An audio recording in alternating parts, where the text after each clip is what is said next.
happening is it records for 5 minutes in OBS. I hit go live, and then you guys get to see it. So we're back.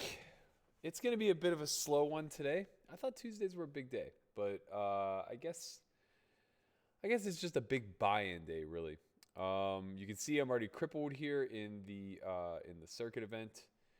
Got it in with Ace 8 versus Ace Jack for 12 big blinds. What are you going to do? Still have 2 ranchies left. We're going to be all in here. Blinds are 200, 400. We are a favorite. Let's hold, baby. Come on. Start off right. Get us back. Okay, cool. All right, we are up to about 12 big blinds now. Whoopity. Maybe almost 20, actually. Yeah, almost 20. I was wrong. All right, so we're going to be firing here. We got 2 reentries on this. We're going to be firing up a $500 Tuesday showdown. That is similar to the, I guess, Saturday special that we went deep in on, what was it, Saturday? The days are blending together. I got to tell you guys, I'm fucking tired, man. I am tired. I just had my first meal 2 hours ago. So since you saw me last, I still hadn't eaten. I decided to just push through and actually just like power through a real fast and just knock it out. Basically, I slept till like noon yesterday after that long stream, and I woke up and I wasn't hungry. So I decided, fuck it. Let's go another day. Why not? Can't hurt. Went to bed early last night, woke up early today, and got in a good sauna session, good workout, had a couple meetings. By 2, 3 o'clock, I had done a vlogcast, an emergency vlogcast that you guys are going to see tomorrow. That's a side topic that we'll get to soon enough. But effectively, we wanted to put something out regarding our new course that's coming out, which is summer. No, not summer school. Homeschool. So that's going to be launching next Monday. If you're interested, there are details in the description below. Feel free to click a link. But yeah, anyway, did a podcast, did a vlogcast for us. It's going to be coming out tomorrow afternoon. And then finally, at 4 o'clock, after a nap, I said, it's time to eat. I had a little bone broth, a little white rice, well, jasmine rice to be specific. And I'm beat. I'm not going to lie, man. I'm tired. I'm very tired. I think that I haven't been getting quite enough rest since that long stream. And on top of that, not having food for a long time and then finally getting some nourishment, it really hits your system hard. I think my blood sugar crashed maybe a little bit. So here we are. I'm gonna try to find it though. I'm gonna try to find that Tuesday energy for us, trying to fire this out. That is if we get to go live. I'm not even sure, man. I'm not even sure what's going on. We're live on OBS. That part I know. It's been 4 minutes we've been live, so we're going to find out in 60 seconds if you guys can hear me or not. I'm correcting the banner as we speak.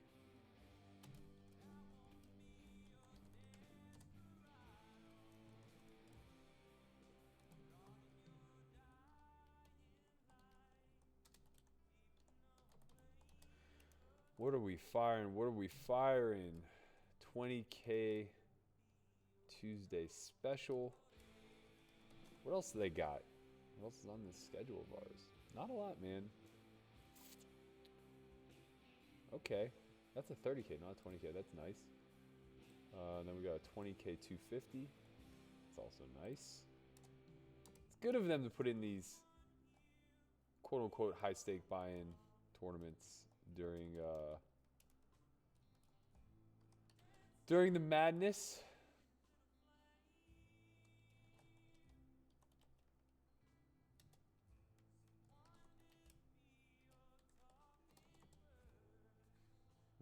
We're gonna let her go.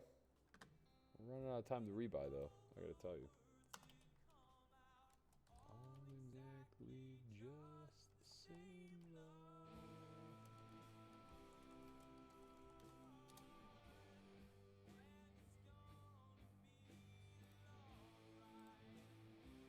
All right, we've been live for 5 minutes. I get to finally go live with you guys.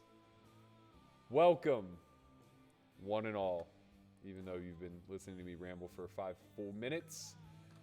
Thank you guys for joining me again. I'm going to come with the fire as best I can. We're short. We got 15 big blinds here in the circuit event. We got 2 re-entries left, though, and about, 15 minutes to fire them off. Oh, no. We have an hour still. Oh, this is bad news. This is very bad news. How are we going to last an hour? A re-entry only gets us 25 big blinds right now. Oh, man, pray for us. Pray for us. We need to accumulate. We only have 3 bullets. Thank God we didn't bust this one. We have to salvage what we have left. Let's go.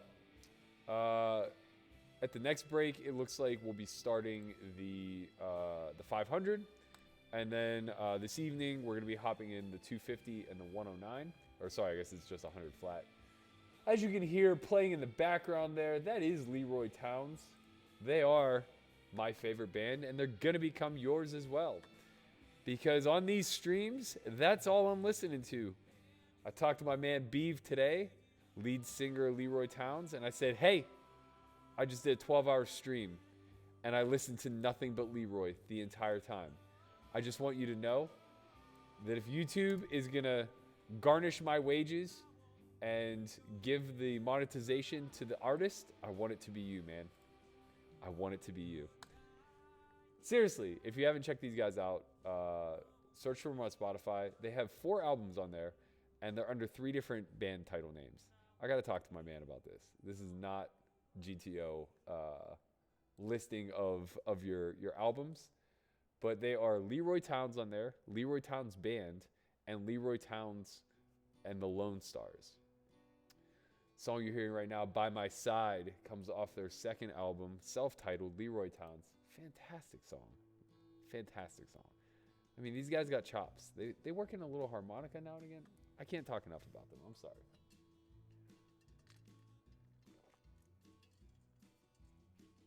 That's caffeine. I desperately need it. We're going to get tilted today for sure. I see it already. I see it. We're going to get tilted. We're going to get a little out of line for sure. There are definitely going to be some deep, dark stories. Whatever you guys want to hear, by all means, let me know. Conrad Simpson in the chat. My lone body of policing, I guess you can say. He's the guy that you got to answer to. That's just the way this world works right now. He's my mod. He's my editor. He is the man behind the camera.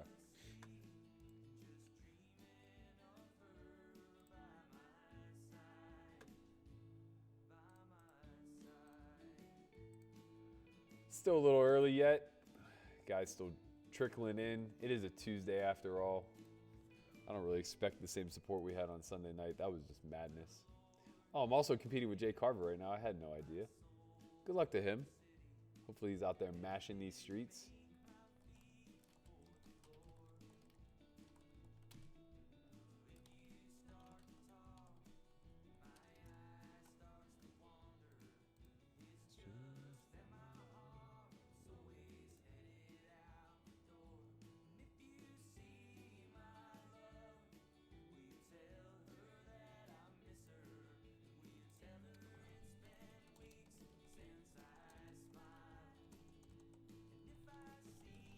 Christian just tagged me in an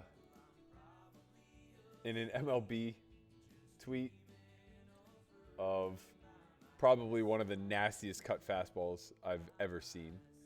Not that that means anything to anybody in the chat, but I'm going to play the GIF anyway because it's filthy, and I like filth. Oh, wait. We still have to fold. Give us a walk, baby. Give us a walk. One time.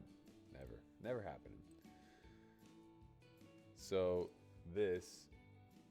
Man, I'm bad at resizing. Let me do it this way. Let me do it this way. How about that? How about I do it the right way? Just filth. I mean, like, how does a ball move like that? It's insane.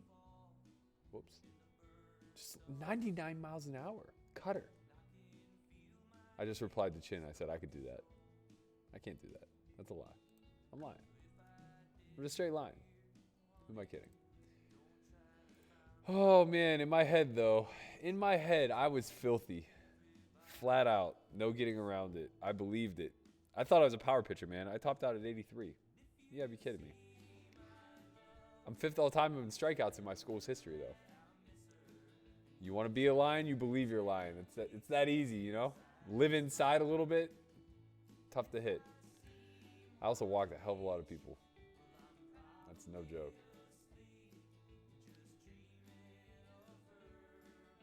What's going on in this chat?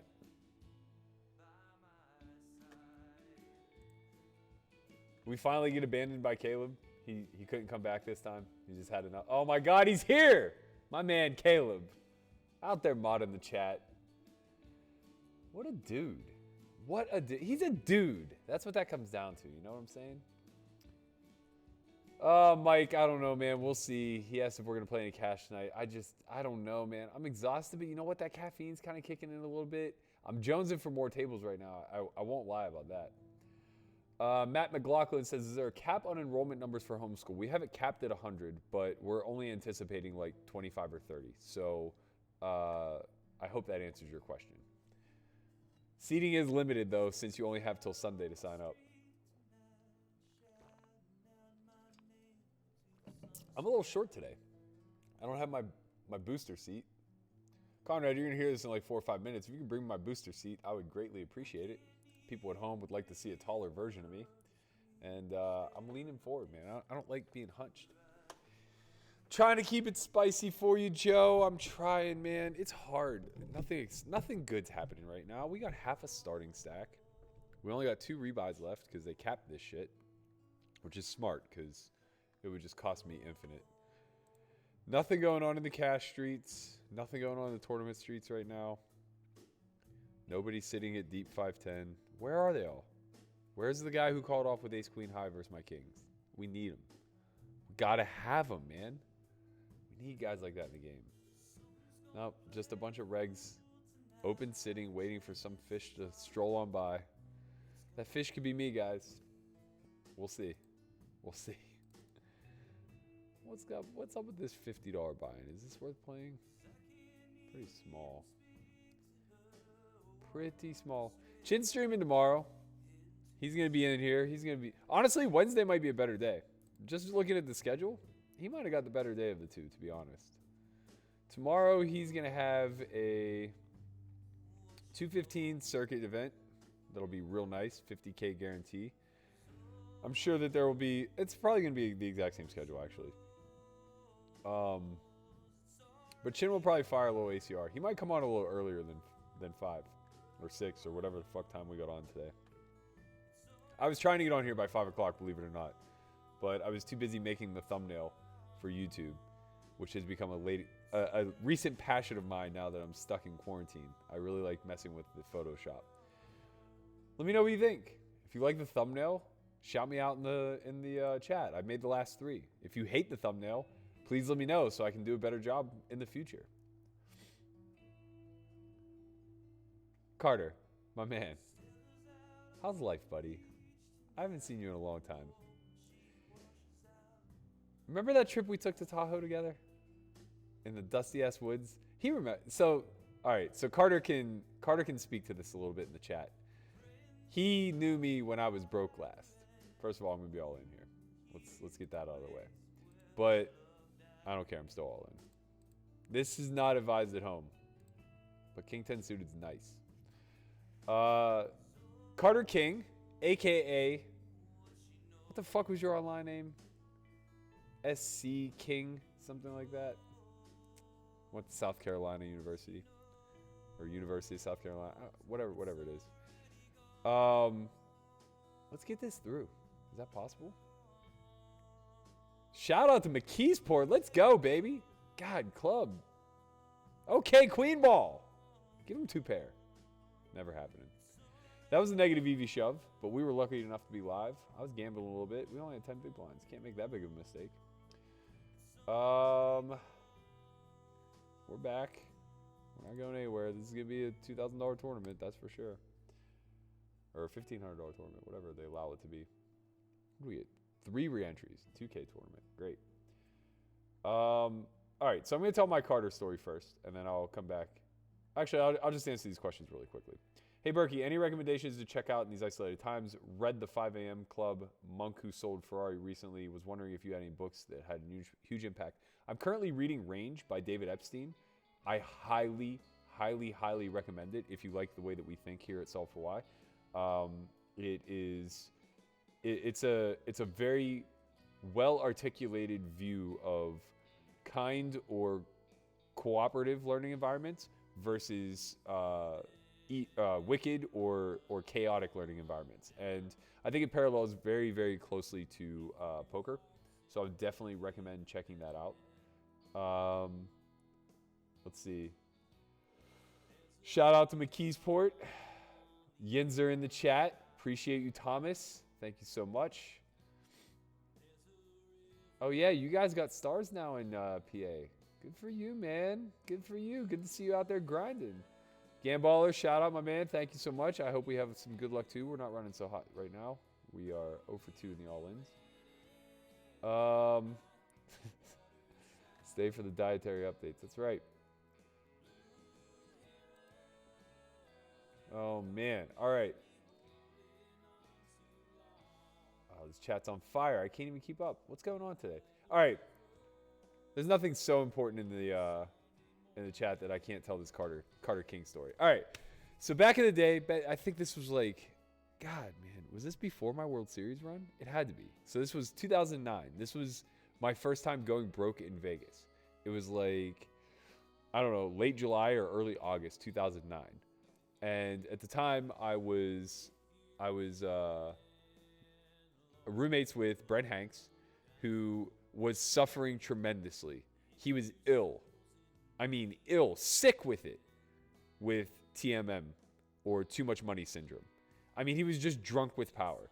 This kid hated money more than anyone I've ever met in my entire life. And it couldn't have come at a better time because I was dead fucking broke. So his money-hating ways afforded me a life of luxury, if you will.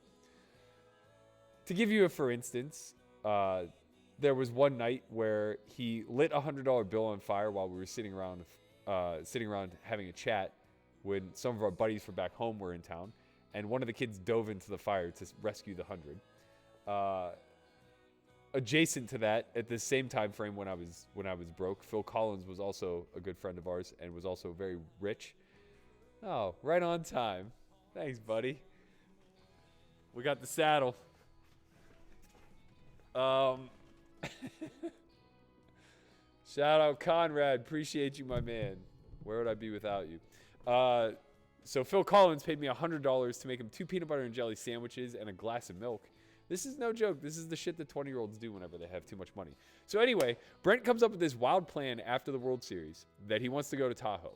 And he wants to rent an RV and just bus our way up there, basically.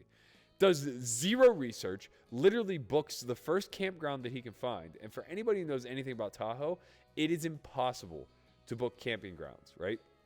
So somehow he finds this like RV campground, books it, tells me about it, and I'm like, bro, I'm broke. I just can't ever come. And you know, he's basically just like, all right, listen, if you drive both ways, I'll pay your share. And I mean, you know, to rent this bus for a week or whatever, it was probably like $3,000. So it was me, Brent, Brian, I think my friend Brandon Garrity went, and then Carter King joined us.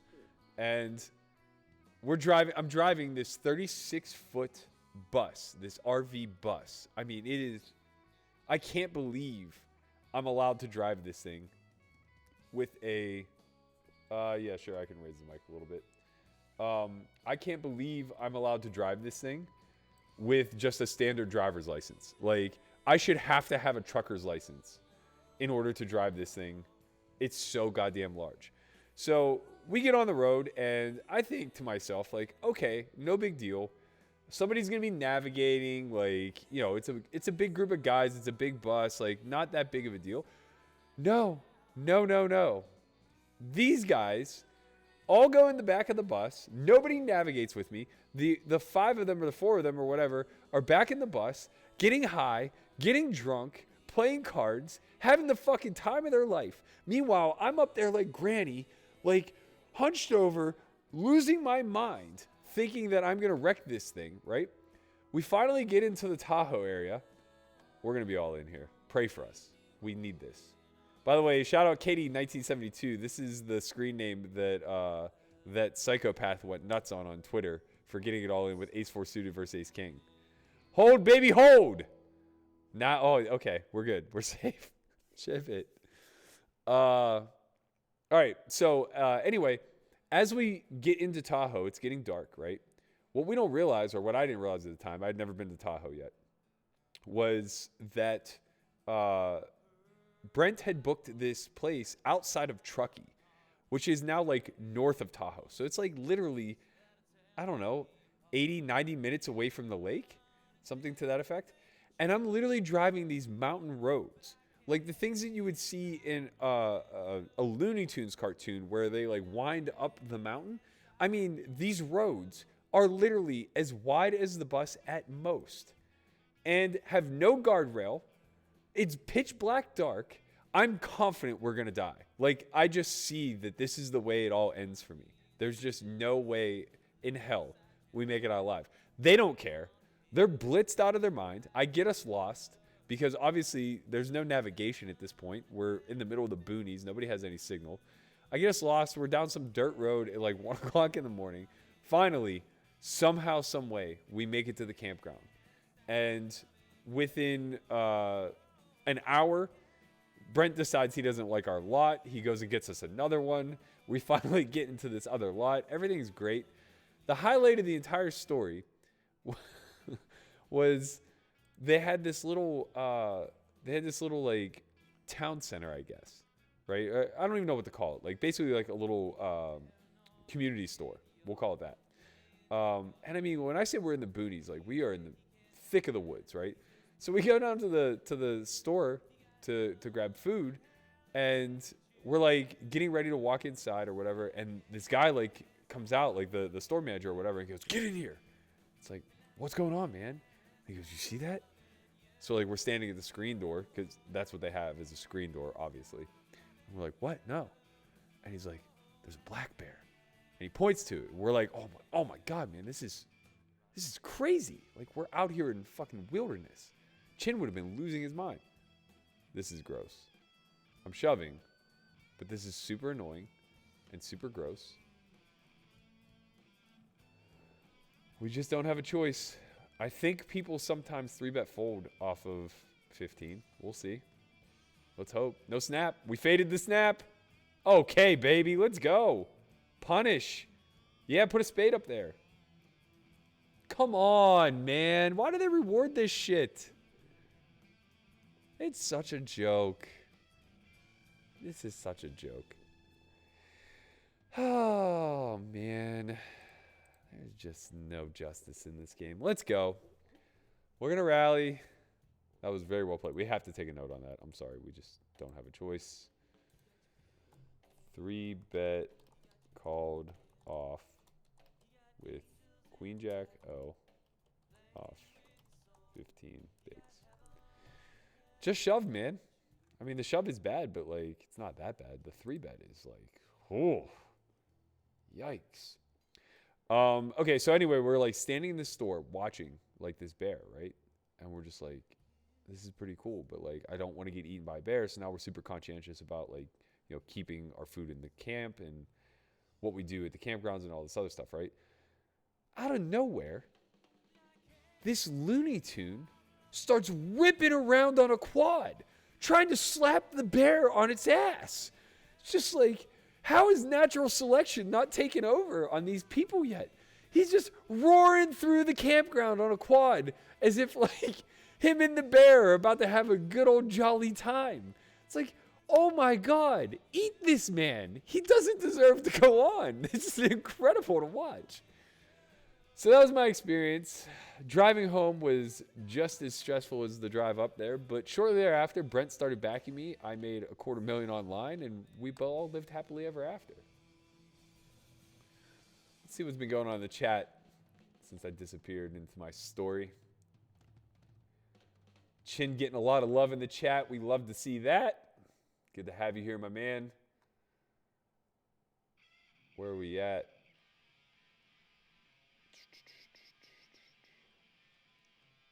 Mr. Kid Reaction said, "Sup, Burke, your poker out loud allowed me to think about the game differently. My dad is a pro. I'm 21, just out of university, learning. You're the man." Thank you, my man. We have something in store for you. You might be able to get a lot more S4Y TV in the future. We're going to have a big announcement on Monday. Stay tuned for that one. Anthony says, "Saw you were playing a few New Jersey players I recognized." I mean, this guy, we're going to defend. We're just going to try to make a pair and hold on. We didn't. We'll move on. Said, "I recognize BB is sick. Nightmare, Jefferino." Yeah, I know. I didn't realize Jefferino was in Jersey. I actually met him out here playing some silly made-up game at the Cosmo that he reminded me of last night. I don't know BB is sick or Nightmare, but I imagine they're doing okay for themselves. The Jersey cash streets are alive and well.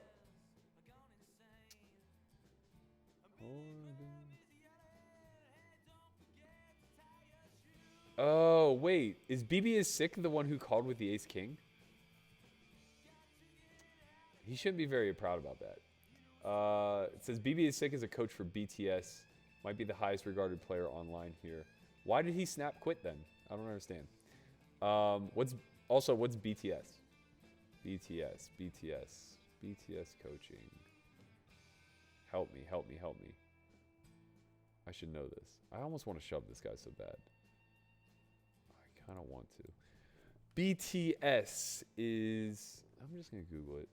Because in 5 minutes you guys are going to tell me and I'm not going to care anymore.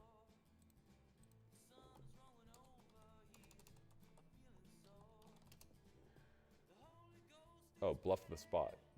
Word. Yeah, I like that site. It's a really good site. Or at least what I've seen on YouTube. Very good. We're going to be all in again. Not G-Bro. He's tight. Shout out to my man, Steve Gross. Assuming this is him. Long time no see. I imagine we're getting called by better here. Because that's what Jeebs does. Thank God he still has the race fold in him. It's like 2015 all over again. No, what was pre-Black Friday? 11, 10, something like that.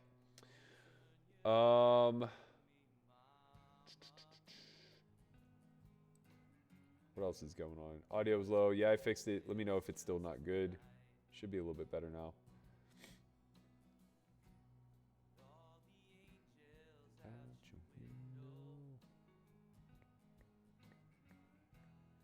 Shout out Anthony Calavita. He's a big fan of you guys. Just wanted to let you know if you didn't know already. We appreciate that. Carter, I'm glad you were a fan of the story. Carter, did you know I was dead ass broke at the time? I'm not sure you did. What up, Lily? How you doing? Good to see you in the chat. Former S4Y Academy student. We're going to be raising here. We got a raise in hand.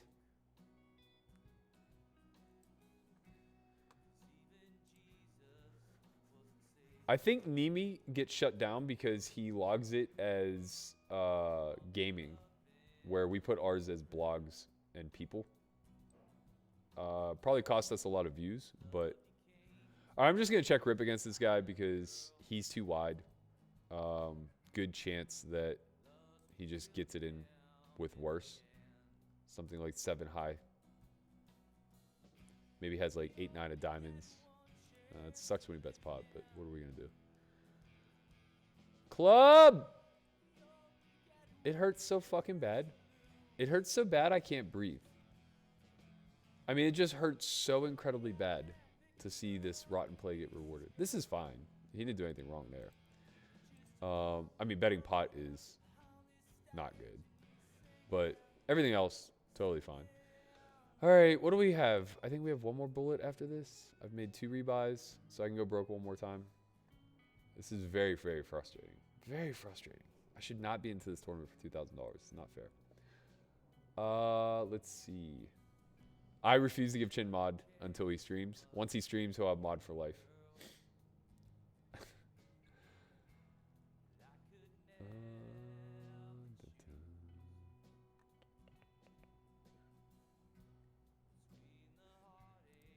We gotta win one, team. You know, we're not running too hot in the all-ins. Wow, Thayer in the chat. Another OG online grinder. What up, man? Good to see you here. I never know how to take Thayer. His online personality is so heavily sarcastic that I don't know if he's mean or funny. But he's here showing a little support, so I'm going to assume that he's funny.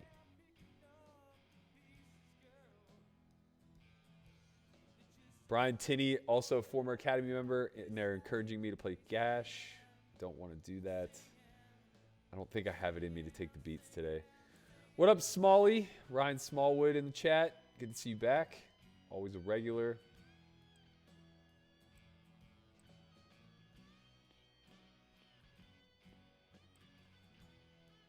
Oh, the blinds are going up again. Man. I kind of like it, though. We're going to get out of the re-entry period, and if we have a stack, people are in trouble. They're in trouble, man. That's all I can say.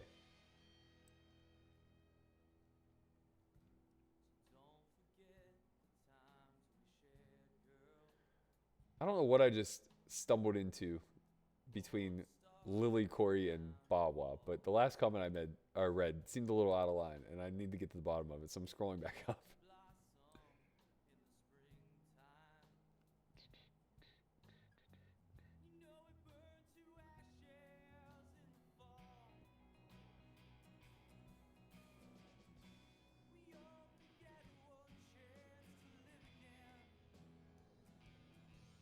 Oh God, I still don't follow where this comment came from, and I don't want to get to the bottom of it. Oh, I didn't even see the comment right above what she said. Okay, I get it. A girl with her. Oh my God, this is ending. This has to end. Yeah, bluff the spot. I googled it. I figured it out. Thanks, guys. I appreciate it. Oh, no. Okay, yeah. The AK was Bad Bunny. Okay, that makes way more sense. I was going to say, because I thought... Wait, was it Bad Bunny? Was it Bad Bunny? Let's just look. Let's just do that. Let's look.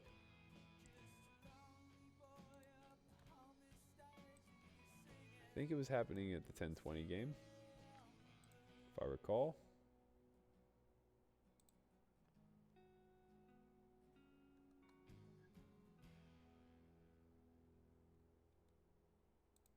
Walk is nice. Walk is real nice.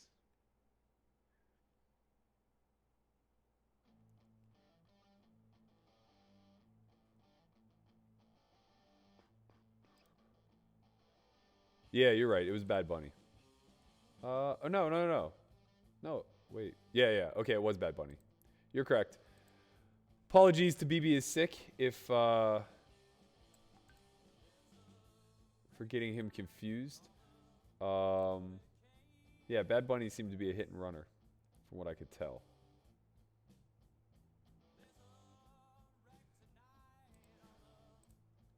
Okay. Jane Andez, what up, my man? Shout out. You're very welcome. How do I optimize my sleep? Having trouble falling asleep. Falling to sleep fast and sleeping long enough. I've been very, very, very lucky. I sleep like a baby instantly. Like, my head hits the pillow and I fall asleep. But some tricks that I've utilized that helped me in the past on the days where I'm feeling a little anxious or I potentially drink a little bit too much caffeine too late, something like that, is magnesium. Magnesium is massive. If you're not taking it already, you should anyway. Even not for a sleep aid, you're probably just naturally deficient in it. Most people are. So I would suggest taking I use the Thorne magnesium, so it's THORNE. and it suggests 1 to 3 capsules a day. I would take 2 capsules spread out between post dinner and right before bed until you feel like you're getting better sleep. And then once that, Jesus, man, this guy, he's just giving all our chips away. Once you do feel like you're getting better sleep, then you can reduce. I only take 1 right before bed now. We are all in. Good luck us. Good luck team.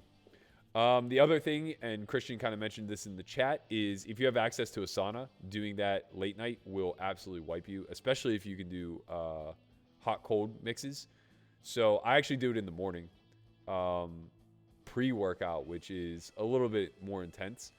But yeah, the sauna at night specifically has a very calming, soothing effect. I actually do like a lot of meditating in the sauna, and it's just a little bit more intensity for trying to keep your mind focused and letting your body do what it's going to do.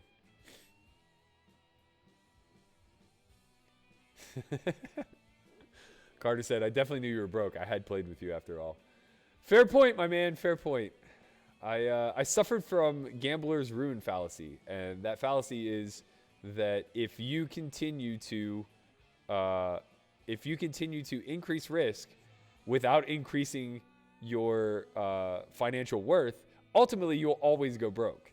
And nobody told me that whenever we were younger, Carter. No one let me know that if I always sat with case money, eventually I would go broke. I thought that I could overcome the odds, you know? I was wrong. But hey, here we are. We're not broke yet. We ain't dead yet, man. Probably going to fire up this 500 Tuesday showdown shortly. I might wait. I might late reg it. There's only 30 people. I don't really want to be in for infinite. But then again, I don't really want a one table either. Ha! Decisions, man. Decisions, you know?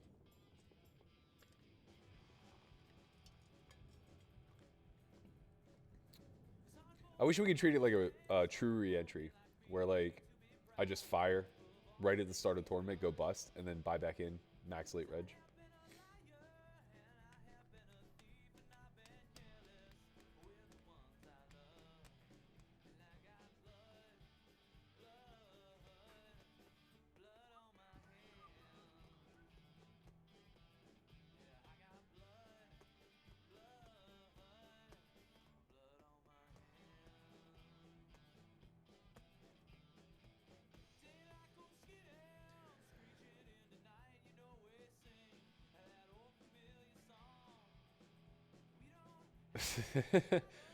Caleb says, when you get some time, you need to send me your OBS layout so I can add some things to it, like the overlay. You got it, man.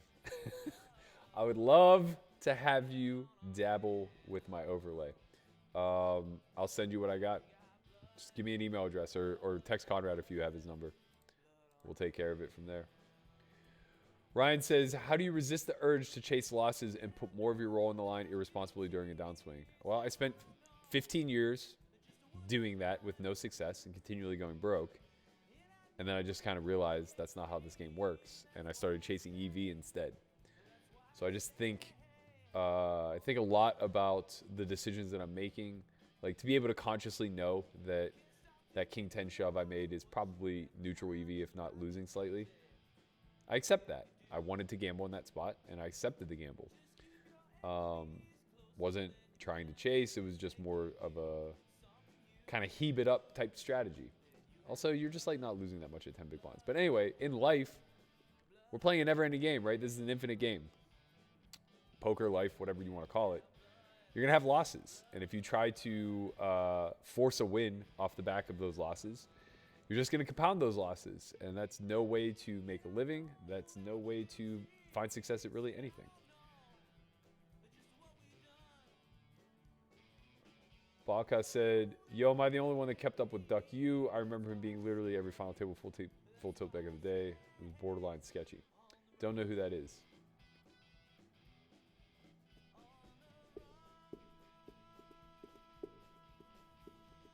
I like when they ask chin questions. I like this. This is a good chat. You guys are great.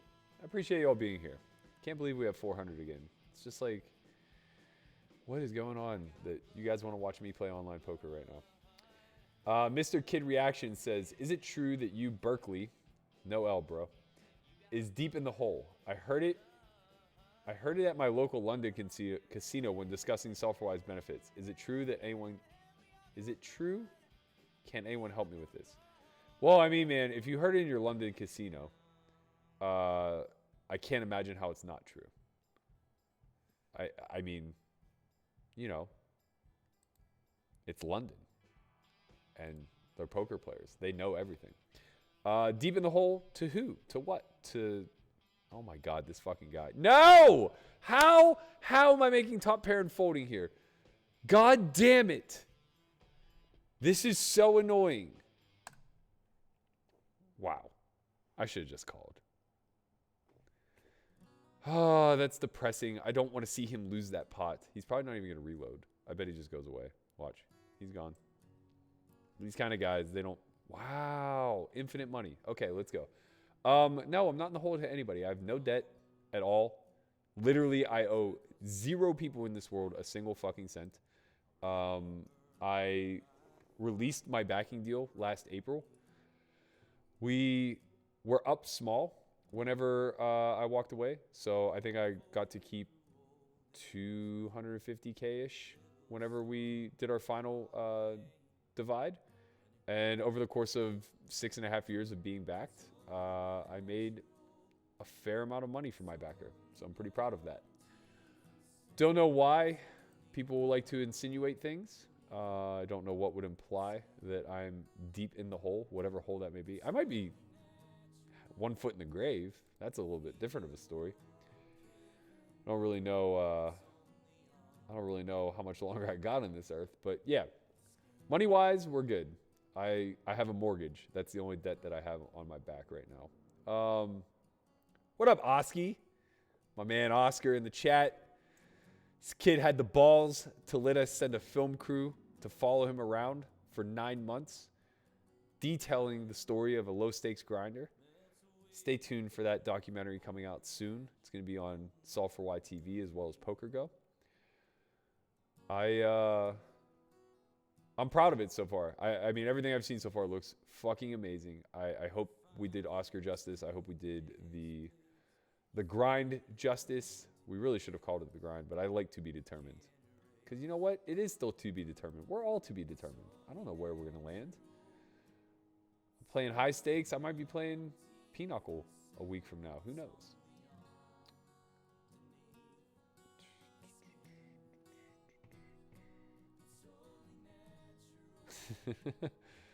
Conrad talking shit because that's what he... Whoa! Did our man get moved? Come on. No, he went broke again and then quit. I knew he would quit.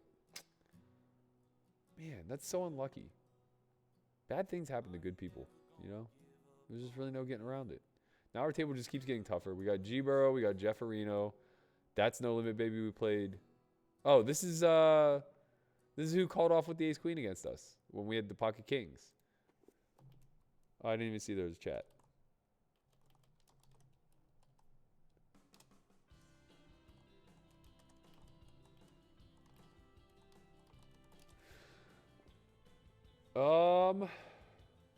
Yeah, looks like we got a bunch of regs. And we just lost our fish. That's frustrating. What are you going to do? Spear throw. Let's find him in another event. Maybe he's around here.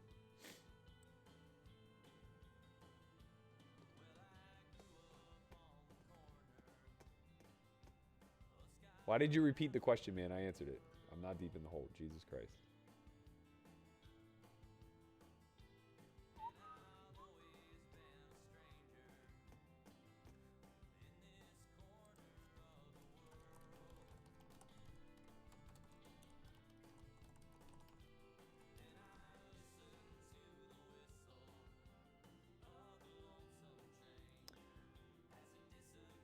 I got to tell you, man, get the sauna.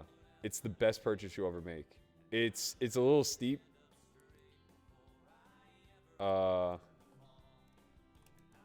It's a little bit pricey, but it's worth every penny.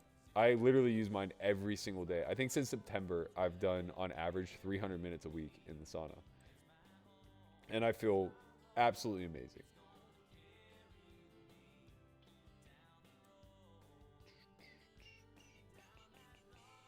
Oscar, I'll give you the mod before I give Chin the mod. How about that? We're going to give you a little power in this relationship.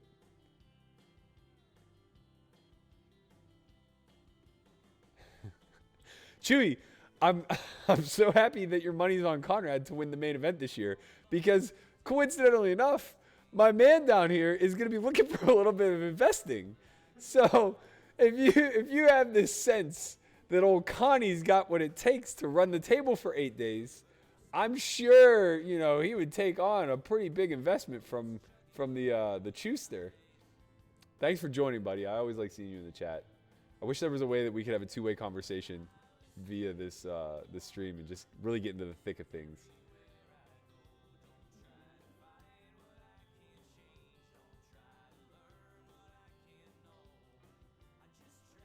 Roland asks, don't you play cash games online often? I think I've played probably less than 1,000 hands of online cash. No, that's not true. Definitely less than 10,000 hands of online cash since Black Friday. And 500 of them came on Sunday. Oh, man. All other sites are allowed in Nevada, just not the regulated ones. So all the gray market sites are available here. You just have to do a little bit of work to get in on them.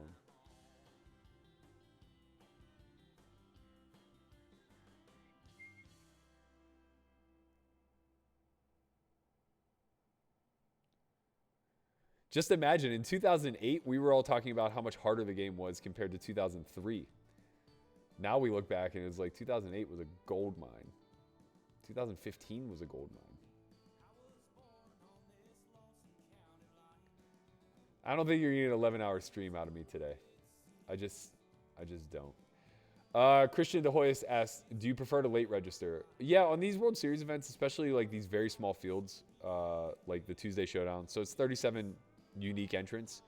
It'll probably get close to 25 re-entries. The structure is just pretty fast early on, and you can kind of max late reg with like 12 bigs and do okay. I think we have a defend here with King High. This might be a little on the loose side.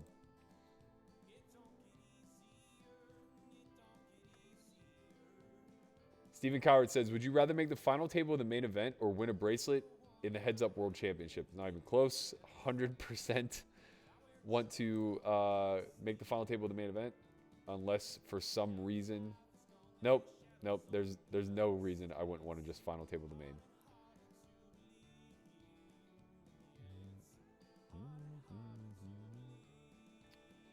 Jordan says, Berkey, teach me how to capture my window on a MacBook Pro. I hate Macs, man. I don't know how to use them. They're foreign to me. I am a PC guy all the way. I did all my programming in college on PCs. Never, ever got into Apple outside of having an iPad. Mr. Kid Reaction says, he sells courses, but he's in the negative. Seems unfair and immoral.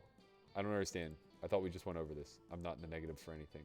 I've been profitable in poker 15 of my 17 years, and one of those years actually included a $5 million downswing where I was still in the black at the end of it. So you figure it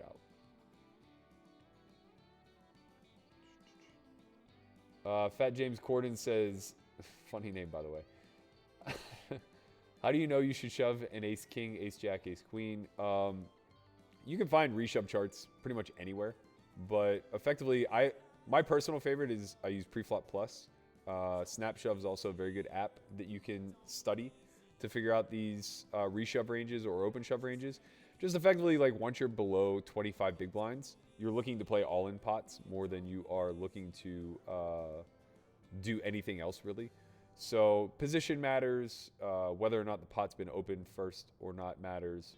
But generally speaking, those hands are pretty good. Ace Jack is generally going to be a shove or a fold, dependent upon your stack size and position. Ace Queen, Ace King, pretty easy to just get it all in with those types of hands.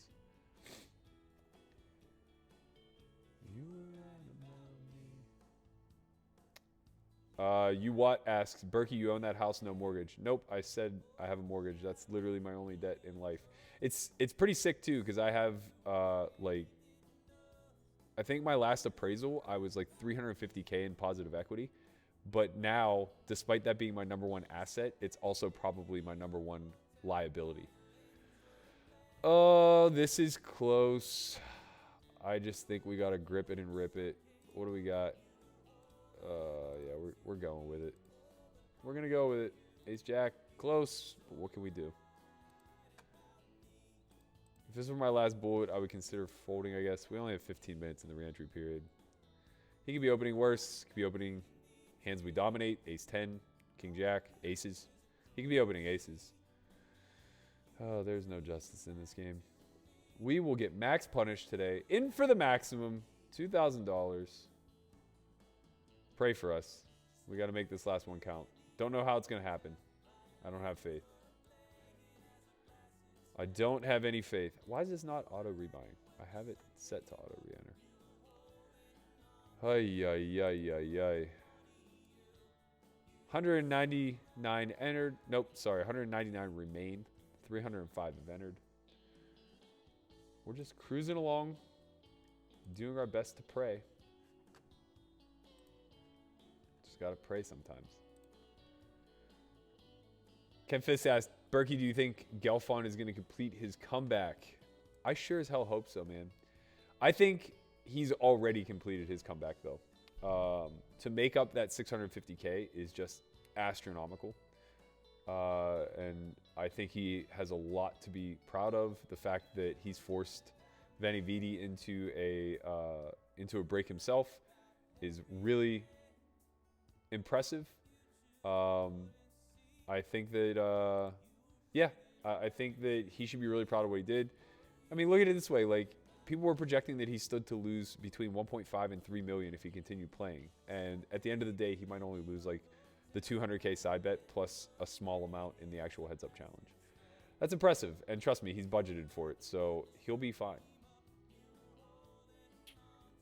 Hey, Matt, can you tell us how many entries so far in the fight? Oh, I just did that. Sorry. Just catching up. I hope Michael Santos is a friend of Christian. Otherwise, stop talking shit.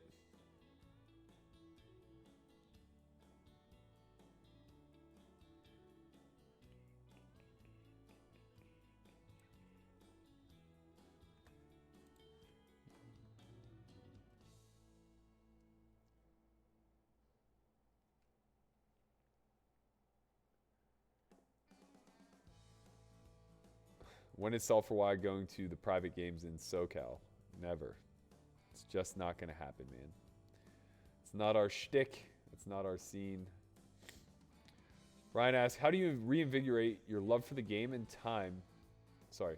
How do you reinvigorate your love for the game time and time again, having played it for so long? What about it interests you even after competing at a high level for so long? I think it's just that, man. It's the competition. It's the inability to conquer the game. Nothing I ever do will make me unbeatable. I'll never be the best player in the world. Nobody will. There's no such thing. The best player in the world is a bot. So I am very driven to pursue that impossible achievement, I guess.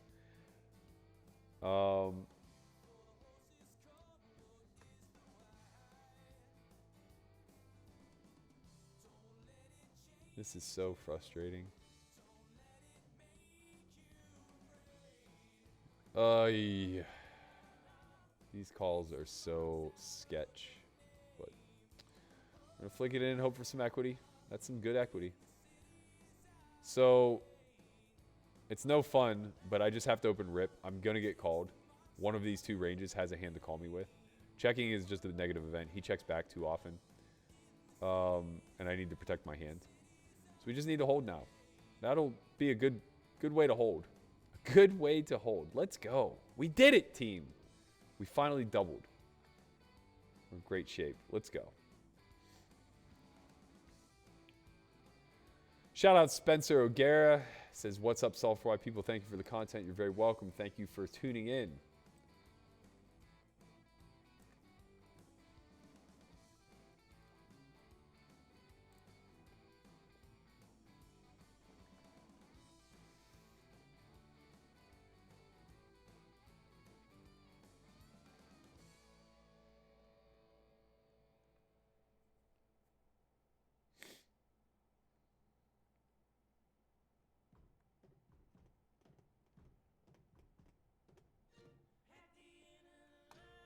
What is going on here?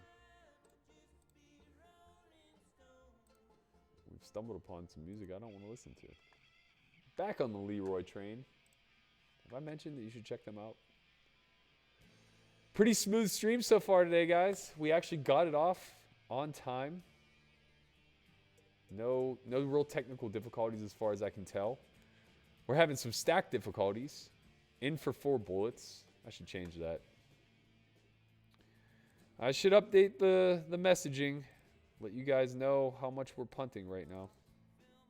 What can you do? Whoops. 3x reentry. We took them all. We took them all.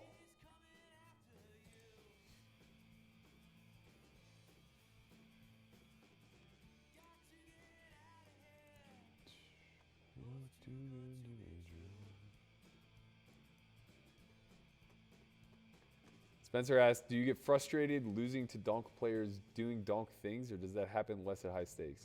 And God, no, I don't get frustrated, man. I want to lose all of my money. Every time I lose, I want it to be to somebody I think is inferior to me. Like, that just means there's a really good chance I'll get that money back.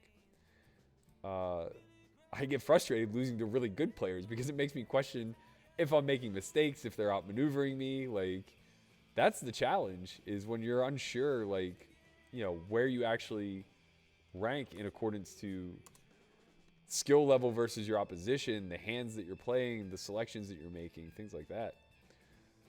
Okay, we've turned showdown value. We're too shallow to protect here. He's going to have some 6x that we dominate. Very easy check back. We'll be able to call block bet pretty easily on the river. Hopefully we improve to a 6 or an ace to make life even simpler. That's nice when that happens. I would expect him to check here. If he does, okay, this is good. We can go 2 ways here. We could polarize and just try to charge a jack the maximum. Also representing a lot of the bluffs that we have in our range, which I think is very reasonable. The alternative would be to bet very small and induce a check shove. But I don't really think like 6-5 does that. I don't think these guys have it in them. I just want to make sure I get called. Felt like if I went 85 and left less than 10K behind, it would look like... You still want me to increase the mic volume? All right, man. All right. You got it.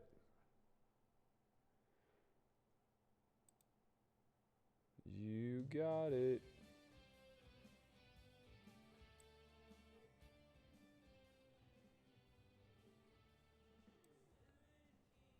Now I have to figure out how to do it.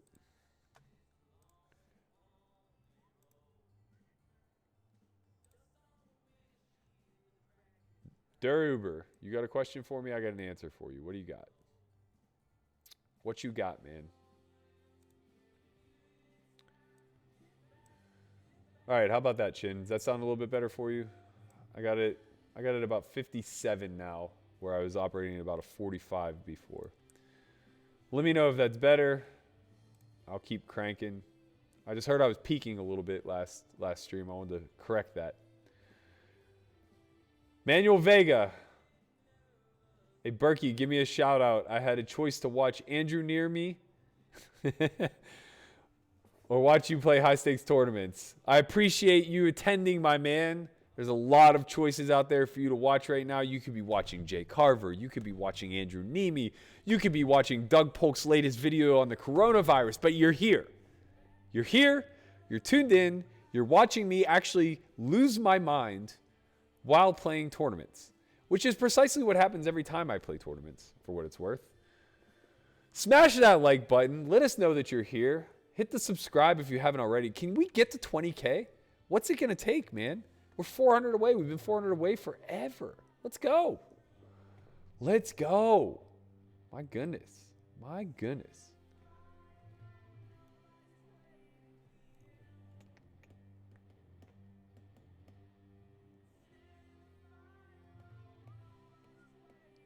Man, all you guys are dying for the cash games. Yo, we're about to get real sticky here.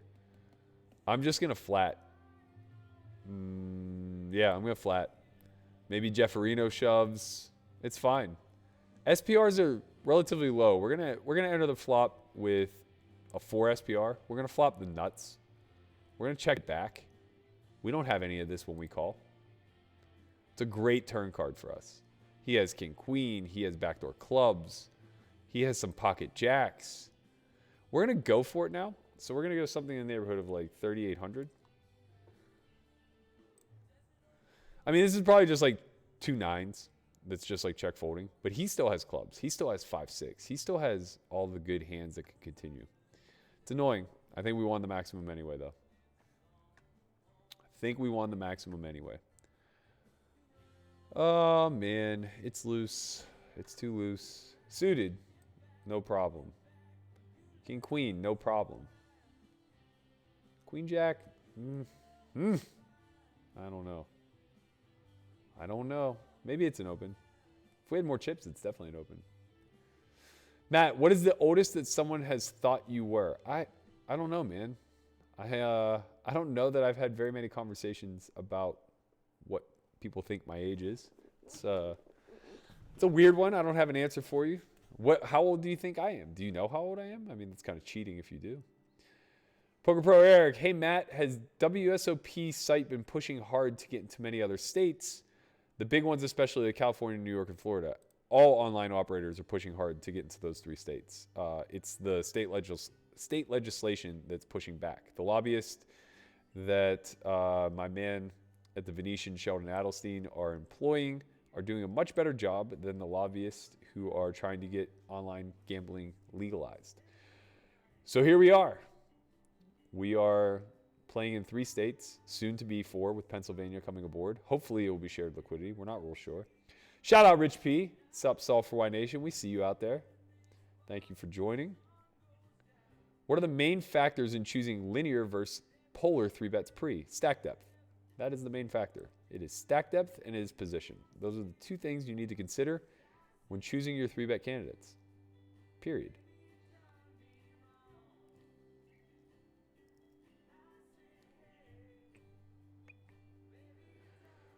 Don't hate on the circuit event structures. They're not bad. You're just spoiled by slow live structures. These things are pretty great. They end in 6 or 7 hours. They get a nice prize pool to first. You know, we're not out here being super nitty where it's like, we want to last for 13 hours with our 5. It's whatever, man. It's whatever. The average stack at the final table is 20 bigs. I think it's great. I was having this debate with Hunt and Chin yesterday. They must think they're the best players on the site because they want it to be uber deep, where the average stack at the final table is like 35 blinds. Like, I don't got time for that, man. We got heads up the other night in like an hour. I like that. Let's fucking roll. The only thing I wish that was different was that they facilitated chops. I think this is close. Suited, I call. Queen 10, I probably make a crying call. Baby, you done me wrong. Oh, why you doing me? Is Santos still talking shit to Chin? Because I need to know if they know each other. Chin, do you know this Michael Santos, or is he just getting your goat?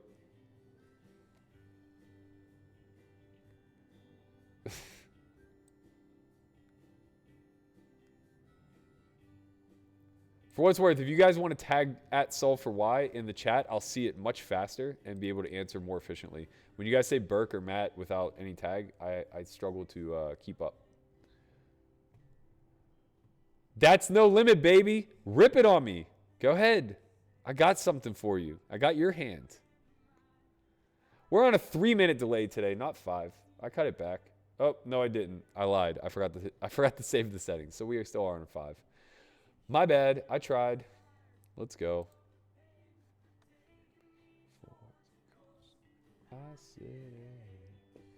Berkey, you have had some epic battles with Garrett Adelstein. How would you compare your games? He keeps saying that our games aren't very similar, but I strongly disagree. I think we think about the game very similarly. Whether that translates into our actual gameplay is, I guess, up to the beholder. But yeah, man, I think we both respect action. I think we both do our damnedest to create good environments that people are comfortable gambling in.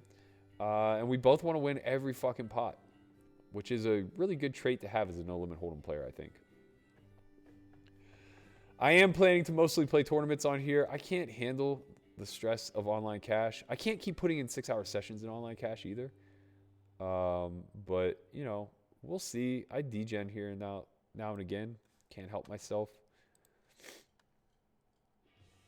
What separates the best players in the world? Is it the fact they created unknown innovative strategies, or is it just a matter of execution and deliverance of what's known? I think it depends on the environment. I think that if you examine the super high roller environment, those guys are the best tacticians in the world.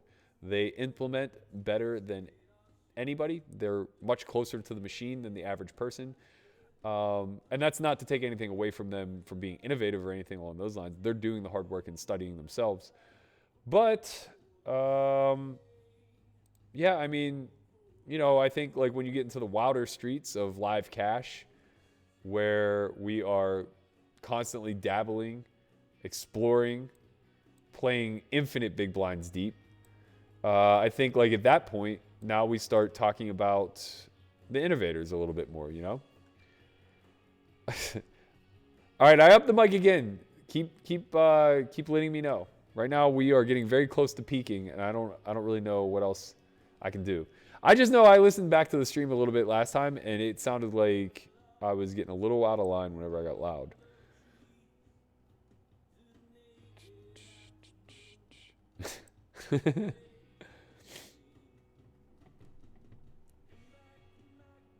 Okay, I'm pretty sure that Santos is just talking shit to Chin now because Chin's doing his typical passive-aggressive thing where he challenges somebody to rolls, kind of, sort of, not really.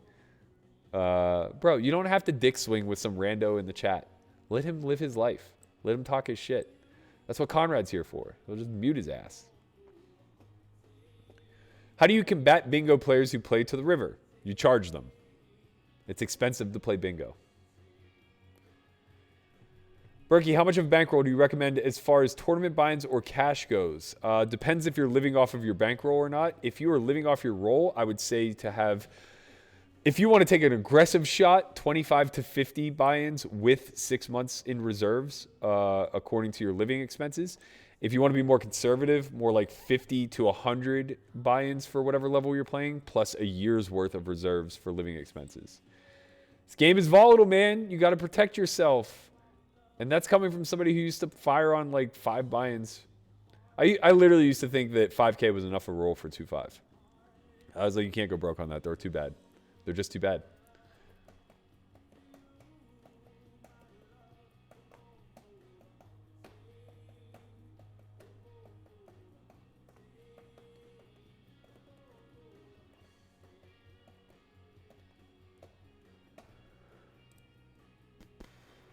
All right.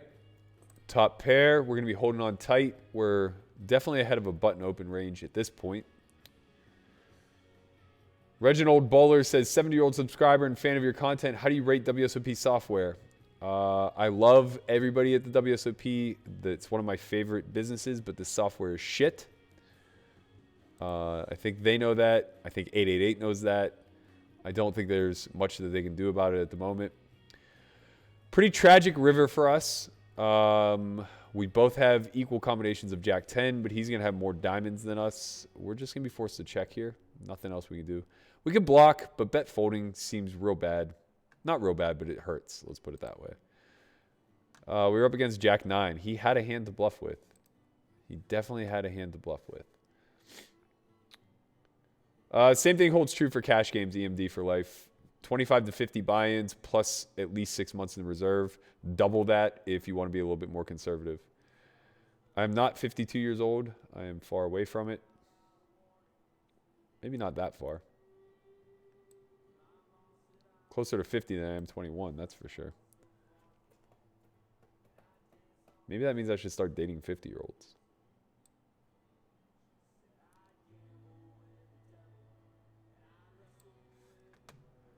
Annoying fold. No big deal. Why? Why does this guy keep asking about big gold chains? Is this a Jersey joke? Because I make fun of Jersey. You can't make fun of me for being Jersey-esque. I think it's funny. We call them the armpit of America. We all wish that Atlantic City would sink so we could have a beach for Pennsylvania.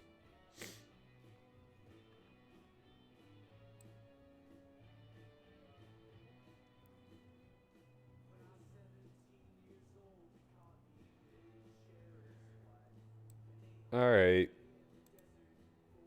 I'm doing it. I'm putting him in timeout. You're in timeout, Santos. Tired of you talking shit to my boy. If you want to talk shit, just play him, man. Just fucking play him. Why would you come to a chat and challenge somebody's poker chops when you just have the option to fucking play him? Right? Like, I don't get it. What's this dick waving all about? Just find the guy. Find the guy. Get on an app that we both believe to be secure, that you and him both believe to be secure, and fucking play. You know? Let's settle this like men. Or fist fight. I don't care. Chin claims he's got nice hands. Let's see. Everybody talks, man. Do something. Carlos Lopez says, for the S4Y homeschool, do we get to see the videos after the course ends so we can go back over them? Yes, they're yours to keep indefinitely. We upload them to Drive for you to download. Dur Uber says, hey, Matt, I struggle with deep stack poker 250 blinds plus. How can I improve my game with deep stack poker? What advice can you give me? I keep punting like the Carolina Panthers. You need an intimate understanding of range versus range analysis and how EV works. It's a lot of what we put an emphasis on here at S4Y. I think that the game becomes more interesting at depth, not necessarily. It also becomes more difficult, of course, but the better you are at parsing through a protocol that allows you to make good decisions when SPRs are deeper, or you find yourself over bluff catching in spots where your opponents probably are never bluffing. Corgasm, Corey Paget in the house. My man, what's it going on? What's going on? Hey, Berkey, what's Andy like from Live at the Bike? He's the best. I told this story on my very first stream. I actually met him like way back in 2009. He used to come to Vegas, and we played in the Deep Stack 510 uncapped game at the Venetian. And I only knew him as that Asian guy who could count $100 bills really fast. So like cash played back then, and he would just take like a wad of like 6K, and it would just be like he was like a cash counter. It was impressive. And I didn't know that was even him, but we were playing the $1 Million Cash game on Live at the Bike one day, and he goes, you probably don't remember me from the Venetian, do you? I go, oh my God, you were the one who could count the bills fast. It's pretty great. Come battle 500 NL sometime. All right, maybe tonight. We'll see. I'm really not feeling it tonight. Maybe you guys will get me in a mood, though. I don't know. We'll see. Why do you think Apple Watches should be banned from a poker table? What do you think that they're doing? I don't understand. All right, now we are saying Mike is plenty loud. I'll tune it down just a smidge again. You guys are tough to please, man. I got to tell you. But I appreciate the feedback because I don't know what the fuck this sounds like.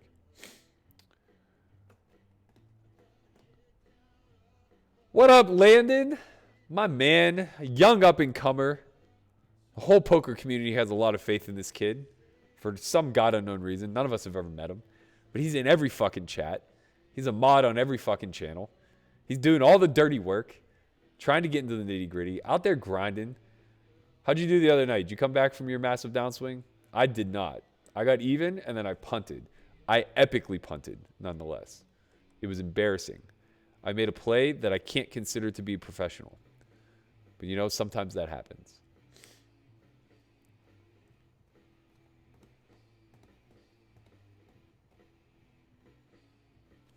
Challenge Chin to a $5 heads up. I can't breathe, man. I can't breathe with this. Matt, you recently stated that you feel you're possibly at 40% shot of going broke within 2 years or so. I was curious on how your business plan may change amongst this environment if it's prolonged. We're going to reveal all that on Monday, actually. Stay tuned for next week's vlogcast. We are actually going to pretty transparently reveal what our business plan is moving forward. Effectively, we're trying to get through this. Just like everybody else, we understand that people aren't going to have the freedom to spend. The homeschool course, it's going to be a 30-day, well, I guess a 20 lesson course every single day in April, pretty much, where we just really dive in deep. We try to give people a lot of value for effectively a high price point, but we understand that the price point isn't for everybody, and we didn't make it necessarily for everybody. We have S4Y TV for that, so we got a lot of blowback. People were pretty upset that it was so expensive. They want it to be $300, they want it to be $500, but it's like, we're giving 60 hours of coaching minimum. It could easily be more, and if you look at it at a per hour basis, you're paying $33 for 3 high-level coaches. People shell over $1,000 to $1,500 hand over fist for every time a new upswing course drops. So it's like, it's not outside of market value. And yeah, I recognize that the timing is pretty poor and the climate's bad, but you have to understand that we have to recoup the revenue that we lost by not being able to run academies any longer. So if we have the opportunity to take the academy to online and provide it to now more people, it seems reasonable to do so. So that's what we're going to do. We're going to run one iteration of that, see how it goes. But S4Y in and of itself is largely going to scale back. We're going to reduce a lot of things. I'll get into it a lot deeper next week, but I feel good about it. I think you'll all be pretty excited about what's on the forefront for both S4Y and myself and Christian in the future.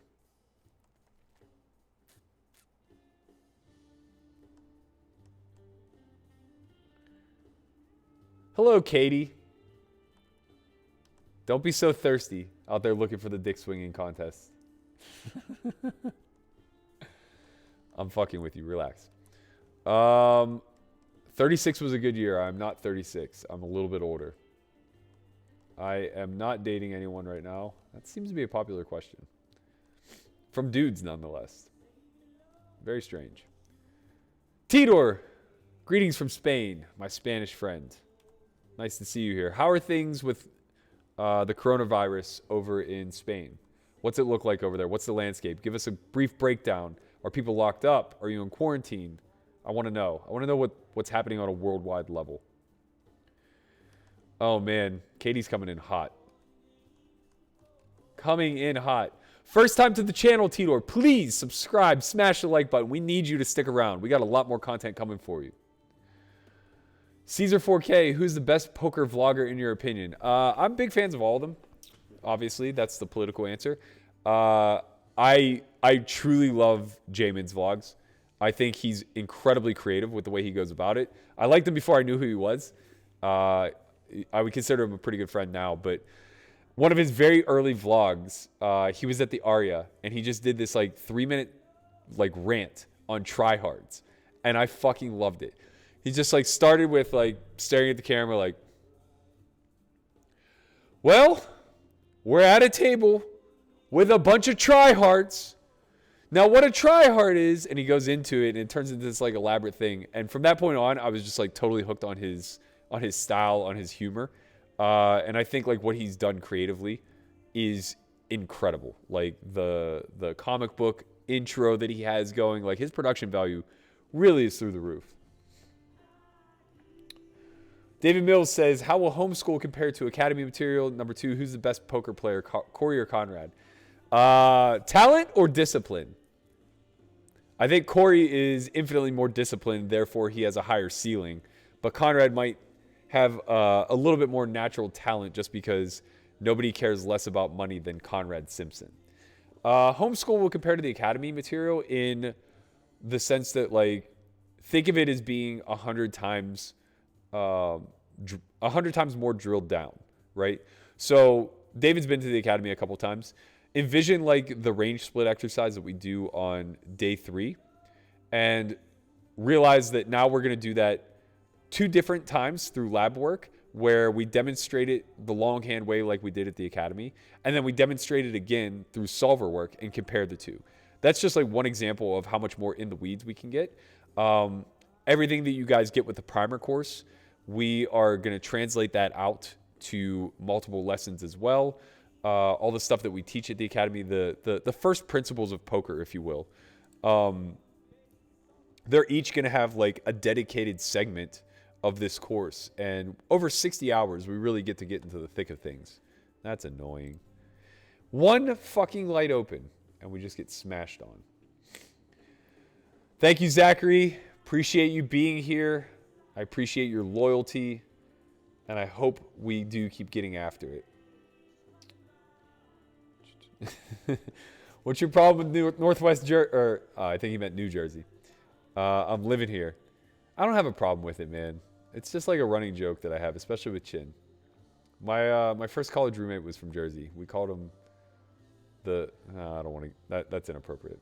It's very inappropriate.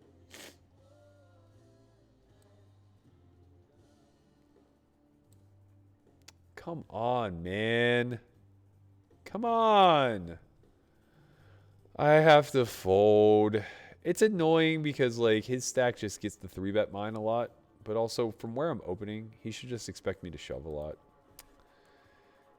Not a lot, I guess. I probably fold a third of my range, shove a third, and maybe call a third. Something of that nature. Sevens is like the bottom. On average, are you a winning player playing in these online tournaments over the week, month? I won 12K on Saturday, so far yes, if that's what you're asking. If you're asking what more lifetime results are, Conrad can tell you the name of the site because I don't recall what it is, but it tracks. I think I won like 70,000 on WSOP playing tournaments last year, and that was just dabbling here and there, mostly during the World Series and shortly thereafter. We are one tabling right now, but I'm about to fire up a second, I think. We're going to get that second 500 going. Clear defend here. 22 blinds. Flop, not much equity. This is a board that he can check back at a relatively higher frequency. Be nice if he did. Would like to pill the 6 of clubs, maybe. To be specific, I want to pill the 6 of clubs because it allows me to rep something, not because I want to draw to a gut shot straight that it doesn't complete anything. Or puts a straight on the board, I should say. He went with the big bet there. I imagine that's a hand that has equity. It's tough to big bet that flop. Unless he's wilding.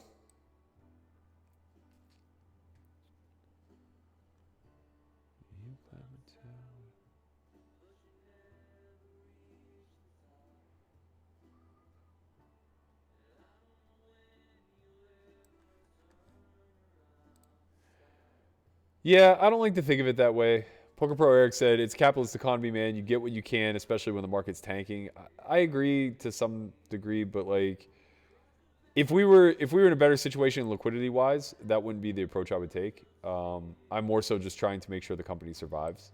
Also, I think that we're offering a ton of value. And at first, we were going to just do nothing because we thought we'd be able to run an academy in like 3 months. But it's looking like it's going to be more like 6 to 12 before we can actually run one again. So that's a lot of revenue that is just lost for us. And it becomes very difficult for us to keep up whenever we lose that much in income.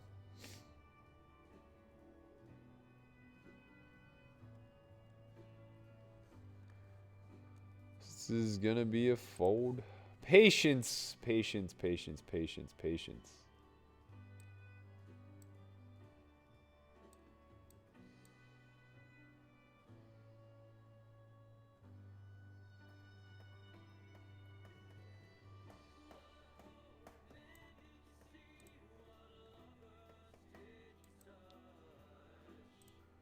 Shout out to my man Hish, who's watching at home. Said he got me up on the 65-inch TV. Appreciate you, brother. Always looking out for me. Who is the online cash academy geared towards? Well, it's not specific to cash players or tournaments, or online or live. It's geared towards poker players. We are taking the first principles of poker, of game theory.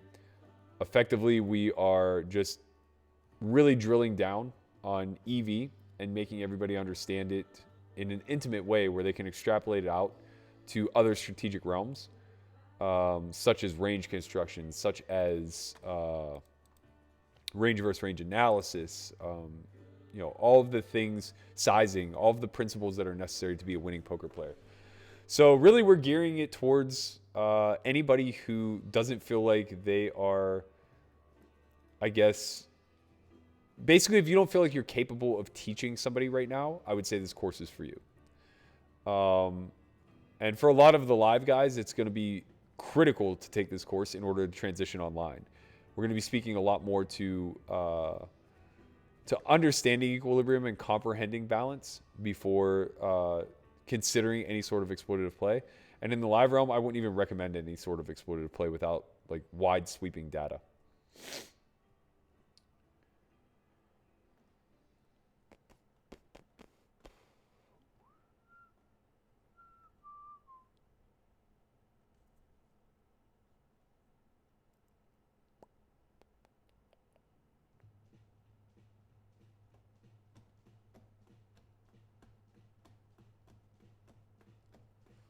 I wish I were dating Angelina Jolie.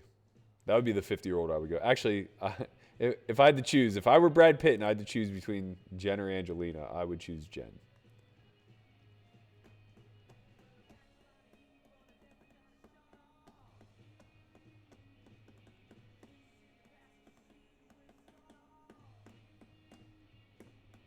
All right, we're going to fire up this second table. I caught up with the chat. I feel good about it. Wow, we got 70 people in here. I thought this thing was going to be small. It's cooking, man. It is cooking. All right. Let me make sure that. All right, so as you guys can see, I have the name of the tournament in the top up for display for you guys. We're rocking with it. We're rolling with it. Let's go. Get your swag if you don't have some yet. If you stick around long enough, Conrad will just give you some swag. We're trying to get away from that. Kyle says, Matt, I respect what you did for your grandma when times were tough. I lost my grandma this past year and potentially my grandpa soon as well. It's vital to understand what's important above all else. Thanks, man. I appreciate it. I was in a very fortunate situation that I was able to step away from my life for a small period of time to help take care of her. I wouldn't have missed it for the world. I'm glad that I was in a position where I could afford to just effectively take 4 months off of life and help her die with grace, I guess, is the best way to kind of say it.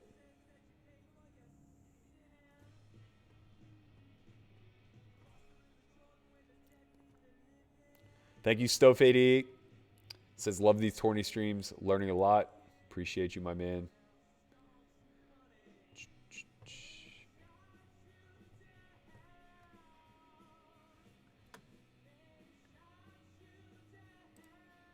How have I blown through 2 breaks already? It's already 7 o'clock. What's going on? We've been firing this thing for an hour and a half already? So fast. So fast. So furious.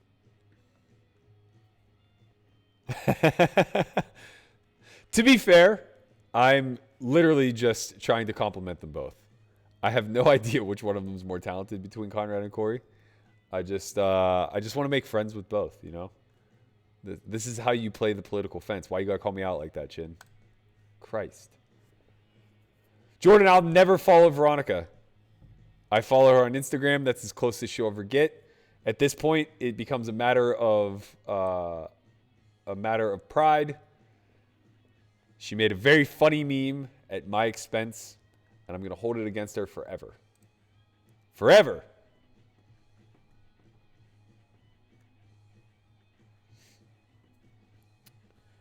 I think we are all in here. Pray for us, kids. No snap. Okay. Fading. I love it. Let's go.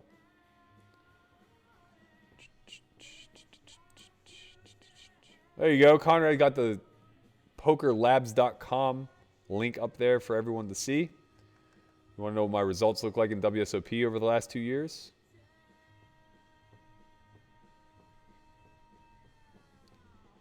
I actually did hear about the small business loan with low interest, and it's like a 30-year mortgage 30-year payback plan. I need to know more about it. I need to know if we can qualify. Definitely something I'll be interested in. Would love to be able to not skip a beat and take advantage of the fact that I think a lot of people are going to struggle through this time. So I would, at a very minimum, like to keep putting out content. Aaron asks, what's your favorite beer, Berkey? I have no idea. I've never had beer. I've never drank in my life. Never had a sip.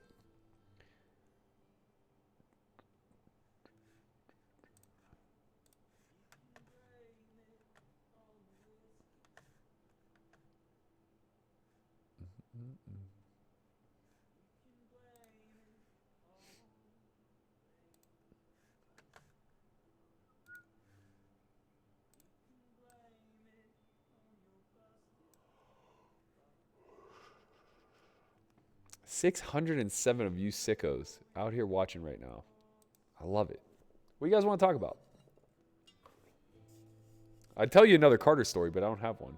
I do have a vague memory of his socks stinking. I don't remember the specifics of it, though. I just have a remembrance of there being something fucked up with Carter's socks. I can't really recall.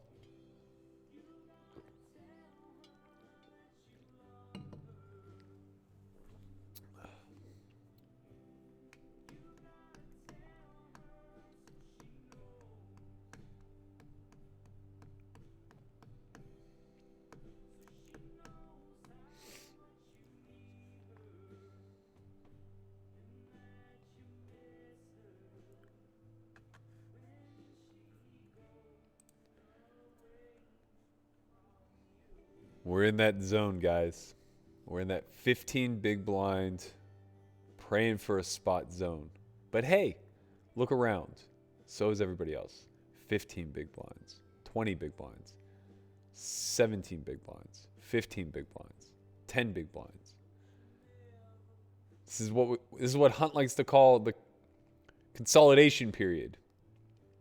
We're consolidating down the field. We're down to 1/3 of the field remaining. 117 remain of 314. We're still in it. We're looking for gold. First place, $63,000. God, that would be so nice. Wow. I got to talk to my family over at WSOP. This is too big of a jump between first and second. It can't be like that. I got to talk to them, man. I'm sending a text like as we speak.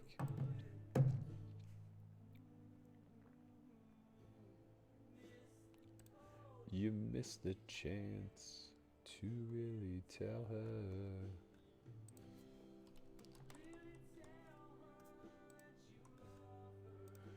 No dice. Hi, what do you think about the analysis of your 10-7 hand on finding equilibrium channel? I think finding equilibrium is great. I think he did a fantastic job of being fair to both sides. I think he does a really great job of explaining how to utilize solvers and equilibrium strategies in an exploitative realm like live. So yeah, I think it's something that people should definitely look at.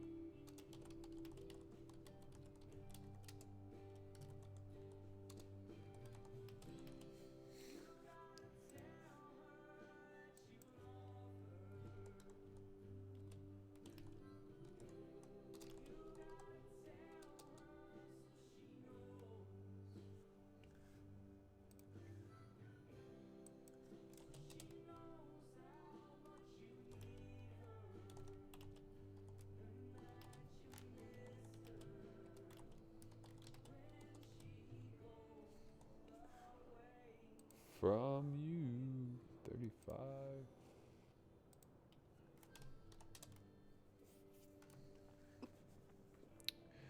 Do you think the high stakes vlogs you did a few years back were too early to create major followings like other vlog creators, or that the structure didn't allow that growth? Man, this is something I've struggled to answer forever. I'm really, really fucking proud of those vlogs. I do think that there's a chance that they were too early. We're going to be calling off here if he shoves. Good luck us. Pray for us. That's nice. That's always nice when that happens. Easy shove for us. No snap. That's good. Let's go. Let's go. Okay.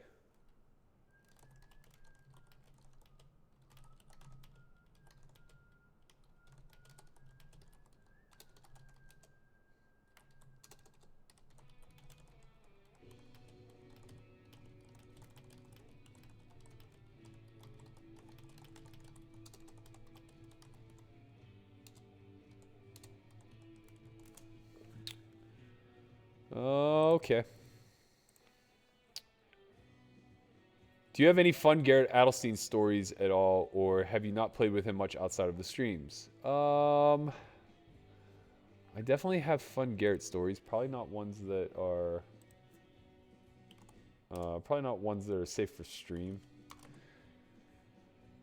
I'm trying to think. We've played a fair amount.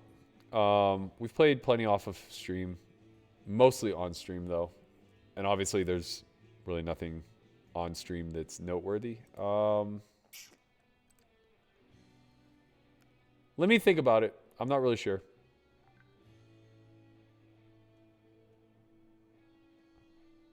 You reap what you sow, Lucas. My railbirds are decent human beings because we try to be decent human beings ourselves. It helps filter out the world. What kind of asshole would spend their time coming here, you know? It would just be a waste of time. They'd get muted and we'd all go on our merry little way. We're trying to create a utopia here. I think we're doing okay.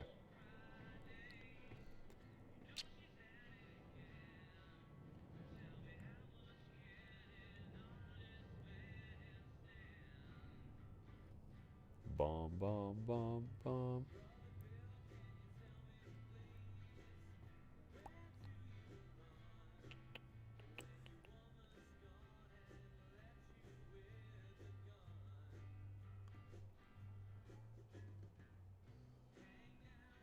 What do I think about poker bots? Nothing good, that's for sure. I think that they will be what ruins online poker for sure. I think that the operators need to get ahead of it very quickly. We got ourselves an all-in here. If it folds to us, I think we're going to have to fold if somebody shoves in front, as much as I hate to do that. Good luck, us. Let's go. Couple of folds. Beautiful thing.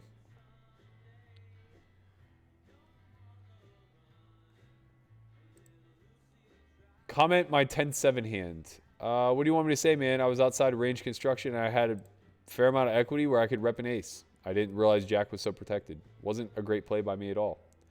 Very quick to admit that it wasn't good. What up, Michael Hoffer? Good to see you, my man. Former Academy attendee. Nice to have you in the chat.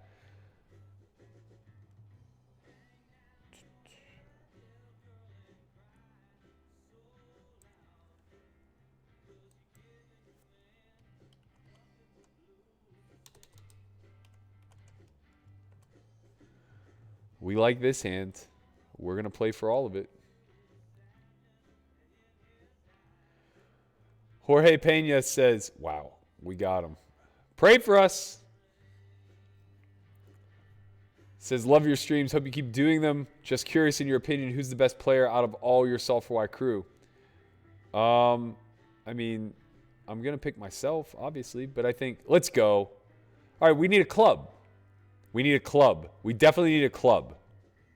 Oh, what a sweat. What a sweat. Let's go. I mean, I have respect for everybody that works for me, obviously. I think that they're all great. I chose them for a reason. I think Christian is one of the most talented people I've ever worked with. I think Matt Hunt is one of the most knowledgeable people I've ever worked with. Jack is an enigma to me in the sense that I know he is incredibly good, but also in the sense that I almost never see him play. So it's really difficult for me to figure out like what's going on up there. But he speaks about the game very eloquently. So I imagine that he's quite talented. I came to know him through the Just Hands podcast. I was actually on there, and that's how we kind of like, basically he kept challenging me, which I really enjoyed. I liked that he was spicy, you know? He was just basically saying like, I don't know, man, you're doing some shit, and I'm not sure if I'm okay with it. Like, it's a little weird. And I was like, yeah, it was a little weird. We got a little frisky against Jennifer Tilly in a spot, but you got to trust me. I know what's going on. And he kind of came around. Like, he's a contrarian in nature too. So, like, I really enjoy talking to him, believe it or not.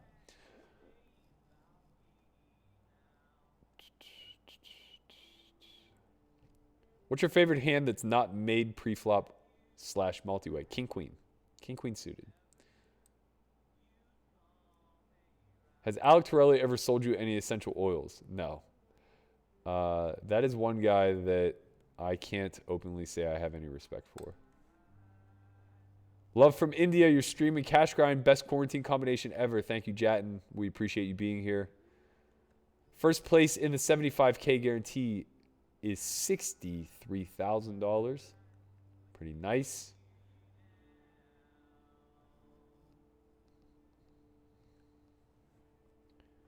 Crypto, I think I need you to do some of my accounting for me. He says, I know for a fact in the U.S., if you're a homeowner, you get a free grant on average $20,000 and don't have to pay it back. I know it sounds crazy, but it's true. I don't know if that's true or not. That does sound crazy to me, I got to tell you.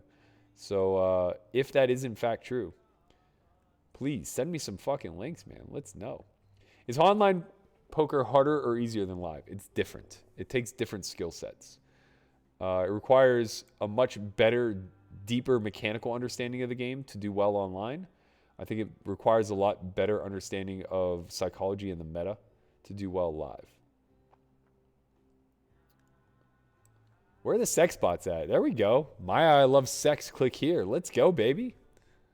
How you doing?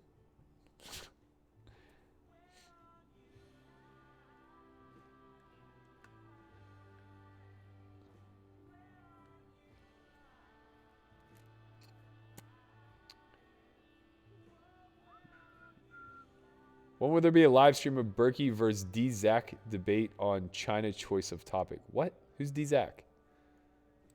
And what's China choice of topic? I don't know what that means. I need to know what those two things mean. Fill me in.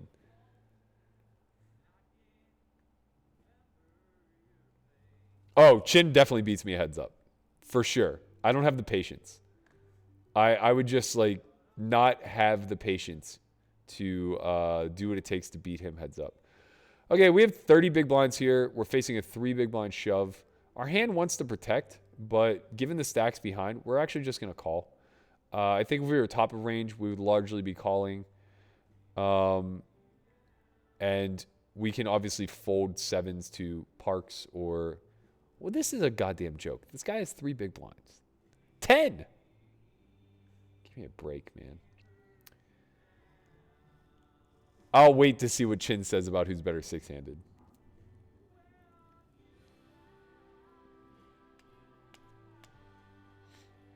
Chin would be limping heads up, and I would quit. I would just, like, get up and rack.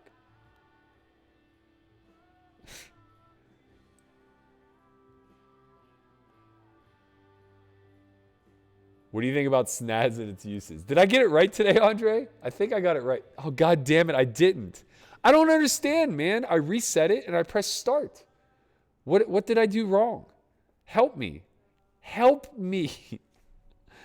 Come on.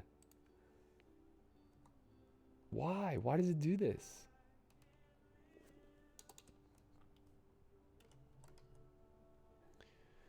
I just don't understand. Shout out to Andre. He's the man who helped set me up.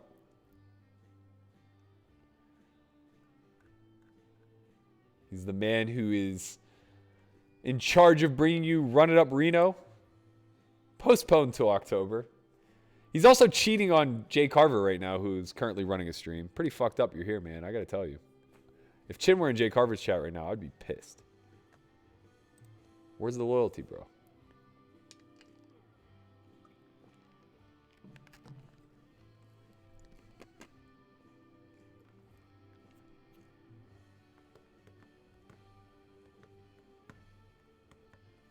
I love that everybody thinks Chris K is so good.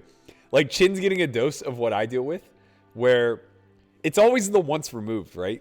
So like, Christian gets to live in the shadows of me and kind of, like, be Mr. Perfect. He gets to, like, very rarely play on TV, and when he does, he just gets to make all the best moves because, like, he's not worried about anything else that's going on exteriorly. And, you know, he gets to be the guy that, like, is better than the teacher, right?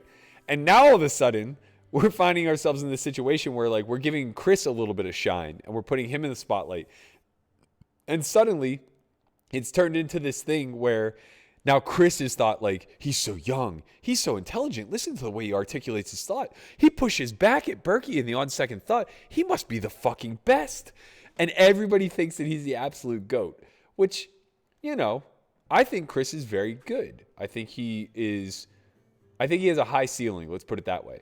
I also think he has a lot of hurdles to overcome, and he's only 21 and hasn't even come close to being battle tested. I would argue that like Chin is just now getting to the point of being battle tested. This kid, he's been playing for no time at all and hasn't really gotten his clock cleaned, for lack of a better term, in any sort of regard. So it's like now all of a sudden it's like, yo, Chin, Chris is better than you. What do you think about that? And honestly, it hurts their relationship because Chin walks around with a chip on his shoulder. So if he hears that somebody's better than him, he just starts showering them. Pray for us, guys. We're not folding. We're not folding. Let's go. This guy has sixes. He's open ripping 22 blinds. He has fives or sixes. Hold, baby. Diamond. Diamond again. Let's go. We know the hand. We just got to hold. Let's go. Where does Conrad stack up in his game, and did he deserve his circuit ring? Nobody deserves anything in this life. I can assure you that. And Conrad's at the top of that fucking list. I got to tell you. Kyle Kinry says, Matt, I'm a huge fan of David Foster Wallace and have also watched This Is Water probably once a month over the past 8 years. Question, what Stoic philosophers do you derive value from? It's a really good question, man. I actually don't. I probably don't study philosophy as much as I should, given my general deep interest in it. I've indirectly studied a lot of Seneca through through recommendations of Tim Ferriss, just because I listen to him a lot, and I found a lot of value there. I'm also a huge DFW fan. This Is Water is like one of the most impactful speeches that I think I've listened to in my adult life. So I take a lot away from that, but Stoicism also presents a lot of problems to me, especially as a poker player. Like, I spent so much time trying to get to a point where I detached my emotions and I could tap into that Stoic philosophy. And then what I found was I disengaged from so much that I lacked the ability to be an emotional creature any longer. And that's not desirable either. So I'm definitely interested in exploring other realms as well. It's something that I should probably put a little bit more effort into moving forward because I'm not nearly educated enough. I'd like to talk to Andrew Brokus a little bit more about this kind of stuff. I know he's pretty well versed. He's a huge Dave Foster Wallace fan himself. And he's the one who convinced me that I could read Infinite Jest, which I'm on my second iteration of an attempt. I'm about 66% of the way through, and I decided to take it on hiatus for the rest of the year.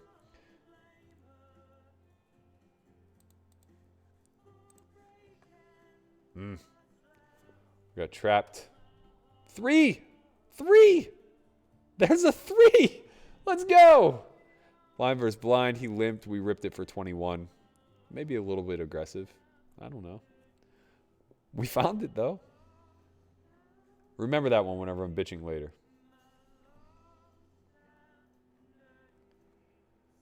Oh, Danzak?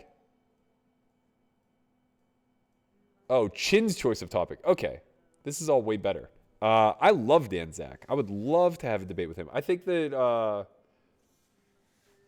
I think it would be more respectful than you think. To the best of my knowledge,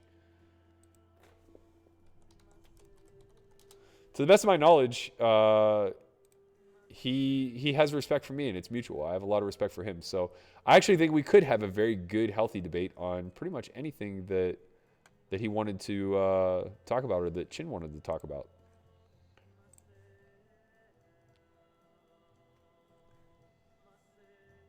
All right, we got a fun spot here. Flatted out of the small blind. We smashed this board. He really shouldn't be c-betting all that much, so we're going to go for it, obviously, with middle set. We're going to go 4K.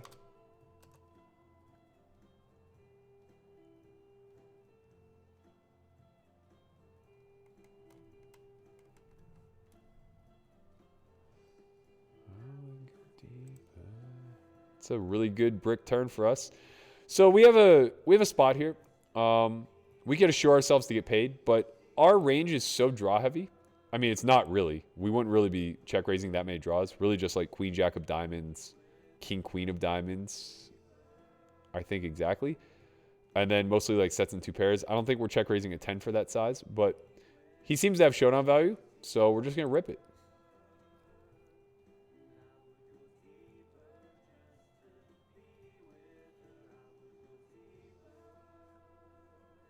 Aye.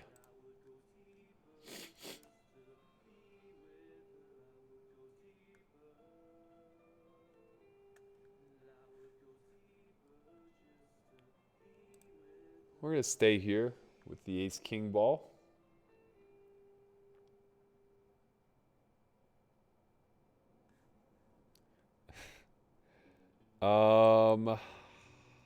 Pretty deep. Can justifiably that's a big open. I'm going to go with a call here. Not the worst type of hand to mix in.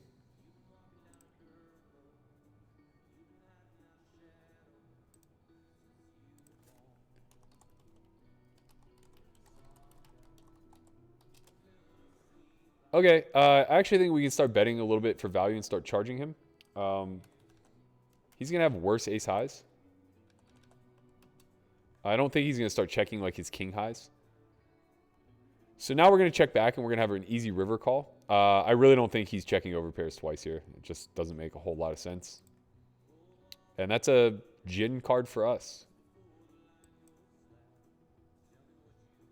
So I think we're going to want to go something in the neighborhood of 3/4 pot. Most of our one pair hands are going to want to do this, as well as our bluffs. Snap call. What did he have? What did he have, Dior? There it is. Exactly what we thought he had. Ace queen high. That's how you trap somebody, my friend.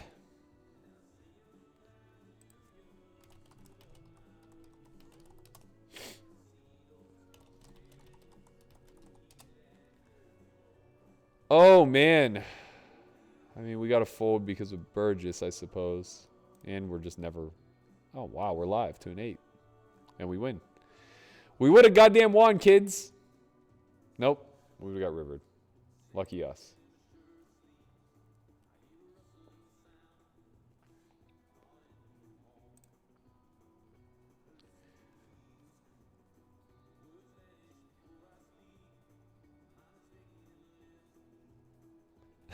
Yeah, Chin, you're right. You give respect to the next level up if you consider me the next level up. I consider us peers. I don't really think about which one of us is necessarily better. There are things that you are better at than I am, and there are things I'm better at than you are. But you pay that respect for sure. You definitely don't respect.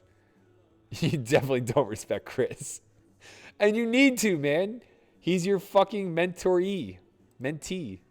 What is that how it works? Jay Carver was my first oh, Chin's telling me the story. How he tried to big time me and landed in my lap.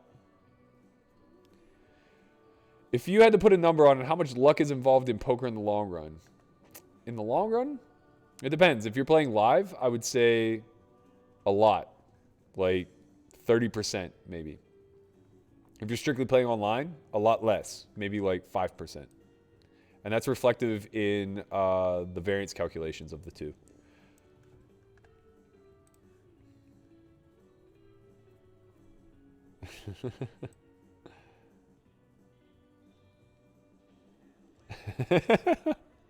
I love this battle between Conrad and Andre. It really entertains me.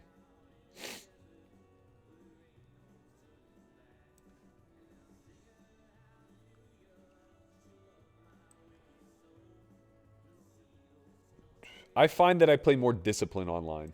Oh, let's go to this one. That's going to be a fun one. I find that I play more discipline online, and I find that I play more creatively and better live. We're just going to reshove here. This is effectively all of their stacks anyway. Let's hold, baby. Let's hold. Heart. Another heart. There we go. We're doing it. We are accumulating good old-fashioned way by having the best hand and making it hurt.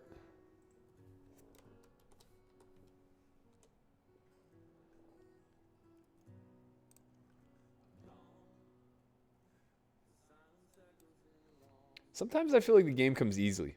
Like when you're just really locked in. I've been building this curriculum for homeschool for the last 10 days or so, and I don't know, man. I just feel really dialed in. I feel like I'm literally calling out people's hands at a pretty high rate and being relatively accurate with it. We might just win a fucking ring tonight, man. God, that would feel good. There's something really validating about winning. I know, it's crazy, right? Chin left out the part that Jay Carver was his first choice and Vanessa Selps was his second, but he was too cheap to pay her. So he came to the third spew that he knew. He just went down the line in spewy live players.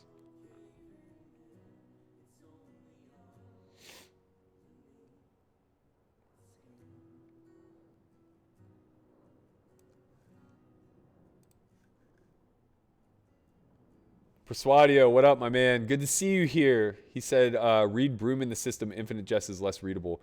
I will say, I couldn't get through it when I tried to read it, but I've been listening to it on an audiobook, and it's fascinating. To me, it's like an old-time radio show that kind of like plays out like an audio play, if you will. It's been a really great read. I'm struggling a little bit, though, to keep up with all the thread lines. Like there are some thread lines from like the very first chapter that are still burning in my head because I want to know what the hell happened to them, and I don't know that they've ever been closed.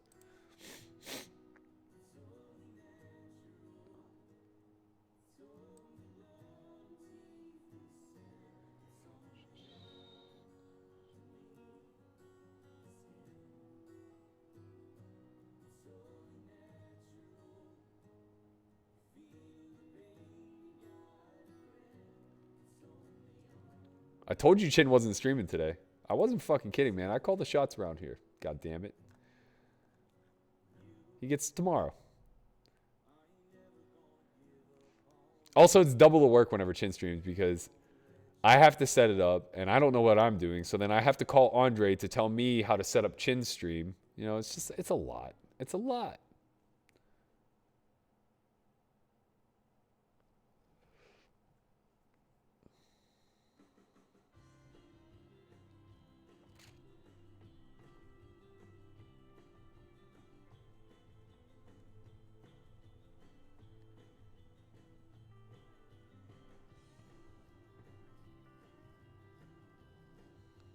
Nicholas Kennedy asks, that set hand, is that a spot in live games where you split exploitively on the turn if you assume out of positions, or if you assume overpairs are most of his range? I don't think so, man. I don't think an overpair can fold there. I think I'm just pushing too much equity. If overpairs were folding there, imagine how many draws I could check raise. I think that we just, either got him to fold a draw or he just floated with like ace high with the ace of diamonds. Who's the toughest and best recreational player that you've played against and why? Good question. If you can consider him a recreational, and I think you should because he doesn't play nearly enough. This is close. He is about 15. Yep, ribbit. Ribbit. That's unfortunate. That's very unfortunate. We might find a 4, an 8, or a 5. Nope. Oh, man, I was so close to letting it go, too. I was so close. I just had a bad feeling. That's annoying. So Marcus Rua, he is an excellent poker player. And we did a lot of battle in the big game. He just takes on risk like someone I've never seen before. I have a tremendous amount of respect for his game. I think he's very good. He's very talented. And he also has the capacity to always reload. I mean, he just covered the table 100% of the times that he played. I'm kind of frustrated by this. I don't know if I'm supposed to be ripping 15 big blinds in a structure like this. Like, preserving those chips there is just worth so much more than picking up the pot, I think. It's frustrating. This is where if it was live, I would have just like looked at the guy and been like, fuck, he has it. He has it. This is close. This is where I wish I wouldn't have played the last all-in. Man. So he has 47,000 to start, which is 15 big blinds, and he raises to half his stack. I mean, I think we just have too good of a hand. We just have too good of a hand. Not as good as him, though. It's always fucking aces, man. It's always fucking aces. Ay, ay, ay.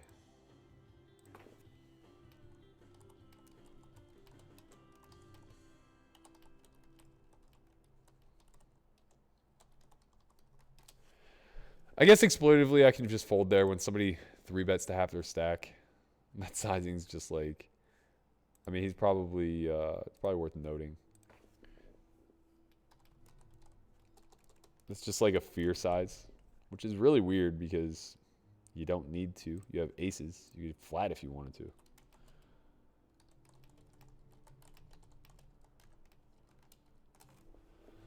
Oh, boy.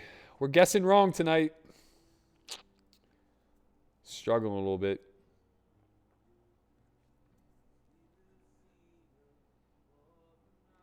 What are your thoughts on conscious poker being the future of poker training? And what up, man? Daniel Wolf, fellow Yinzer, the guy who got angled by Torelli. How you doing, brother? Good to see you here. I hope all is well. I don't want to touch conscious poker with a 10-foot pole. Tell you what, I'd short their stock if they had it. Let's put it that way.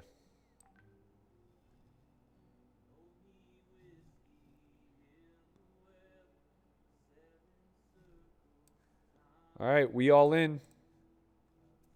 Dylan Brown says, I think you're not aggressive enough at all. You need to you're not executing the hands you know you got to play weak. I don't know what that means, man. But thanks for the advice. I appreciate it.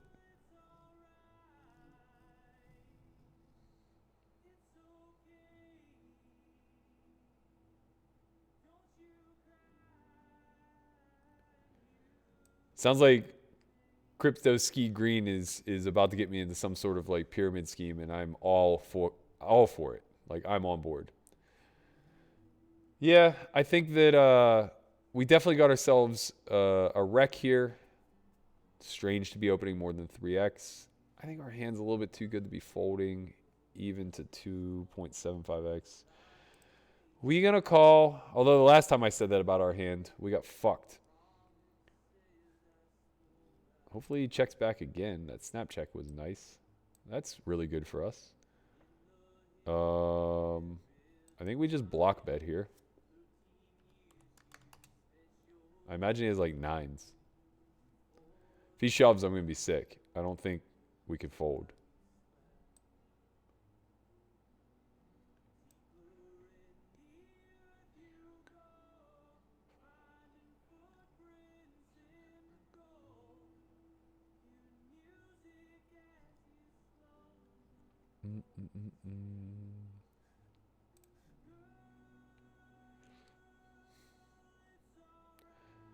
Brian Roy, my man, he is the legend that may crack open the Apostle case.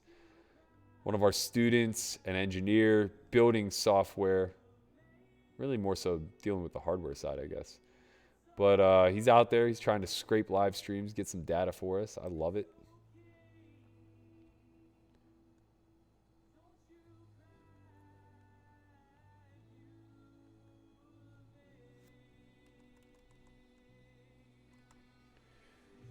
I'm glad you guys got some faith in me getting a ring tonight. I feel a little deflated. We melted down that 100K stack. Doesn't feel good, man. Feels real bad. Feels real bad.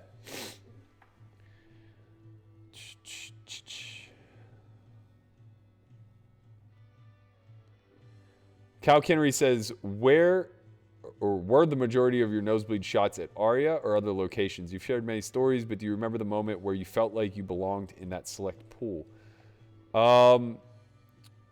I was mostly, almost exclusively playing Aria. I started playing some other games thereafter, mainly the Live at the Bike game, and then some smaller games around town, like 100, 200, 50, 100 that I would play selectively on my own.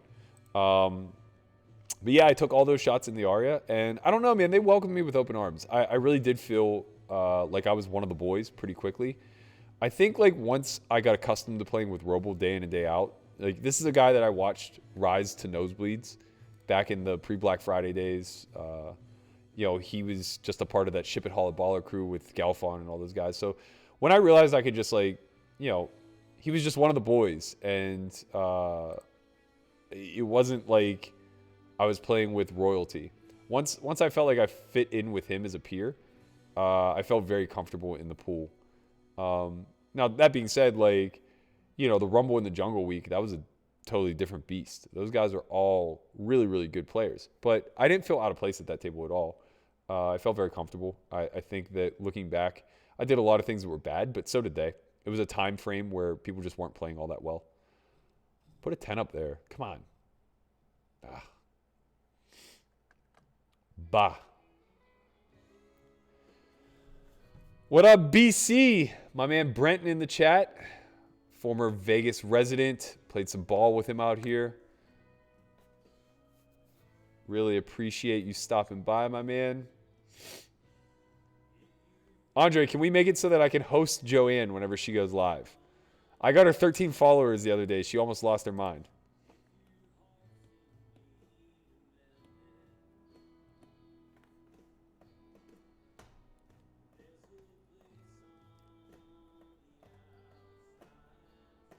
Chin is actually streaming tomorrow. It's going to happen. I'm going to make it happen. What up, Jake? Thanks for coming, buddy. Appreciate you being here. Wow, 765. This is peak. We didn't get this high on Sunday, man. What's going on? You guys all bored? You know there's an Andrew Nemi and Jay Carver stream going on, right? Where's Berkey reading the questions from? The YouTube chat, of course. I have a pop-out chat. Looks like this. Hello! Hello! Just when we needed you the most. You're saying there's a chance. Panoramic is a reg. Center fielder is a reg. One of these two is going to be all in. I can promise you that. Let's go. That's never a good sign. Rip it. Rip it. Oh, man, this is annoying. We just have to price him in. Hope that he thinks I'm making errors, that's all. Or that he has a limp jam in him. Hopefully he has a hand that he was going to call a shove with. Let's put it that way. Yeah, I should stop playing ace-jack. I wish it were offsuit there. I would have folded. It's so annoying. Also, that was very painful. To get aces in the big blind and get no action at a table where there's 1, 2 open shove stacks, 3 open shove stacks. It's a fucking joke, man. Okay, we rolling, baby. It's going to be hard to get us off this one. With every fold, we are more likely to be all in. Let's not keep track of all the hands that I'm losing for, or losing to. Do I ever want to induce here? I think so. I think we can get the small blind to shove light. I'm wrong.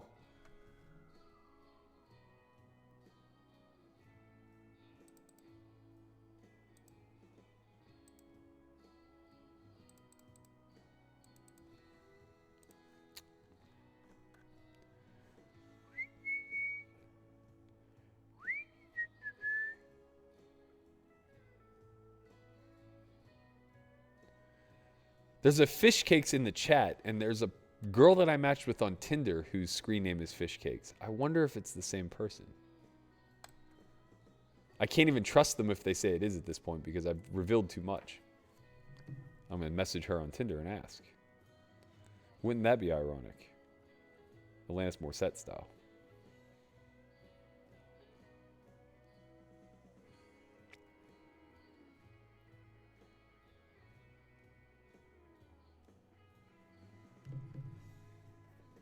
I think it's an imposter. But we'll see.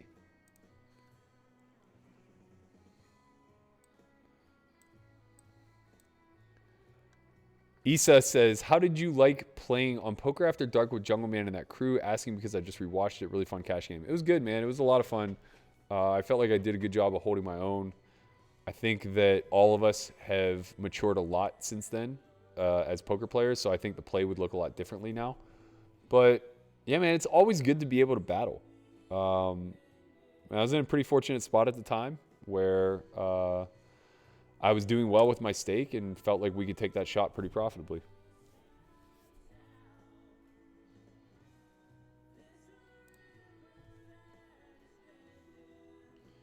What up, Barbod? Good to see you here, man. Barbode, I think it is. I always mispronounce it. Thanks for the tournament advice, Cleo. I'll be more mindful next time about getting in 15 big blinds with ace-jack suited. We're not being results-oriented or anything, at least. Ay, ay, ay. What is going on here? What are these guys doing?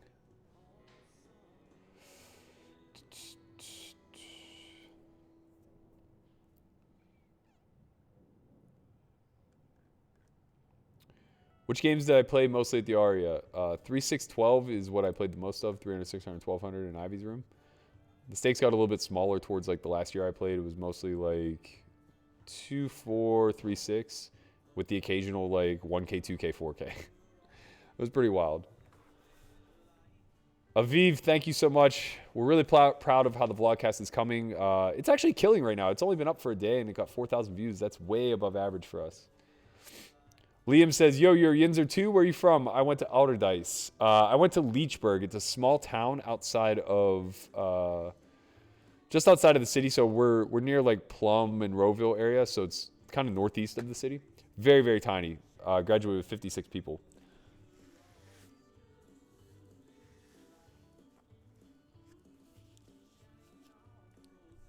How many people left? 38. No, sorry, that's my position. 57 with 50 cashing. So we are on the bubble. We are on the bubble. We had aces on the fucking bubble last time, and nobody shoved. Brutal is what that is. Liam says, I go to Pitt. I'm a senior. I'm a Penn State fan, man, but I have love for Pitt. I'm not your typical Penn State fan. I root for you guys. I never understood the whole, this is close. Hopefully we try to sneak one through here. I imagine we get ripped on at a fair frequency. This hat is chewing me up. Look at his line. Oh, baby. Oh, baby. We're going to start with a standard C-bet. 40%-ish.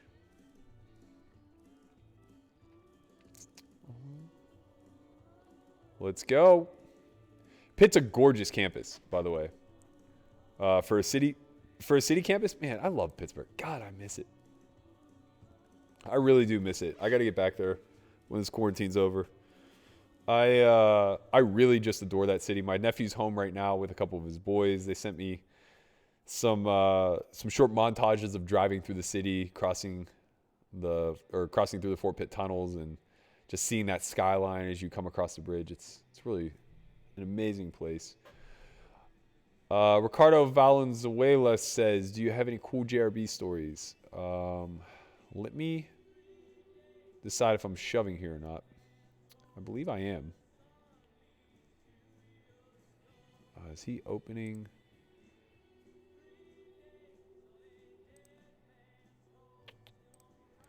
I'm going to do the right thing. We're on the bubble, fam. We're not going to get out of line. I think he's very aware. I think he's a good enough player to recognize he can't really steal in these spots that easily. So I'm going to go ahead and do the right thing. I do have a humbling JRB story, one that I think more people need to know. We were playing one night, and I'd been getting crushed. I think it was in the midst of my downswing. And I can't explain to you what the atmosphere of the big game is really like. It's just something you really have to experience for yourself. You have to realize, like, we're gambling for hundreds and hundreds of thousands of dollars, but the wealth in the room is such that it doesn't matter to them.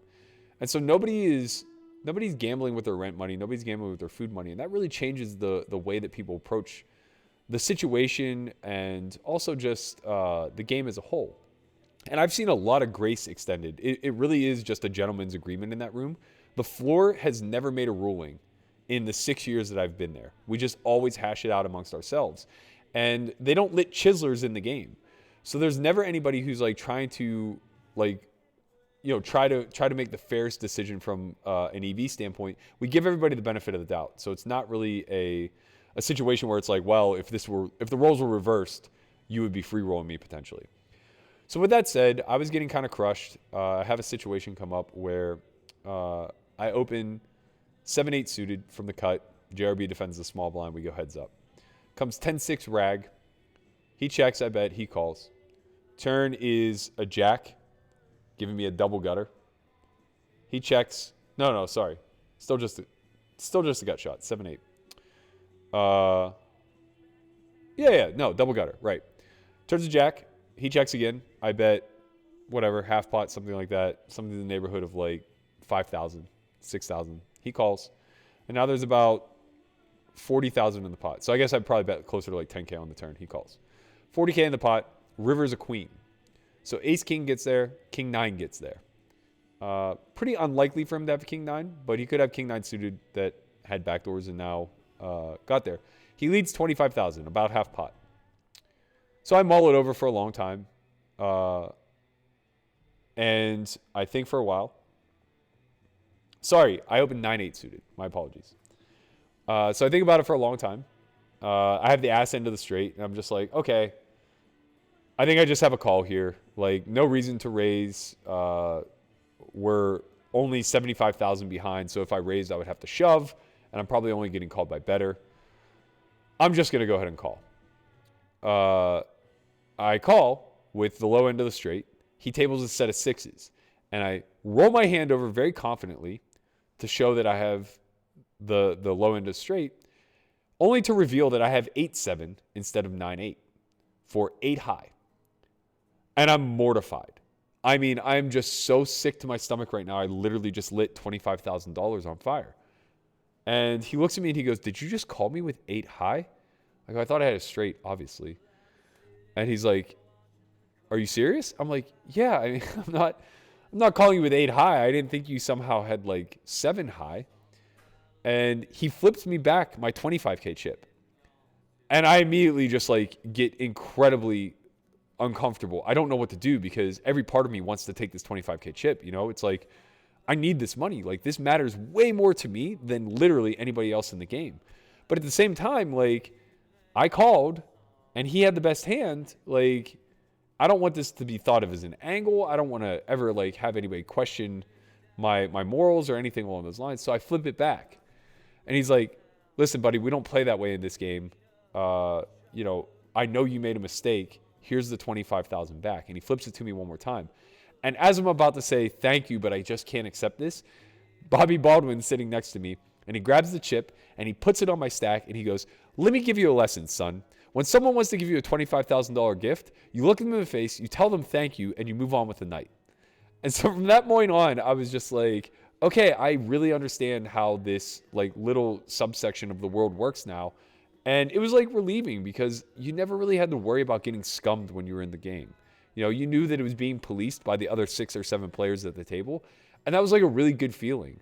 Another night on top of that, I was playing Matt, Aussie Matt heads up, and he was borrowing off of me. And I ended up in a situation where like I'm beating him for a lot of money and he needs to loan. And I want him to play, but I can't loan it to him because I'm backed. It's not even my money, you know? Roble, just for out of the goodness of his heart, vouches for $800,000. Says like, "Matt's good for $800K. If he doesn't pay it, I'll pay it." He has no reason to do this. Like, I'm getting action from somebody that he's not. You know, it's just a really good spot for me and a bad spot for him. But that's just the way that game worked. He knows Matt's good for it, and he has means of recouping and things of that line. So, like, I ended up loaning Matt, like, $1.1 million over the course of that session, and I didn't even think twice about it. That stuff, that's inconceivable in real life. You know what I mean?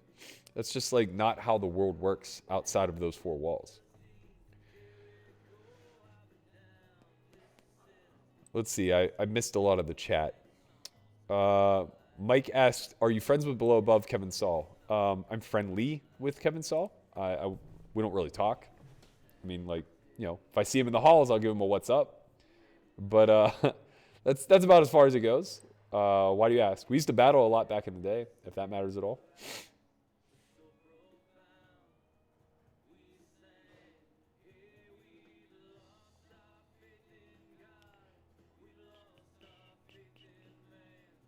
Berkey, should I continue punting or stop now? Your answers determines my fate.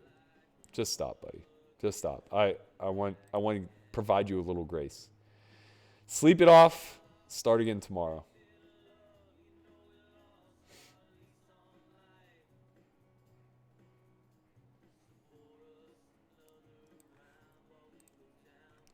$54 left. We're 38 of 54. 50 cash. We're looking to make a little run here. Kyle Kearney says, "Are you still connected to your former backer to potentially take shots at nosebleed games if they arise in the future? Or is this something you've moved away from, given your business, etc.?"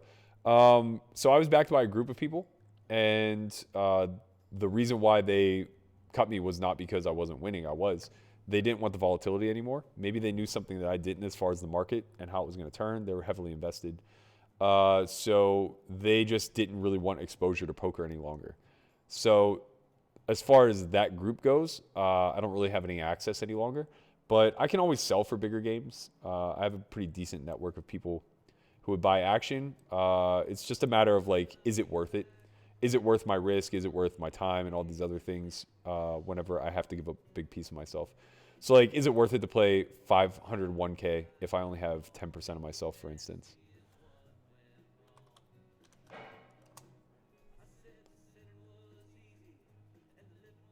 I hope you guys are right. I'm trying hard. I want to win.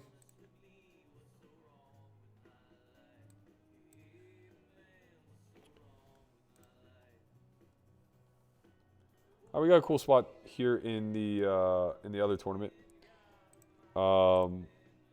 We got Kings. He opened under the gun. I 3-bet small. So he opened to 1,000. I made it 2250. I think at our stack depth, that can play wider than just value hands, which is really good. So now we land on the turn in a little bit of an odd spot. We have 4 SPR. The nuts haven't changed unless he has aces. This is a range card for me, so I think I get to start betting a lot bigger here. We're going to bet a third of his stack. Obviously, we're calling shoves. If he has queen jack, he has queen jack. If he has aces, he has aces. There's nothing we can do. We don't block the king of clubs. That's a nice event. Easily could have king jack or king queen of clubs. This can look like a mistake bet. We shouldn't have much queen jack in our range. Now I'm blocking the king of clubs. Not such a great event. This would be our... Well, I'm going to have to take my time bank and probably check back. We're in a real spot in the bubble here. I think we're going to have to be all in. Yep, we don't have a choice. We're all in. God damn it. God damn it. Club! Yes! Oh, the pain. Okay, I've tanked too long. I'm going to check back. I don't think that hand can call me. Very fortunate, though. Everything worked out well. Wow, everything's working out. We might just win this fucking ring tonight, guys. Let's go. Let's go. Give us the one time. So, him having king, queen off there is a byproduct of my 3-bet size. And at depth, I think people were hesitant to do this, but realize that, like, people are going to play much tighter versus a bad price whenever there's reverse implied odds involved. So we want to price them in whatever capacity we can, and it worked out very well for us.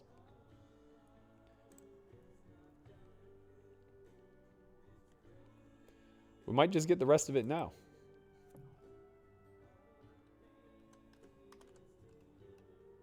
I think we get to go a little bit bigger here. This is a texture where he has a lot of continues, even from the big blind, and we dominate most. It's a really good card for us. I think we get to continue betting for value. No need to worry about being all in We don't have anything to protect. We could check this one back. We could bet our better jacks. But versus big blind, I think this is a good spot to kind of go for it.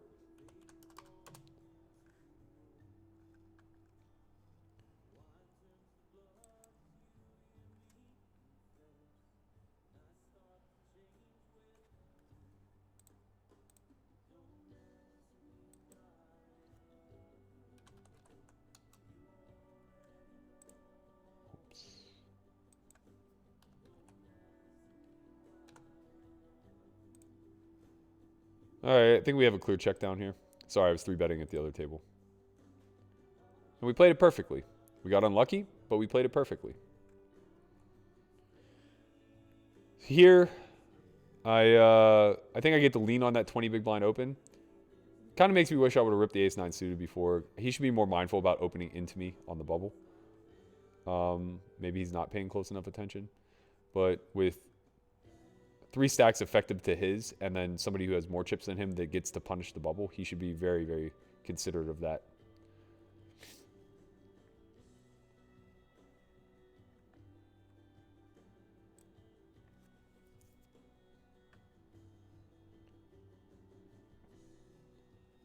I think that 9-10 should be shoving river, for what it's worth. I understand that he thinks I miss a lot of like clubs or spades there, but I don't know, man. My bluff catchers aren't going to ever really bet. 3 out of the money now. 12 of 53. Pretty good event.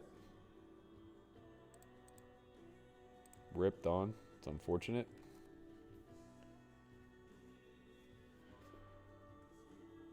Let's see. Art says, you're a different pedigree than Nimi. That being said, do you have any issue with him? No, God, not at all. I think he's an innovator. He was the first to really do this vlogging thing well. I think he brought an entire industry to poker that didn't exist previous to him. I like Andrew a lot. We actually had planned on organizing a Poker Out Loud vlogger edition. He's in. It's just a matter of actually having the resources to do it now that we're all on lockdown. But yeah, I'm hoping to launch that in the future. Right now we have soft commitments from Nimi, Marley, Jamin, Vibes, and Matt Vaughn. So it's just about filling the 6th spot. I think that won't be much of a problem with how many vloggers are out there in the universe. Somebody's going to want to get in there. Oh, sorry, we do have the 6th spot filled. I can't believe I forgot him. He was my first commitment. Trevor Savage is 100% in.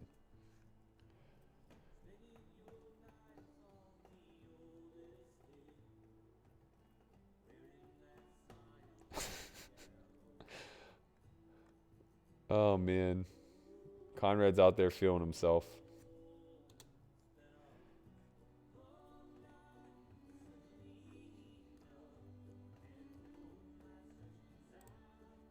Oh, this is annoying.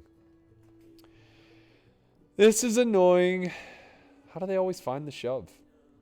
These guys don't give a shit about the bubble, by the way. Like, so much less of a shit than they should. I'll probably get ripped on again here. I'm probably going to have... I won't fold the Bexel.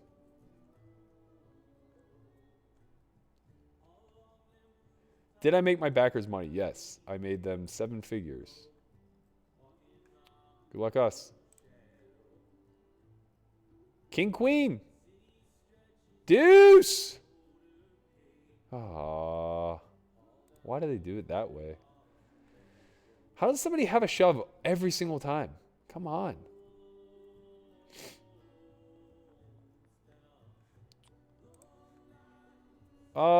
There's not a huge difference between playing 501k with 10% versus 50-100 with 100%, but some of it is, or most of it, I guess, is your risk. So when I play 50-100 with 100% of myself, I could have $100,000 at risk, right? And that's great. When I play 501k, it's very unlikely that I'll be able to easily accrue $1 million in like one setting, right?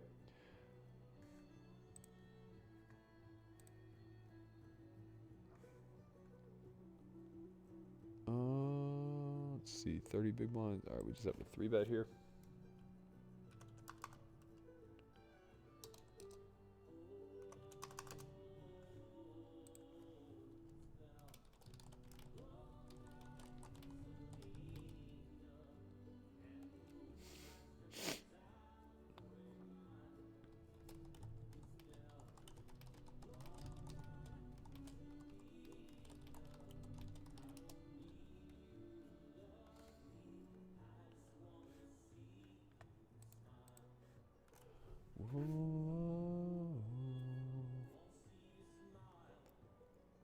Jesse says that was a perfect hand to check jam versus your king. King, I dig the check back. Well, I wouldn't have bet. I would have just been all in. And if I did bet, I certainly wouldn't be bet folding.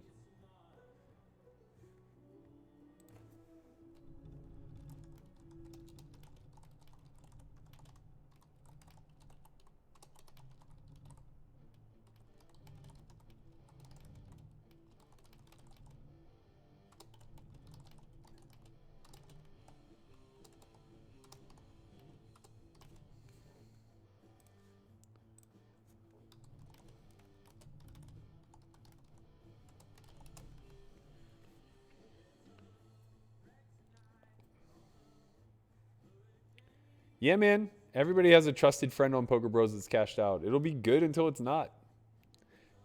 You can be in good shape until you're the one who gets fucked, you know? Somebody's going to get left holding the bag, that's for sure.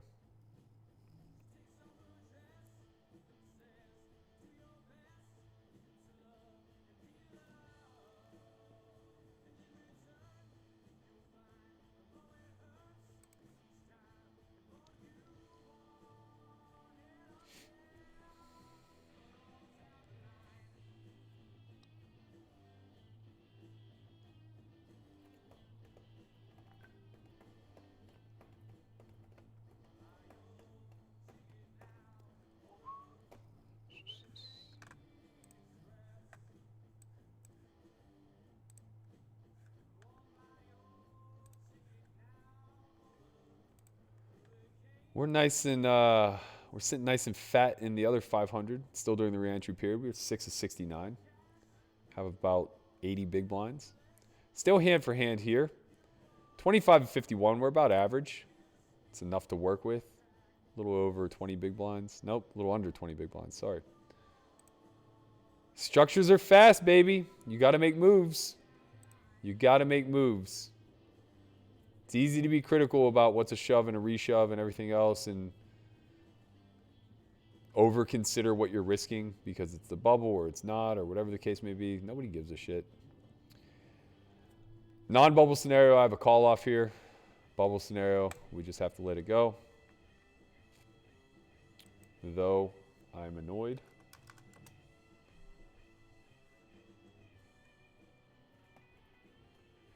Trooper is the OG in the sense that he started the first vlog. I don't know that his really had that mass appeal. He was a little bit more of the Ryan DePaula line where, you know, he was showcasing the degen life. But Brad and Andrew kind of made it, I guess, cool to be a grinder, right? They just kind of like demonstrated what it's like to just be in the thick of day in and day out grinding, both of the vlog and poker.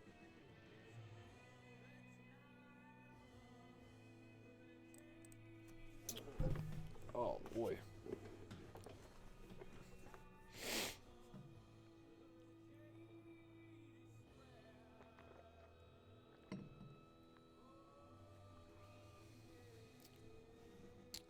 Katie Marshall said, just want to thank your whole team for the Christmas gift. Just solidified my decision to save for a trip to the Academy someday. Looking forward to having you. Thank you so much. We appreciate you being here in the chat. If you don't ever get to make it to the Academy, that's okay. Feel free to join our Slack group. The link is in the profile, in the description of the video. A lot of good conversations taking place there. I'm really proud of our community. Everybody does a good job of keeping it respectful, keeping it on point, and keeping the strategy flowing.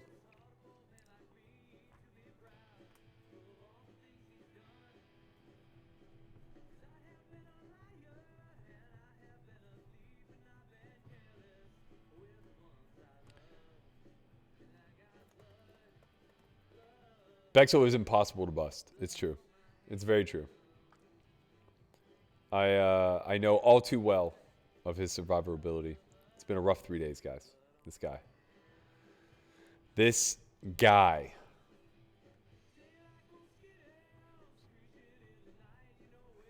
Still on the bubble. One out of the money.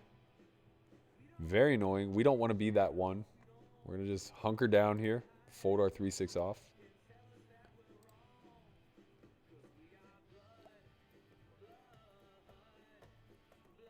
So annoying. Enjoy your walk, sir. The delay is 5 minutes, Kaki. We are on a 300-second delay. You're getting me a little bit after I speak what I say. It was supposed to be a 3-minute delay. I changed it in studio and then forgot to save it because that's how I roll, baby.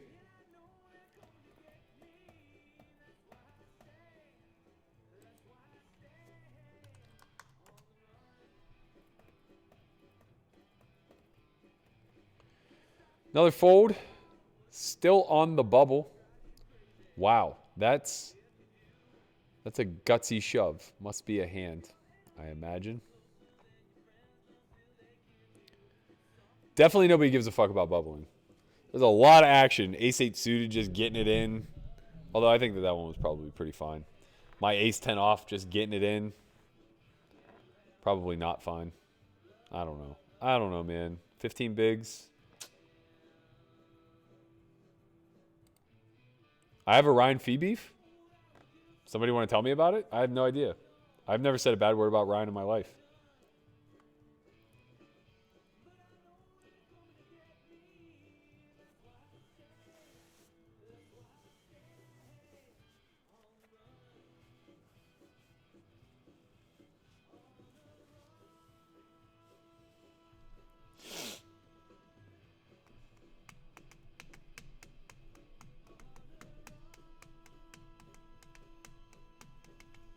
Man, I'm hungry again.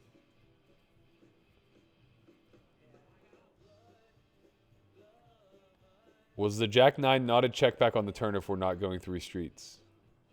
No. Why wouldn't we?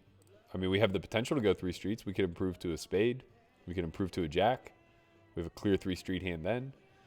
We definitely have the best hand on the turn. At a really, really high frequency. What are we checking back to preserve? Folds to us. We're going to be all in. We're going to risk the bubble. We cover everybody but one person behind us. We're still going to be all in. We're going to try to bubble his ass. Shoving for 3 blinds. Good luck us. Chin would have used his time bank there. Hope that somebody else busts in the meantime. Let's go. Hold, baby. Club. That'll do it. That'll still give him an 8. Give him an 8. We did it. We're in the money. We beat down our man center fielder.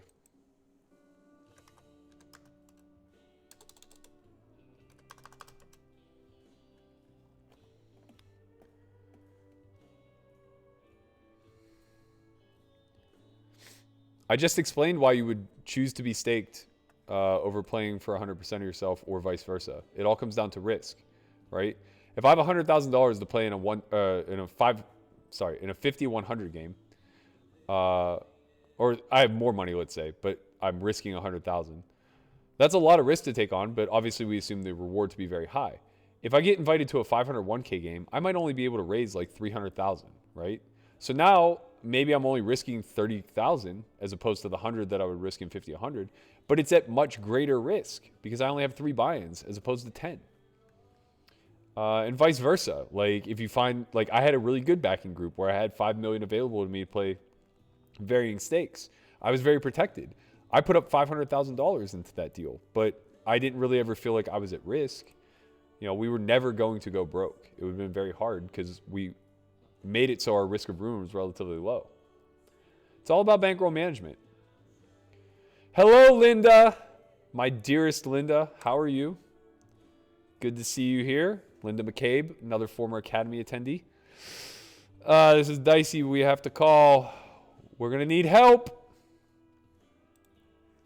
I think we're flipping, though. I think by the speed of the shove, we're flipping. So just let's see a king or a queen. Let's go, baby. There it is. Put it out there. Put it out there. Put out another club. Okay. Okay. We are getting shit done.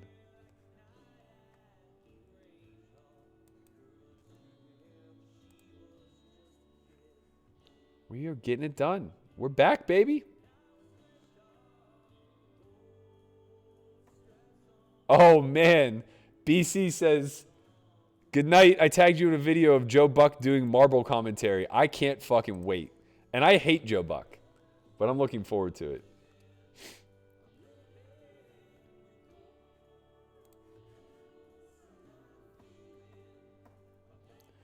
Daily routine on quarantine. How you staying fit? Diet changing. I got to tell you, man, the last 2 weeks, I've been sloppy. I've been a little bit panicking with the business stuff. But we got back into it today. We got some resistance bands. I've been saunaing every day, put in a solid hour there. Ooh, this is dicey. I think we're going to have to let it go. It's my favorite hand. I don't like to fold it. I've been cutting way back on calorie intake. Obviously, I fasted the last 60 hours. So I'm reducing to about 2,000 calories a day instead of like 2,400. Just trying to do the little things to keep myself lean. I'm actually the lightest I've ever been since high school. I'm down to 188 from a former peak of like 205. Looking forward to start moving heavy weight again. I'd like to get back up to like the 195, 12% range if possible. Right now I'm about 188 and probably 17%.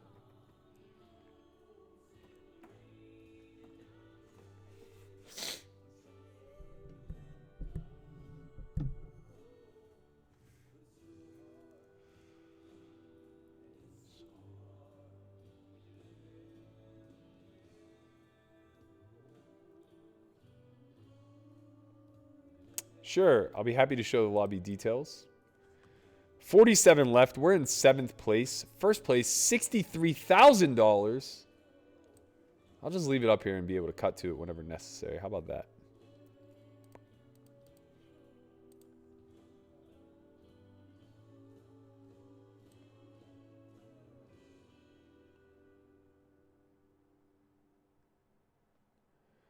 Shout out to Chad. Says first time ever sending a message in chat. Just wanted to thank you for the entertainment. You're very welcome. We appreciate you being here. Well, goddamn Bexel again, man. He got all the chips. All right, we're just going to flat here. We have 25 blinds. We easily could shove, but facing an under the gun open, I think that's spewy. I think we have enough chips to have a flatting range. No reason to just fold. I mean, there's reasons to fold, but good things can happen, you know. Sycamore can shove here. Shout out to my favorite lady, Lauren Roberts, Sycamore.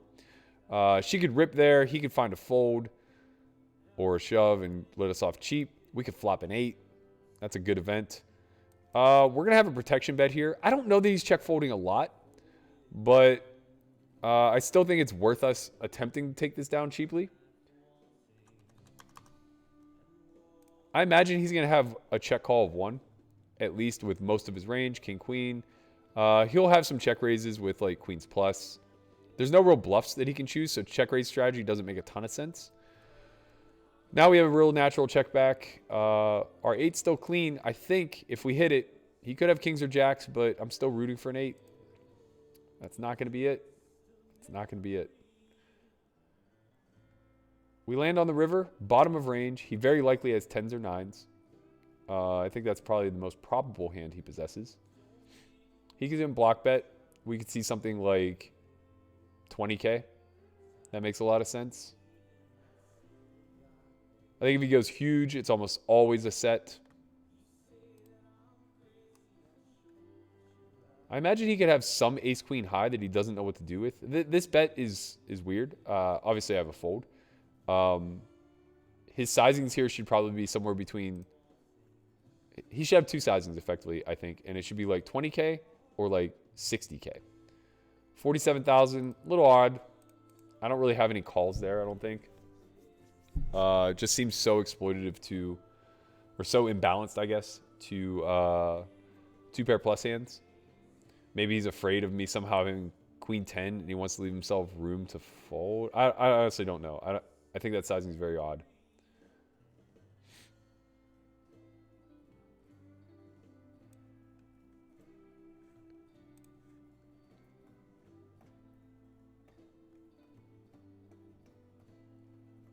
How many hands would be all right to practice daily on Zoom? I'm doing around 3K a day. I honestly have no idea. I never even had the chance to play Zoom. I haven't played online since Black Friday. It really depends what you're practicing, right? Because if you have leaks, then all you're doing is pressing those leaks over a large volume of hands. If you're using those hands to then go back through your database and collect, relevant data that you can utilize otherwise to figure out where you're leaking in the game and things of that nature, putting in more volume makes a lot more sense. Very, very disciplined. What's my favorite music genre? It's probably a toss-up between like acoustic folk and hardcore gangster rap. I'm not kidding. Like Ed Sheeran or Dr. Dre. We're in a pretty good spot here. I think we just have a rip versus an early position open like this. We can exploitively just raise. Actually, I'm just going to rip. He's a reg. That's why I'm just trying to figure out like if we can price him in. I don't think there's any reason to level though. We just get it in. He'll call with a lot of his pairs. He'll call with his ace queens. My reputation precedes me, I think. There it is.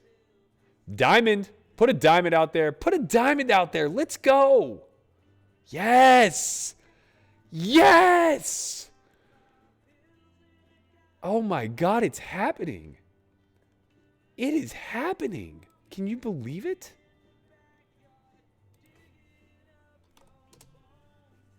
Can you fucking believe it? It's happening. They're going to let it happen, guys. 6 of 40.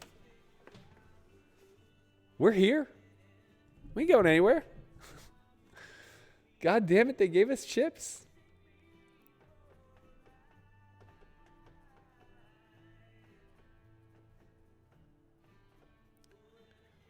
Jack Moore says, can't see ourselves having other spades in our check back line. I think we have ace-high spades that would be fine to check back. I also don't think we need to have spades that check back. We're very shallow.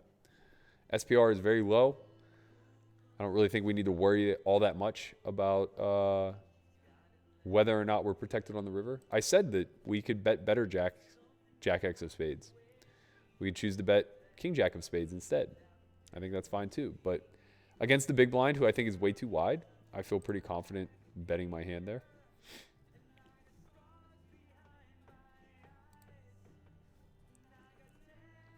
Why do I not like Joe Buck? I don't know, man. I don't know. There's just something about him irks me. He feels a little bit pretentious. He feels a little bit snobby to me. He's not Bob Costas, you know? That's the best way I can explain it. And he gets a lot of shine. So like I don't hate him. That's a bad thing to say. I dislike him, and I think the big thing is because he's so crossover. Like, pick a sport. It's weird to me that he gets to do baseball, football, Super Bowl, like all the big. Obviously, that's reflective that he's very good, but he's not my cup of tea. Like, he's not my taste. To me, I think he overpowers the analyst that's in the booth. Like, if you put him and Tony Romo together, I think we get more Joe Buck than Tony Romo, and that's a travesty. Which casino poker room has treated you the best over the years? I will say that I get treated very well. But Aria did a bang-up job. They gave us VIP service. And since I started playing at the Wynn, also, I get treated incredibly well there. World Series treats me like gold. I really can't complain, man. I have to tell you, like, I feel very, very, very blessed to be shown respect in the community by operators where I know that they don't have to extend that courtesy. Alex asks, hey, Matt, during the massive downswing you had before it shifted, did you change anything significant in your life or your mentality? Yeah, I started working with Elliot Rowe, and then I went home for 5 months to care for my dying grandma. So I basically just completely unplugged from poker for the better part of 5 months. And yeah, it really allowed me to figure out what mattered most, where I was failing, everything in between all of that.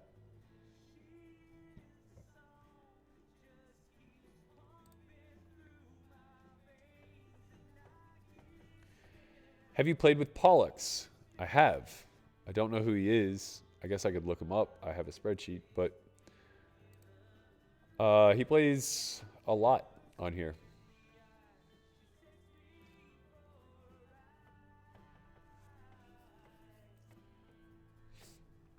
Lucky, Spewy, all the chips. Wow.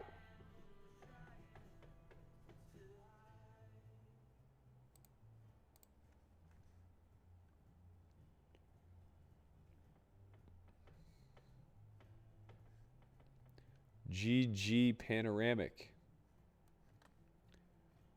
Down to 36. This is cruising, man. Cruising. 35 now, sorry.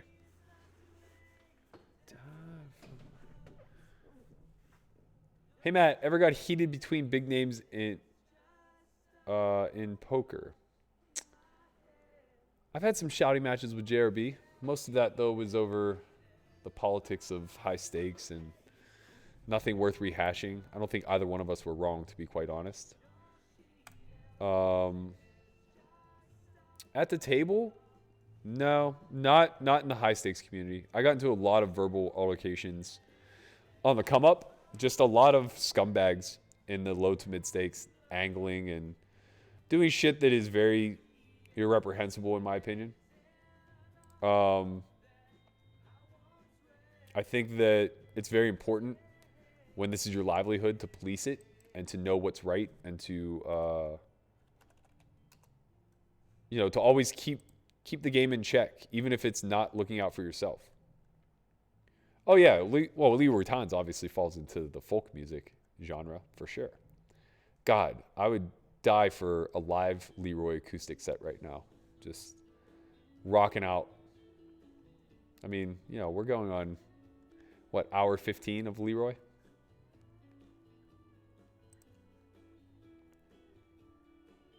You were right about me.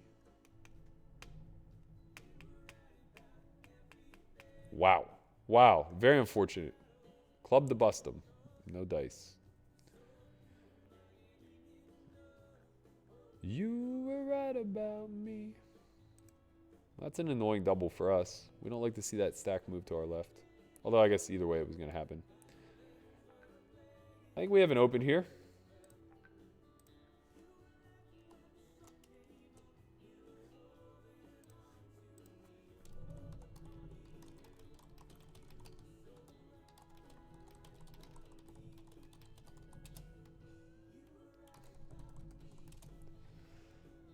You were right about. Shay, thank you so much for dropping in. You're very welcome. Good luck on Ignition. I'm rooting for you. Please come back and celebrate when you ship one. Michael Hoffer asked, Christian, have you ever considered a coaching for profit stable? It's hard, man. Live is so impossible. There's so much trust, and it's so difficult to find enough people that you can trust, that are winners, that need the staking, et cetera, et cetera, et cetera. I think what Nick does online with Poker Detox is genius. I think he has an amazing business plan there. I think he'll be very successful for years to come.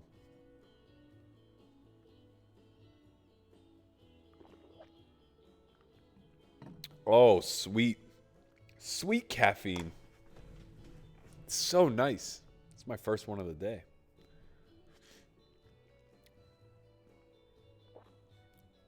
They want the lobby, they get the lobby. Oh, we opening first. Wait, maybe not. What happened here? Is it on us? Yeah, we opening. Oh yeah, I forgot. I didn't need to drag it in there. I had it all set up for another window and then I forgot. Does that work? Yeah.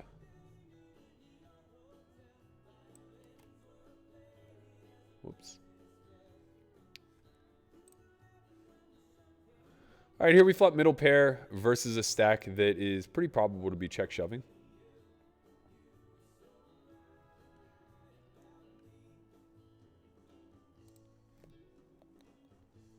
We're going to check back. We don't really need to protect here. I misclicked down below. I'm going to fold. I would have 3-bet anyway, but I would have chosen a better size.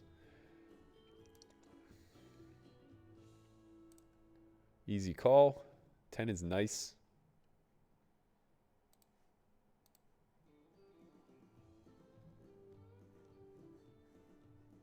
Wow. What is going on here? This shouldn't be happening. He obviously doesn't have ace jack or jack 9. This line doesn't make a whole lot of sense. I got to tell you guys, my spidey senses are going off. My spidey senses are going off. I have all the ace jack. He has none of the ace jack. He has all the Jack 9. He does. That's true.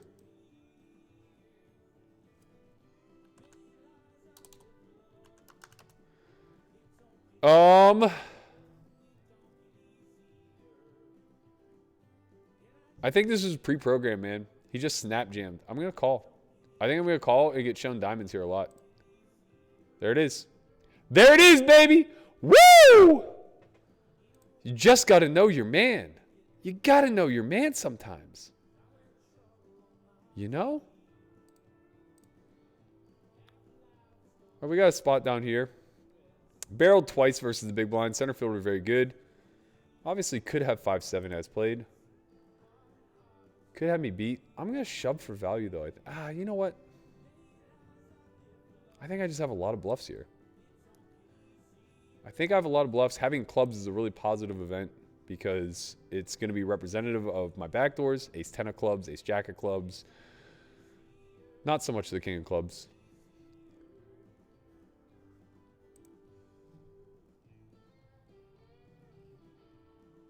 I don't think he has much two-pair plus. Not check calling 3 times. I think he's just going to have a lot of worse kings, to be honest. A lot of worse kings, some 8x of spades. Panoramic is Tony Dunst. I just don't like outing people. Wow, we got the real light call. Let's go, man. These guys think I fucking suck. I got to tell you, man. They just think I am the worst. They have to. They just have to. It's incredible. Lucky Spew here opens off of 40. I think this hand can go either way. I'm going to flat. We're going to go back here. We're against Lucky Spew in this hand as well. We're going to play against him in both. Through a flat. We flop well here. We flop well there. Wow. Look at this. We just are going to beat him twice. This is the one that matters. We have a natural bluff catcher. Ace of spades. Pretty negative event. We could block, but with no spade in hand, no reason to. Down here, we should be expecting him to check at a high frequency. I'm actually going to check back. I would bet my worst spades, like Jack 10 of spades, something in that nature. But here I just have a check back. A spade is really nice. 6 is not so nice. Here, we're going to have 1 call. 10 is pretty good. I think we can block that card.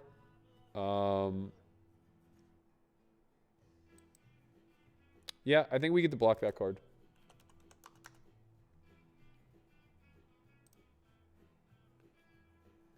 And then down here, I think we have a very clear bet.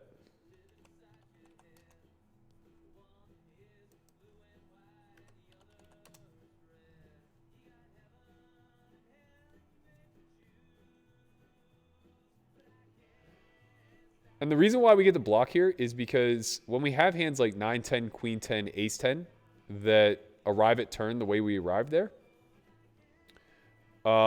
we can't check raise any longer when the turn's the Ace of spades. So we're forced to just check call. Now we do have full house coverage on the river. And we certainly have some 10x coverage. We'll have Jack 10 with the Jack of spades, et cetera, et cetera, et cetera. When was the last time I got into a fight? Should have asked you that on stream. Oh, man, I'm so sorry. I didn't even recognize your screen name. I'm such an idiot. Thank you so much for coming. I appreciate you being here. I actually haven't been in an actual fist fight since college. And I got to tell you, man, my nephew's 21, and he's my size. He's 6 foot, 190 pounds or so, and he's trained.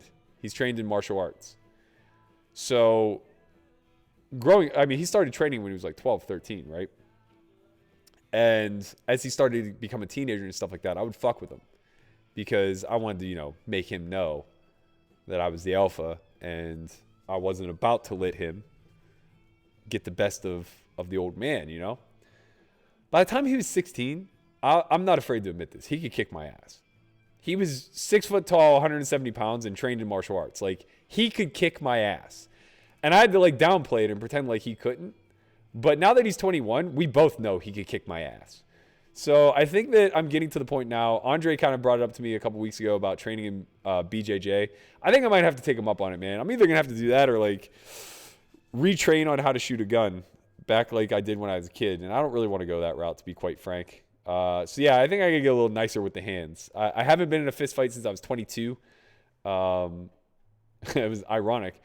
It was in the bathroom of a bar in my hometown where one of my best friends went in there to take a piss, and two guys were in there like dealing drugs, and they told him to get the fuck out of there. And my friend is just like an arrogant little man syndrome. Like he's 5'4", nothing. Came from the military, was just like not going to listen to them.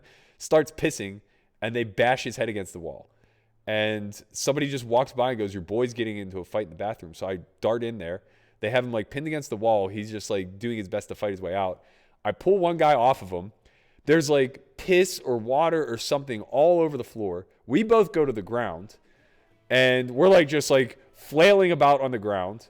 I never get a punch in. He never hits me. I get him in a rear naked chokehold and just have him like locked up, held like this, while my friend Scott is just pummeling the fuck out of the other guy now that it's one-on-one. And he's letting him know it too. Like, oh, it's even now. You know what I mean? Like he's just like on top of this guy, just beating the shit out of him. Finally, the owner comes in. They break it up. And as I'm trying to, like, I let this guy go. And as I'm trying to like get up or whatever, I slip.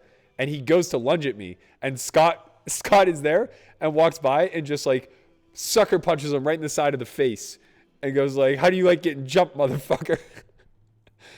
So that happened. Those were wild times indeed, you know. Crazy shit being a kid. Tool Time, I recognize this name. I know that he's a reg. I'm pretty sure he's a reg. We get to size up on this flop. We could check back at a fair frequency, but not a hand this strong, I don't think. This is a clear bet. We got 18 bigs down here. We have the option between raise calling and limp trapping. I like limp trapping better. I think a raise just gets a fold a lot. I think when he has ace high or even king high, he might just open rip. We have a very clear call off. We could have opened shoved, of course, but I think the hand's just too strong for that. 6-6 deuce, advantage kind of low, lends his way. Our hand's way too strong to bet fold, so I'm much more interested in being able to check call and bluff catch.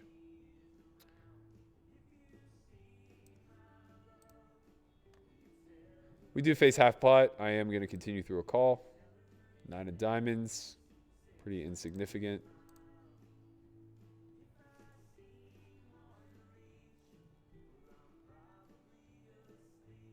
I might fight Chin, though, to be honest. I may fuck with Chin.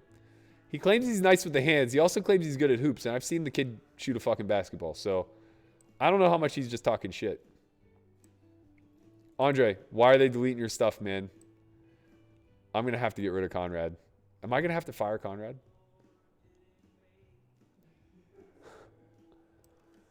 Okay, we're facing an overbet here on the river. He does have a lot of bluffs available. He obviously doesn't have the ace of diamonds, really ever. We would expect him to have just shoved pre. With that said, he can't have 7-8, of course. He could have diamonds. I'm just going to let this one go.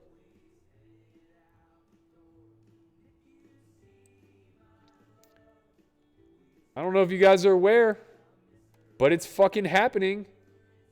It's happening right now. Let me get the chat out of the way. We are 1 of 29. $63,000 up top. We just might win this motherfucker. Let's go.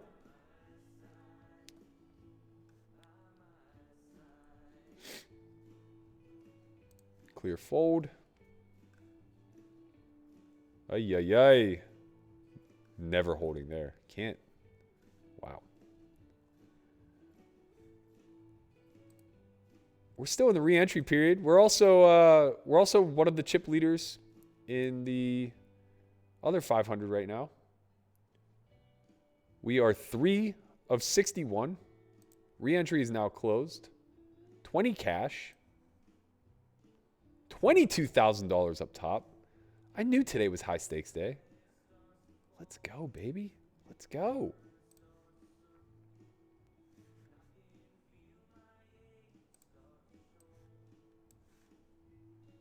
Let's go. Is it going to happen? Do we win them both? Is that a thing? Can we make that a thing? I think we can make that a thing.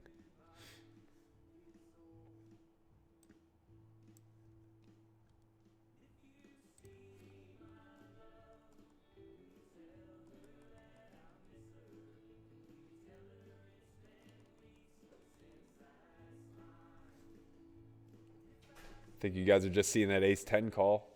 What'd you think? We like that? Did we like that? Man, we got some fucking hero calls online the last few days, huh? This is a spot that I think we need the 3-bet. Doesn't have to be large.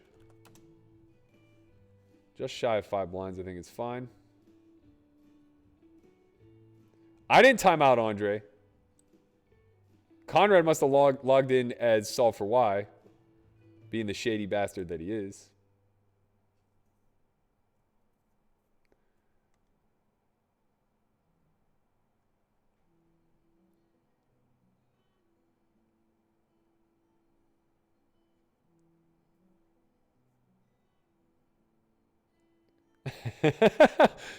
I don't think I have it in me to carry a pair of scissors, man. That's not gonna fly.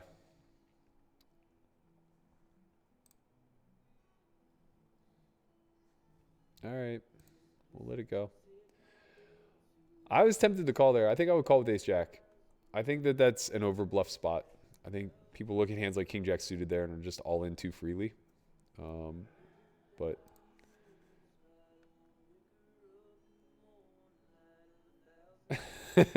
bro, I had Corona. It's not that bad, Andre. You'll be fine. Nobody wants Conrad. Nobody wants to be Conrad.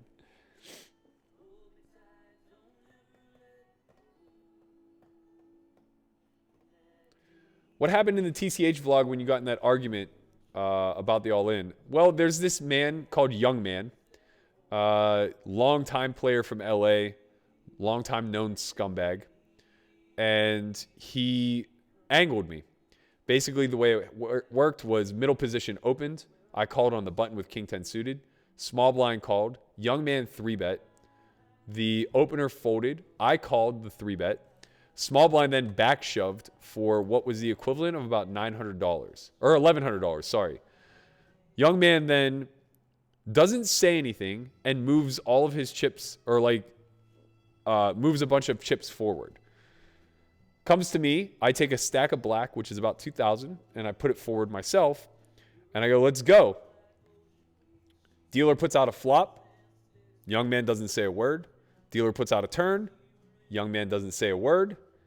Dealer puts out a river, and I say, that's me, and I roll over trip 10s. At this point, Young Man says, I just call. I only owe what the all-in was from the small blind. And it's a difference of like $300 or $400.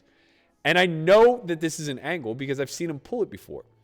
If he had won with whatever hand he had, he 100% would have made me pay him his entire stack, and I would have happily done so because of what is the term that I'm looking for? It's perceived action. The perceived action was that we were all in. And I didn't want to I would never go against that, right? So it's perceived that we're all in, or it's agreed upon action that we're all in, and he's just simply working an angle there. So in no way, shape, or form was I willing to let him get away with that for $350. And especially like when I know him to be a scumbag. Like, just wasn't interested in it at all. Had to call him out. Had to do what I thought was right. I think it's really important to police these types of things. We're actually going to raise here. I think having the king is a pretty positive event.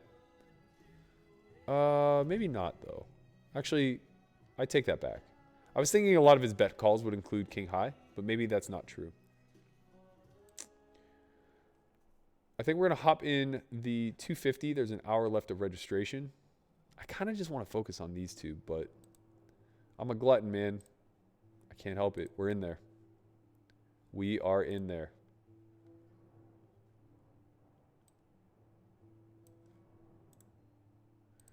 Whoever asked the question earlier, Polex is actually at my table right now.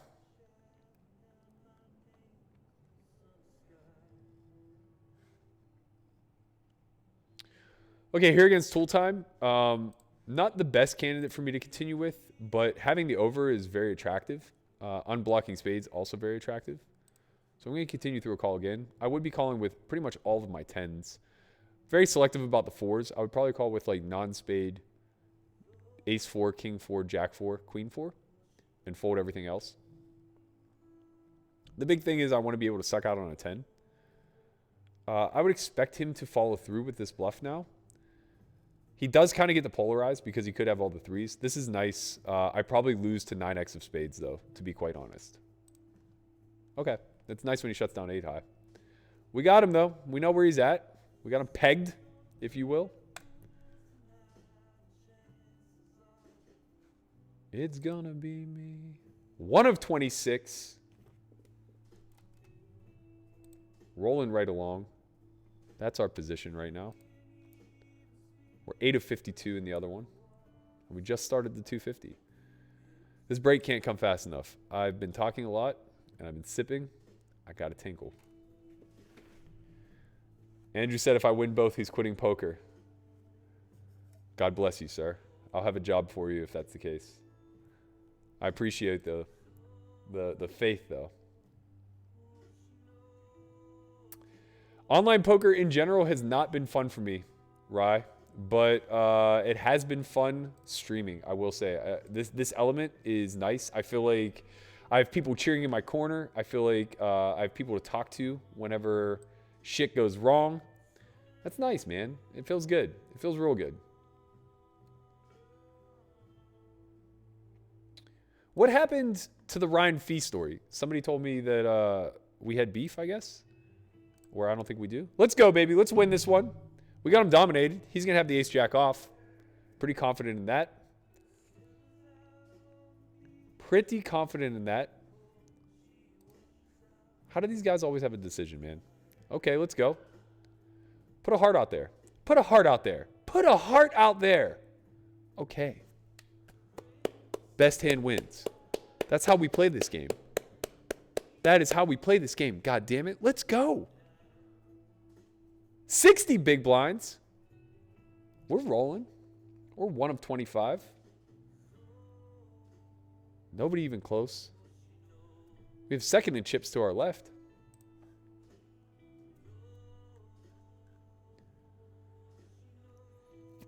This is my favorite hand. I said king queen suited is 5-4 suited has special memory for me. Easy open. Jason Schellenberg, what up, my man? Lucky Spewy is not Chewy. Lucky Spewy is a Jersey reg, one of the top online grinders on WSOP. This is annoying. I hate folding my favorite hand, but here we are. Met Jason out in Austin. Future Academy attender, I'm sure. He was planning on coming to April. Unfortunately, we had to cancel.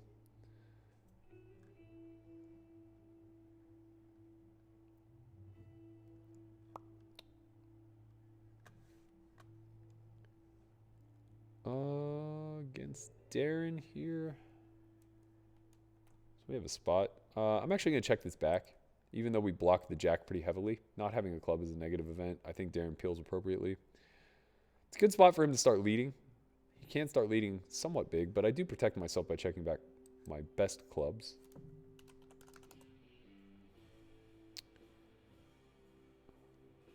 He does just that.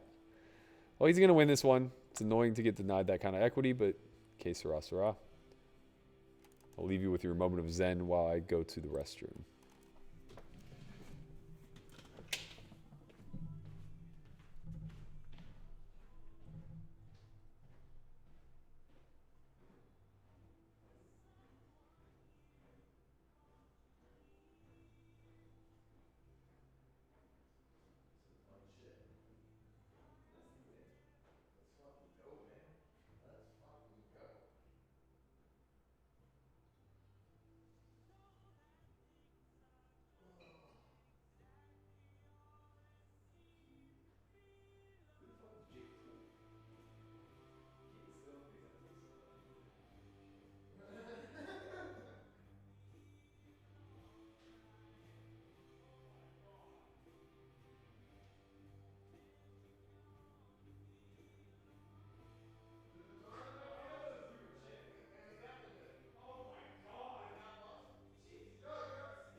we make it in time?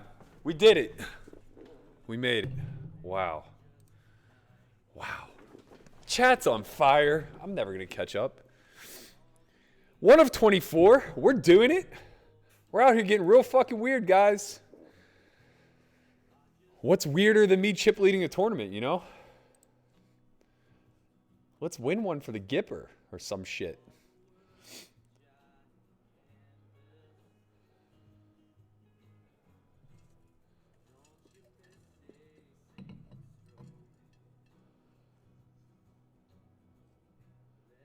Oh, yeah, Fee would win heads up against me. I've played nearly no heads up in my life.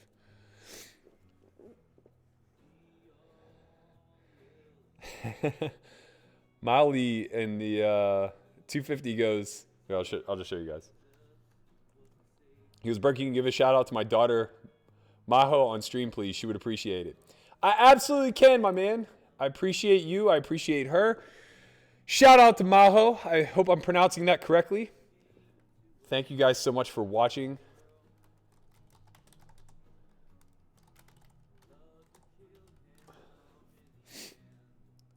Appreciate you guys supporting the stream, supporting whatever fucking... Oh, shouldn't say that. She's probably young. What am I doing, man? Why are you letting her watch this stream? I'm out here cursing. I got to be more mindful. Her daughter's watching now. Ay, ay, ay. I warned you, man. I said it was going to get weird. I'm sorry. I apologize. I don't like cursing in front of kids. You know, I never cursed in front of my grandmother my entire life. I think I maybe said, like, damn or hell. It's like, I don't know, man. It's one of those things, like, children and paying respect to your elders. That's just something that, like, it's born into the fiber of being a Yinzer. It's just the way we live, you know? Conrad, let's give away a seat to homeschool tonight. Let's do it. But we got to make it. Somebody's got to earn it. We can't just give this away like you choose a random fucking number. Get creative down there. I want to know. I want like a 500-word essay or something. I want some sort of creative. Somebody who really deserves it. I want somebody out there who has the potential to become a crusher through our guidance.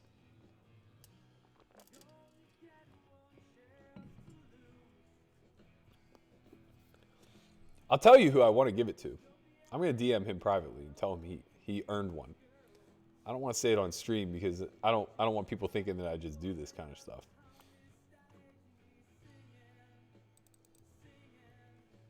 Singing, singing, singing.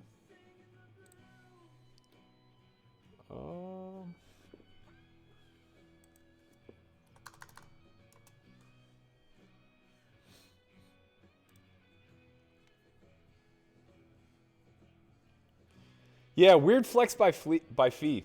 I would never debate that he would beat me heads up. I would never, ever debate that. He is far more studied than me in heads up. Although, I guess it doesn't even really matter. I was going to say, I don't know exactly what his no limit study is, but it probably doesn't even matter. He's just so much more proficient at heads up play that I would be making pretty egregious errors, I think.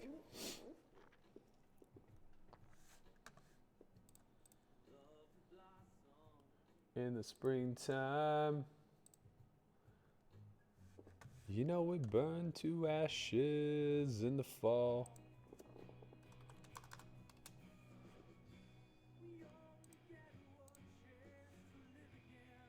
Yep, we're gonna call. This guy's wildin'.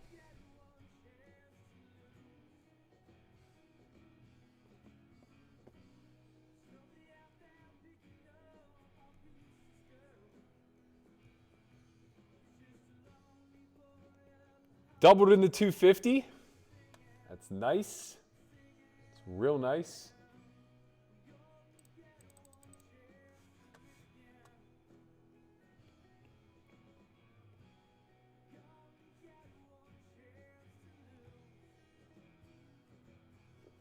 Which screen do I have up for you guys? The wrong one.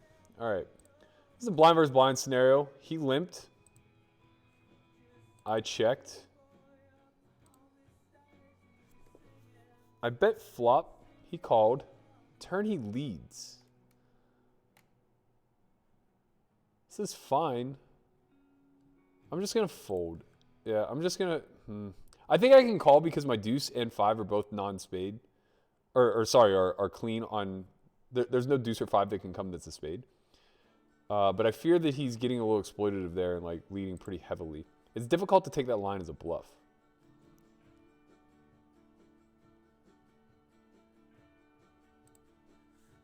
What am I doing? I'm drinking whiskey on your...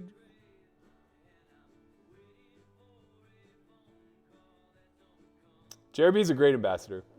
He gets a bad rap because he has to do all the dirty work for that game, right? Like, he has to be the bad guy. He's the one who tells aspiring pros that they can't have a shot. And, you know, he kind of flaunts it, too. It's like he lives a certain lifestyle that's a byproduct of that game, and people hate him for it. But he's a very genuine guy. He's a good person at his core, I think.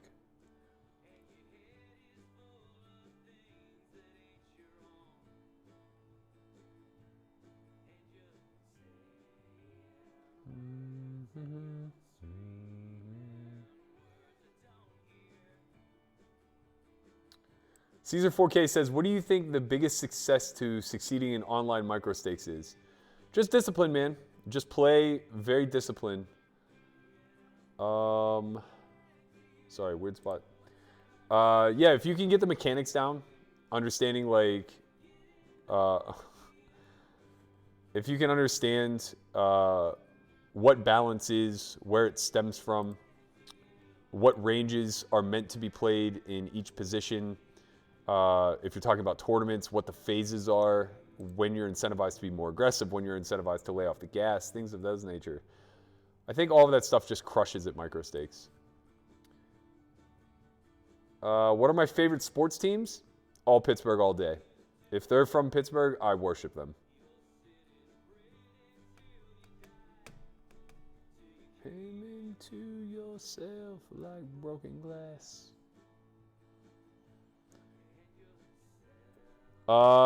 Landon and Poker Odyssey, shoot me a DM, each of you, on Twitter when you get a chance. I thought I could private message you on here, but I guess I can't.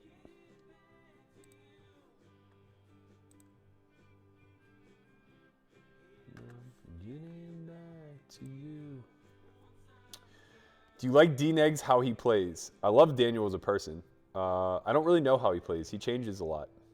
I like Daniel when he studied. I love Daniel in mixed game tournaments and things of that nature. I'll take him in any big field event. Sub 10K. Like, I thought he was a big favorite to win Player of the Year last year. Meat Sweats is indeed James Carroll, having a hell of a series. I think he won 2 of these things. Oh, I'm just sitting out like an asshole. Wasn't paying attention.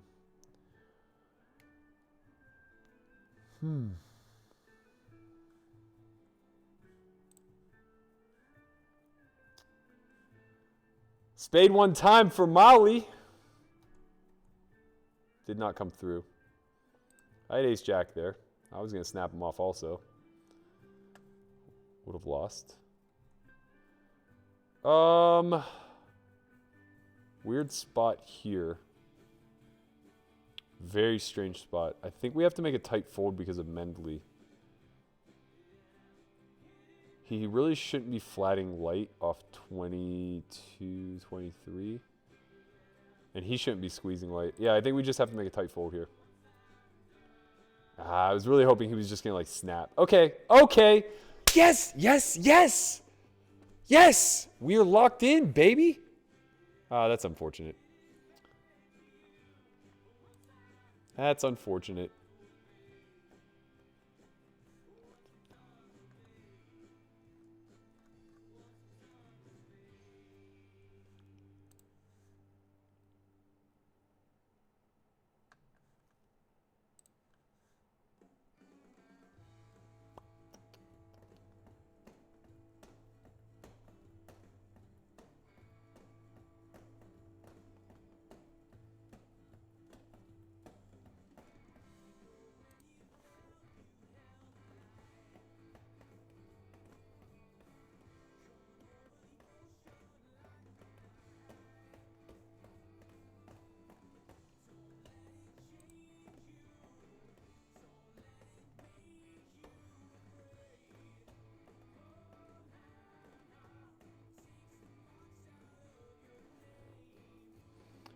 I didn't know that you were in Detox Landed, but congratulations. That's awesome.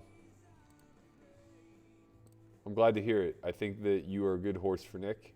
I imagine that if you're at all on the trajectory of the entire stable, you're doing pretty well right now, and that's great.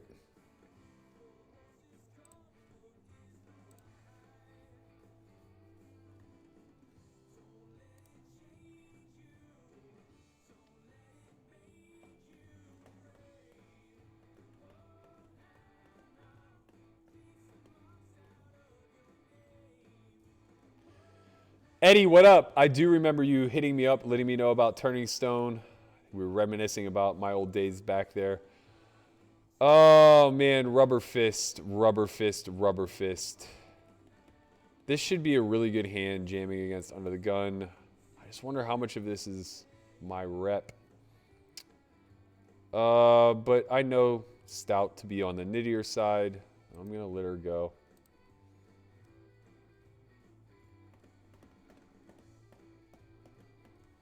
I'll tell you what. Here's what it is, Conrad. Here's exactly what it is. This is how we're going to choose the seat.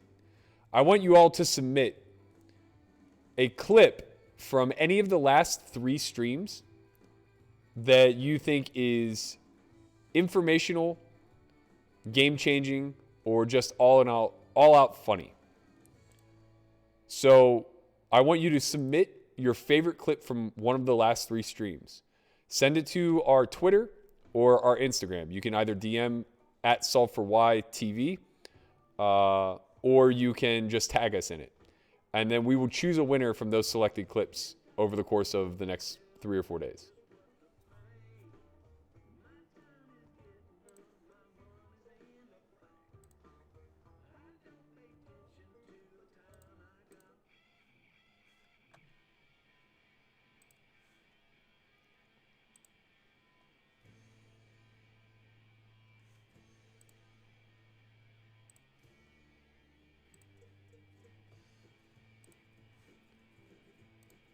Oh my God, I'm just burning up my time bank, not paying attention.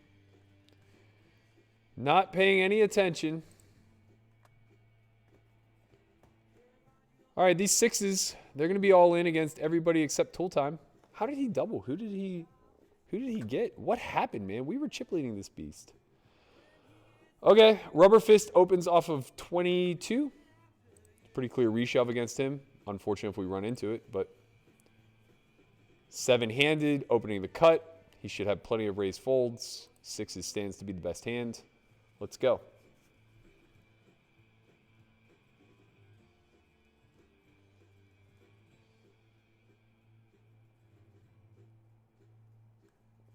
Oh, man, I'm so sorry. I haven't been on Facebook in ages. I'm so rarely on there.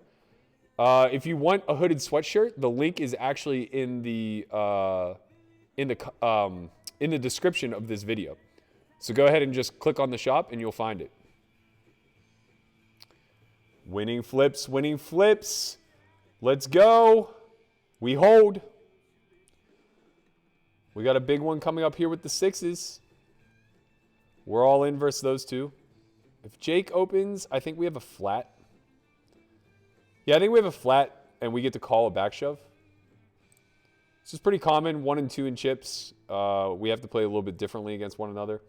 I could 3-bet here. I think a 3-bet is completely reasonable. But with the ability to call a 10 or 15, 20 big blind shove, I think that calling might be a little bit better.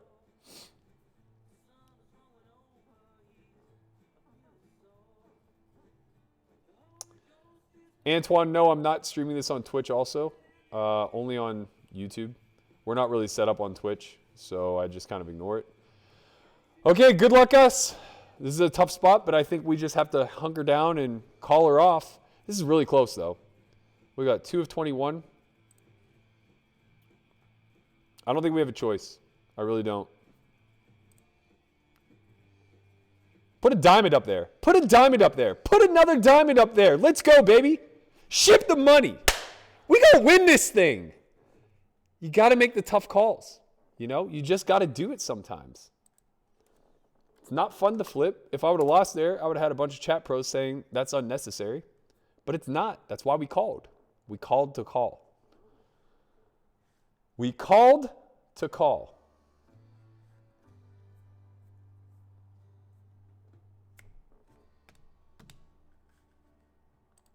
One of 20. It's getting real. It is getting real.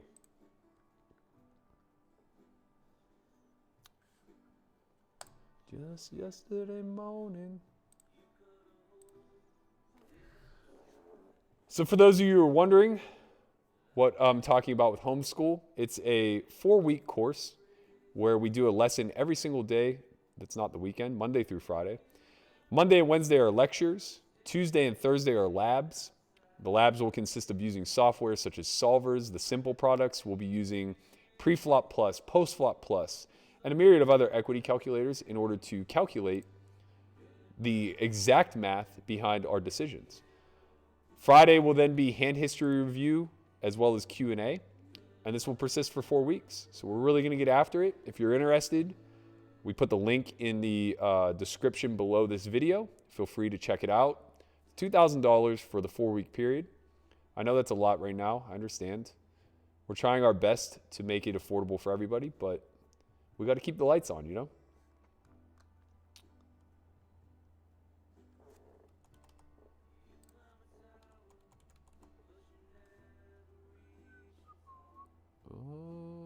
Yep. Fold. Let's see. Chris says, yo, Burke, did Jeremy talk about the big pool games at the Pool Sharks while you were in Ivy's room? All the time, man. All the time. Every year he would like fly to Indiana for some big pool thing that was going on. I don't even know what it was called. But yeah, he's a pool room junkie for sure. He and Shulman used to gamble pretty big on matches. Him and Baldwin played a lot as well. We're just rolling, guys. We are just piling the pressure on, doing what a chip leader is supposed to do. Let's go.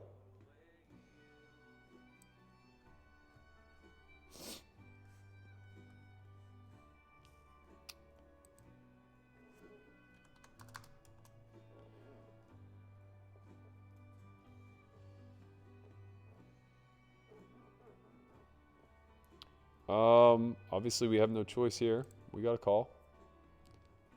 We're going to win this one for sure. Put an 8 up there. Put an 8 up there. Aye. Aye, aye, aye, aye, aye.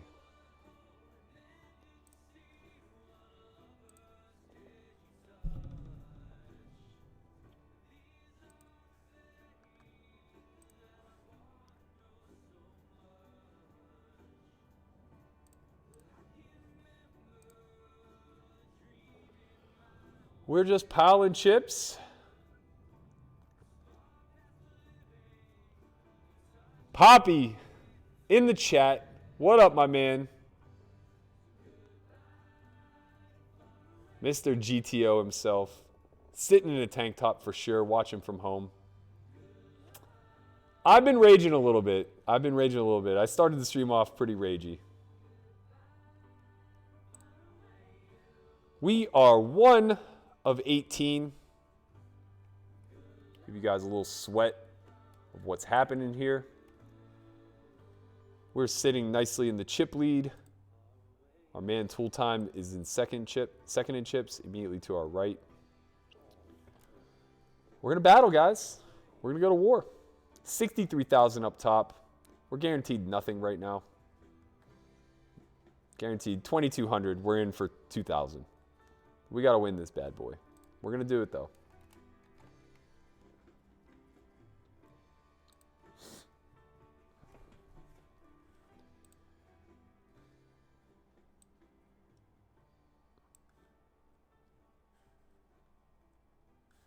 So now that everybody's aware of what the giveaway is, get out your Camtasia, get out your premium software, get to editing, give us your best highlight reel from the last 3 streams, and we will give you a seat to the upcoming homeschool 4-week-long course that we're putting on. This one's close. I think we got to make a call. It's debatable. It's 10 big blinds. I think our hand's too good, though. It's probably not, but we're in there. We in there. We're not losing. We're not losing.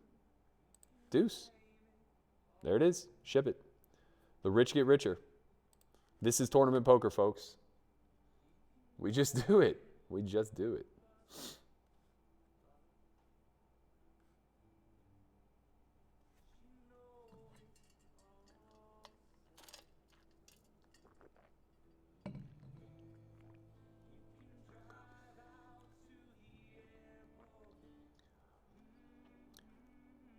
One of 16, moving along very quickly. We haven't checked in here lately, but we are 5 of 35, 20 cashing. Nice spot there. Blind versus blind, sub 10 bigs. We have 10 high and suited. We're all in. Nice to win those with no resistance. Very nice, very nice.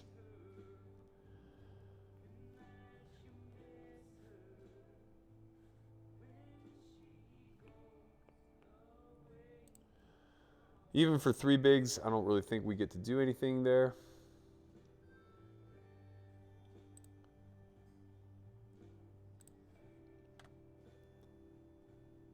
Wow.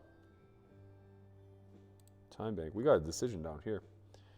Open shove for just shy of 20. That's a pocket pair for sure. Open shove for 13. That can be hands that we dominate for sure. I think we got to go for it. We cover everybody behind but one. Our hand's a little bit too good. Getting laid a good price.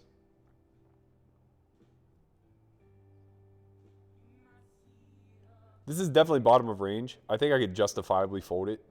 Only call with ace king and then like probably jacks plus, maybe tens plus. But given their stack sizes, I think that this is reasonable to call or to get in. We're near the bubble. 4 of 33 with this shove spot. Pretty tough spot for everybody else. We are 13 out of the money, I believe. Yep, 13 out of the money. Great spot for us. Not so much anymore. Not so much anymore at all.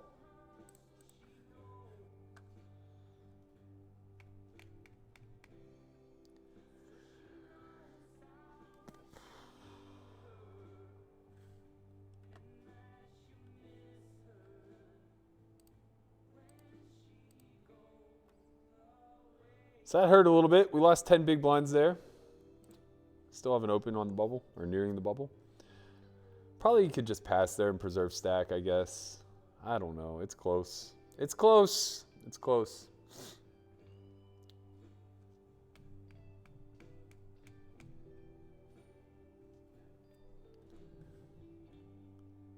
That's a nice flop for us. We're going to start with the super down bet. James Kroll, he's sticky. He's not going anywhere. We're going to let him know what we have. We're just going to bet 3-3-3-3. Just telegraph it. Good luck to him. Ay, ay, ay. Come on. Let's go.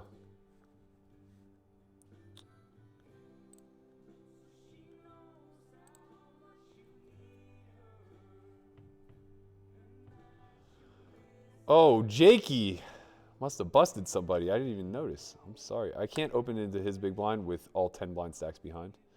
My hand is definitely good enough to open, that's for sure. But not really into Jake. He just gets to do all the dirty work in these situations. He win a big one? Oh, wow, I missed it. He had aces versus kings versus ace jack and somehow hit the case ace. Good for him. And here we are going to see a double by Stout.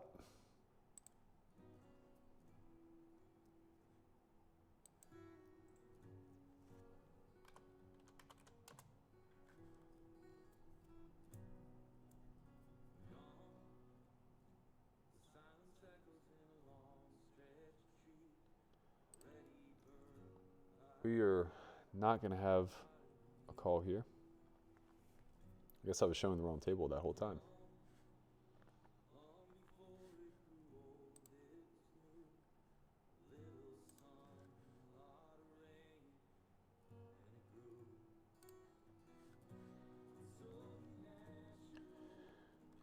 2 of 12.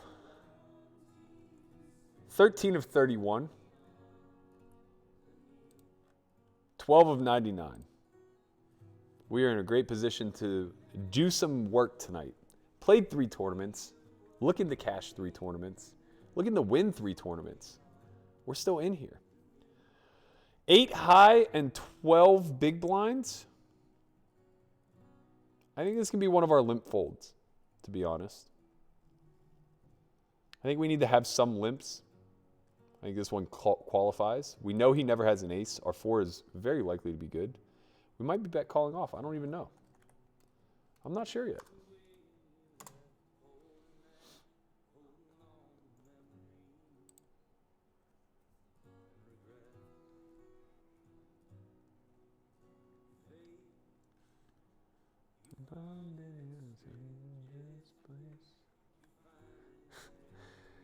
He called a raise with Queen 10, honey. I love when the chat catches up to what I just celebrated.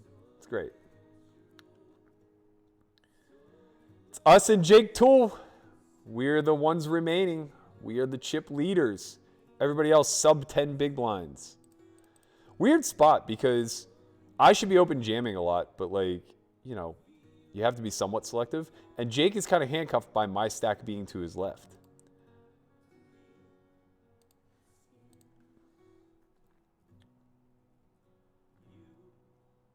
Yeah, tournaments are easy when you win flips, for sure.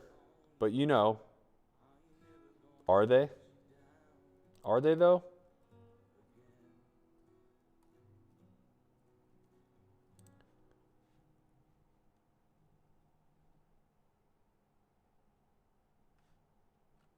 Two of 12 still. 2 6-handed tables remain. I think this is a 9-handed event. 2, 4, 6, 8, 9. Yep. So we will consolidate at 1 table of 9.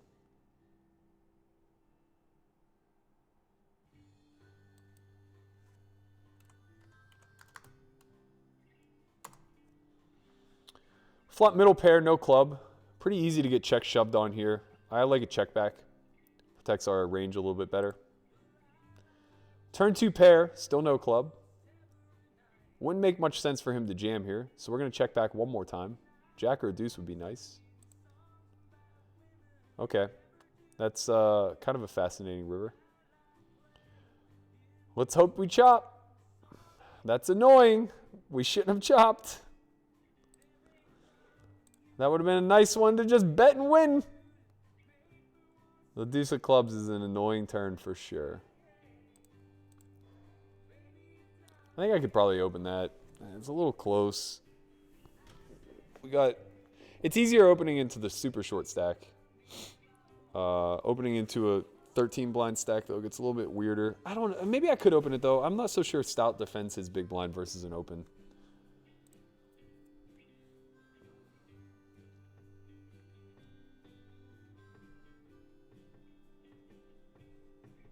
Well, I think throw up a toast to your memory. 8 out of the money in the 500 Tuesday. We're grinding. Got a little loose with that ace queen. Kind of cost us. Still have 22 big blinds or so. 15 of 98 in the 250. Looks like it's going to pay 25 spots. Maybe more. It's still in the re-entry period. Thanks, Landon. I'll check it out as soon as I get a chance. Probably next break. Shout out Taylor Carroll. Nice to see you here, my man. Hope things are well in Arizona. Thoughts on Ali I can never pronounce his last name. Ali I think he's a good young and up-and-comer. From what I understand, he basically grinded his way through ACR, which is really impressive. I did not overbet with the set of threes. I bet a third pot.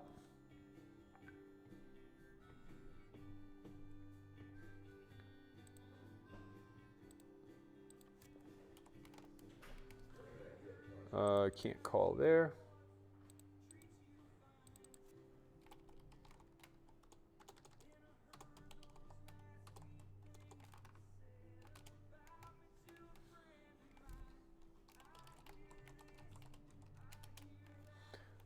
hear the most.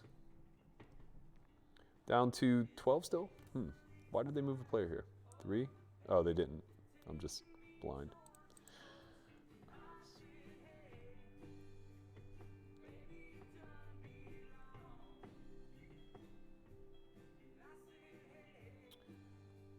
I think this is a shove if it folds to us. Well, I know it's a shove, actually. I think that ace-8 squeeze is probably loose because he should be mindful of the fact that I'm flatting very heavily. I just don't really get the 3-bet tool here at all. With 3s, my hand is too bad to call, and I do think that I get the 3-bet here at a fair frequency. So we're going to go 9, 9, 8, 8, 8. And I don't mind laying him a price. He's disincentivized to play this pot.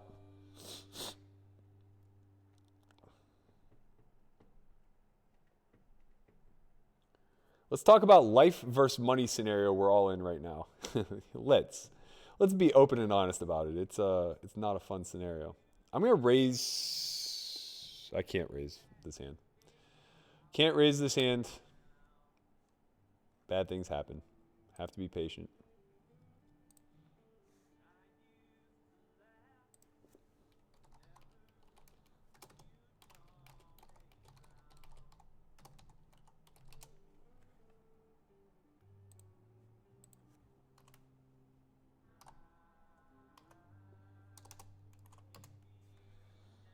I think we're going to do it, guys. I think I'm feeling your energy. I feel locked in. Do I open shove? No, I think this hand's good enough to raise call. And we get to test whether or not Stout is defending off 15. Feels a little bad whenever he rips, but it's me. I'm chip leader. He's going to be wider than usual. I can just open shove to like fade the variance. Get hands like 3s, 4s to fold, but I think the hand's just too good. This is a raise fold, I think. I think we get to start abusing the final table bubble a little.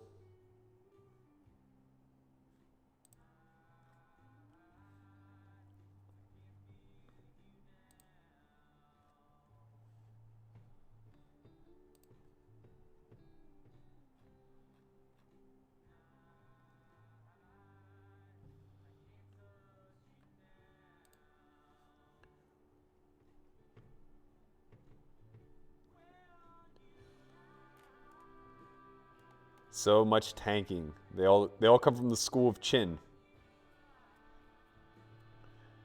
Jake can 3-bet here for sure, but if he's been mindful, he'd notice that I haven't been opening this spot. So we kind of have a lot of freedom to do as we wish, but we need to be very selective as well. We can't just open any 2.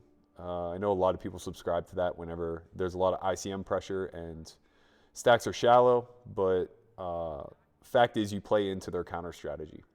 So you're just putting in 2 dead big blinds with like random trash. And we have a really good position. Us having position on Jake really handcuffs him. Even here, it's a really difficult spot for him.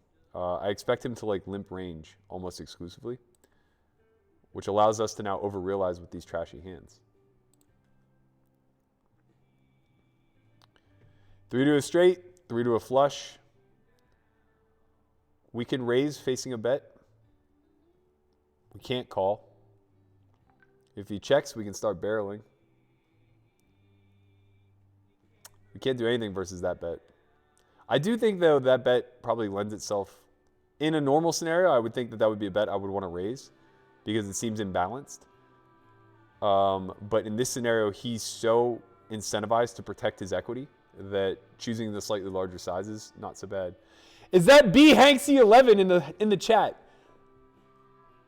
I can't see your avatar, but I think it's you, man. I think it's you. Heard those words for a decade. Yeah, that's you.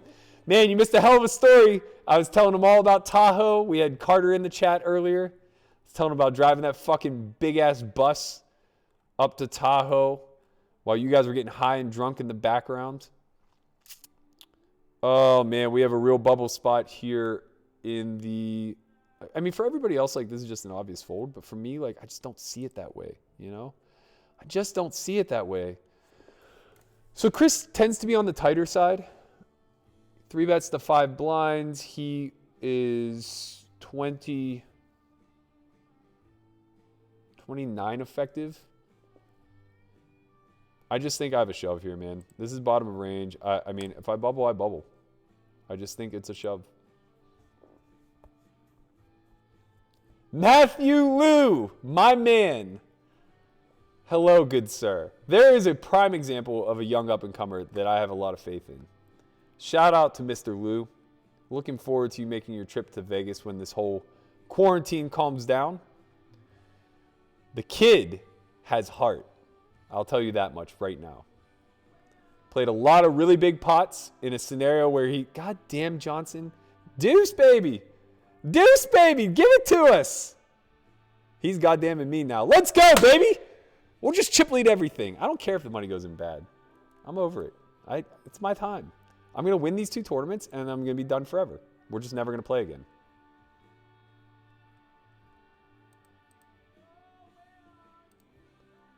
We are 2 of 24, 4 out of the money. We are, what are we? We are 1 of 10. Final table bubble. B. Hanksy in the house.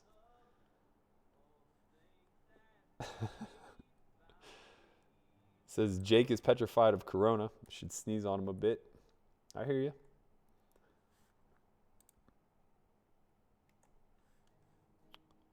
Sub 10 blind shove here.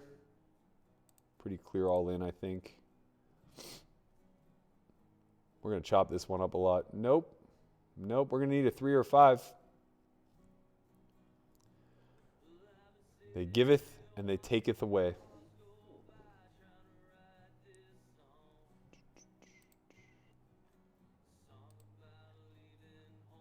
Still 7 of 24 on the bubble.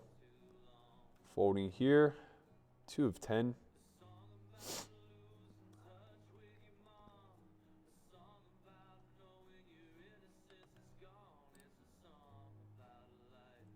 This may do it. Who had the bigger stack? It's over. We're at the final table. Final table hype. Let's go. 2 of 10. 2 of 9. My apologies.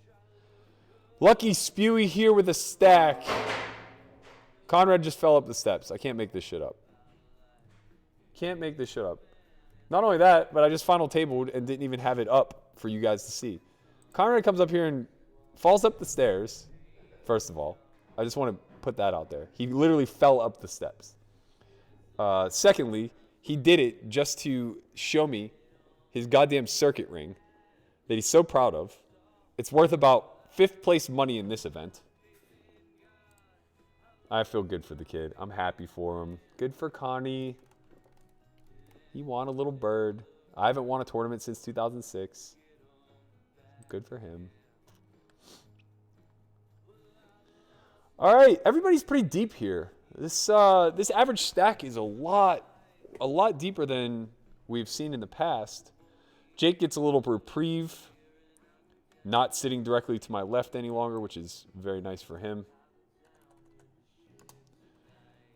It's going to force me to play a little bit more snug. I guess you didn't see because I didn't have it up, but I have folded Jack 8 suited under the gun. For me, that's a big fold. I know you guys don't think so at home, but we're out here trying to do some work, man, you know? And Jack 8 suited is nice.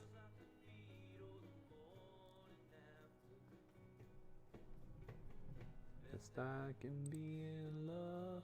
This must be a Poker Detox guy, Funk Nugget. He said, this is a Nick statement if I've ever heard one, but I appreciate it. I really do. Ooh, wait. Wait. What do we do? I think we fold. I think this is a fold. I'm going to fold.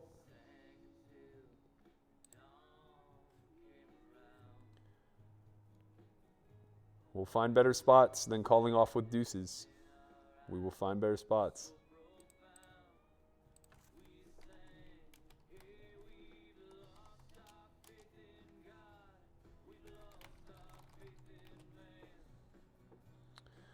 Another spot to fold.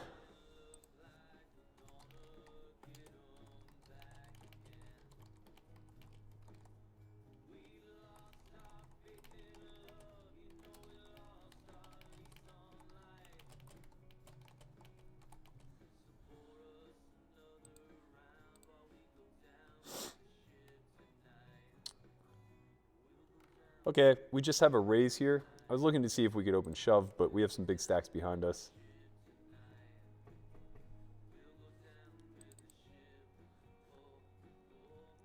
So Funk Nugget says, in the life versus money debate, how can we even begin to side for the individual? We build our wealth by reducing the value prop of life abroad. Strong sentiments. We're just all in. We're just all in, man. Good luck to us. Okay. 10. God damn it. That's unfortunate. That is unfortunate, but we can't do anything.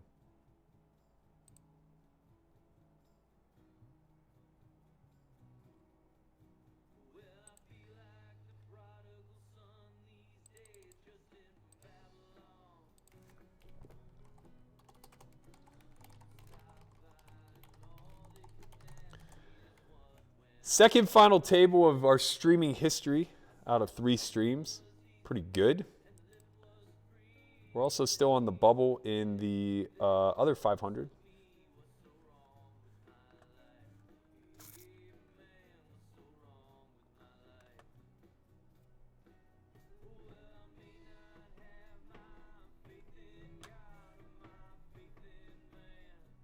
Oh, apparently Jake has a stream up also.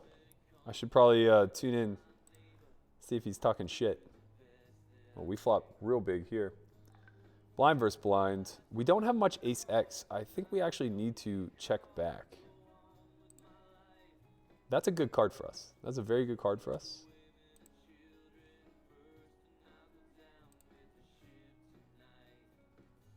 I think we just have a call. No reason to raise at this point with the low end. We still have diamonds to protect us. We just have a bluff catcher now. Should he bet again?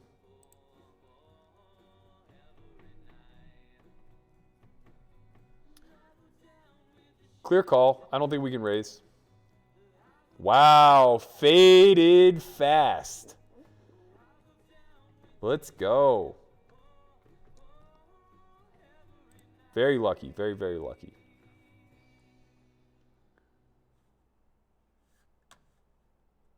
Oh, I misread the tweet. I'm streaming it. Jake's not streaming it. Jake's just here. However, Barstool Nate sending people our way. Shout out to everybody who's coming from the Barstool Nation. We appreciate you. Welcome. We cracked 1,000 viewers. Let's go. 1,100 concurrent. This is no joke. We got to sweat, baby. We got to sweat. Good luck to Mr. Tool, co-host of Cracking Aces podcast.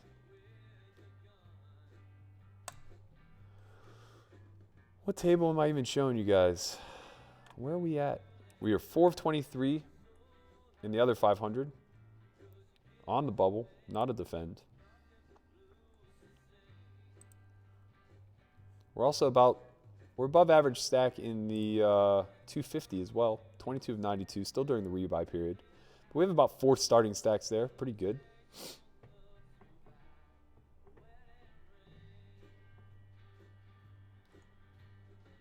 Whoops. On the bubble here, I think we get to shower Chong a little bit. I think we have a pretty good candidate to the 3-bet bluff. We're just going to make it 7 big blinds. That seems a little aggro. We'll go a little less. We'll go 6. Just over 3x is open. If he finds a shove, God bless him. I chopped the Arya at 25K, Chin, to be fair. Well, now we got his ass. That's what's happened here. We are supposed to be checking this at a pretty high frequency. So we are actually going to bet. I think we can bet 18 pretty comfortably again. Whoops. He could have a big hand like aces or ace king. I guess we should have checked. Hindsight is 20/20. Jake opening here would be a good spot to get aggressive, but ICM wise, I just have to kind of play the hands that are dealt to me, look for better spots, yada, yada, yada. Seems like every single short stack has doubled up, one at my expense. So we are getting, you know, down there. What are we, 4 of 9? 3 of 8? Sorry. Jake just gets to open freely pretty much every hand. Not the worst thing for us, but we're in a spot where we need to accumulate as well. We need to pick up some hands.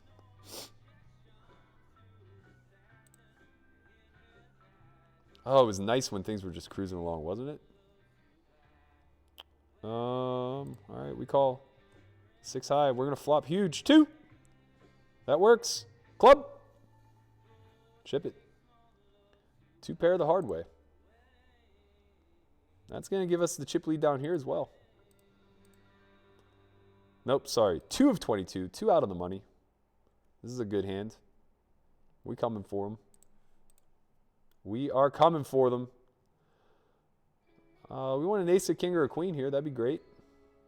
Nothing. Rack City. Just dispersing the chips. This is the worst thing that happens at final tables. It's brutal. It destroys the structure. It reduces edge dramatically, and it comes down to kind of like who gets dealt the best spots, who gets dealt the best hands. We are...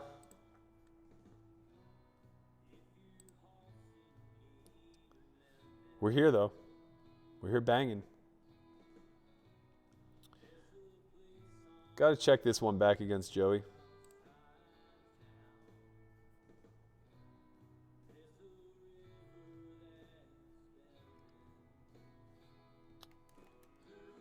First place, $63,000.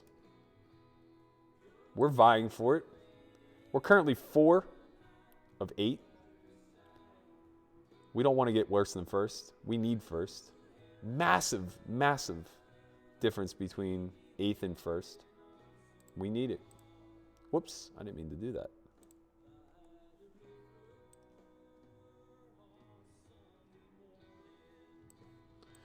We're just chilling, though.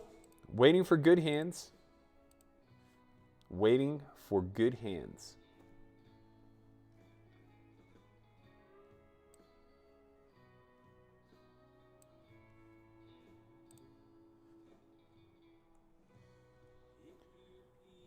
A lot of action. A lot of good players left at this table. We got Stout to our right. I may limp. I think this is the time to do it, guys. I think this is the time to do it. I think this is the hand we want to do it with. We're going to get him.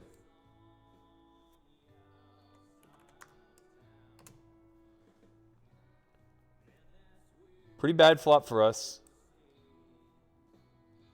We're going to bet small.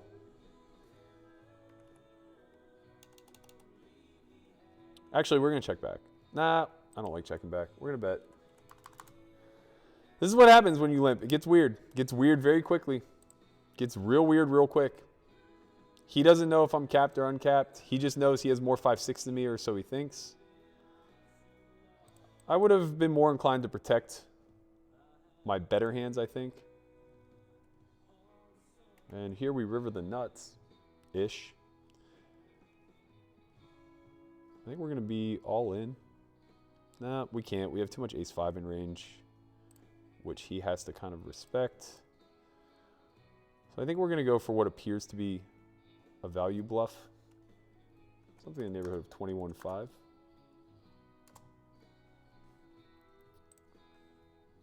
He snap called. Instantly called. I should have shoved. What did he have? He had a 10. Obviously, he had a 10, right? Yeah, Jack 10. Snap called. These guys don't give a fuck about the bubble, man. They don't give a fuck.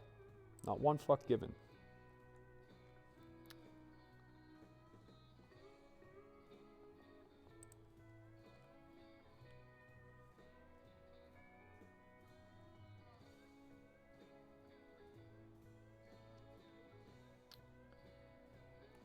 Big spot for Jake. He holds.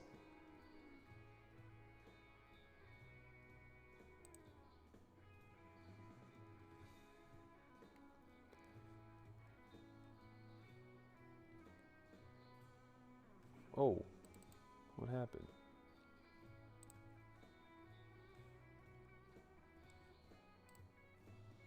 We are now chip leading with 2 left till the money. In the other 500. This is a fold. Very aggro. Very aggro. Someone's got to play sheriff.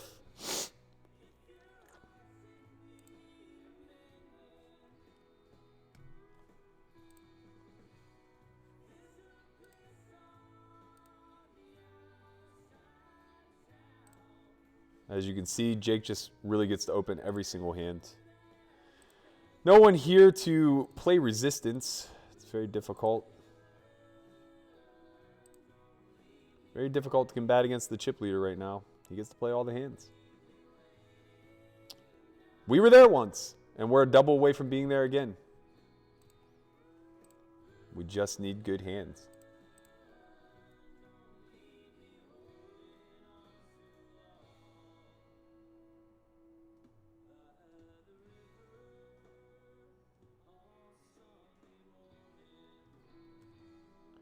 Really sorry to hear that, check.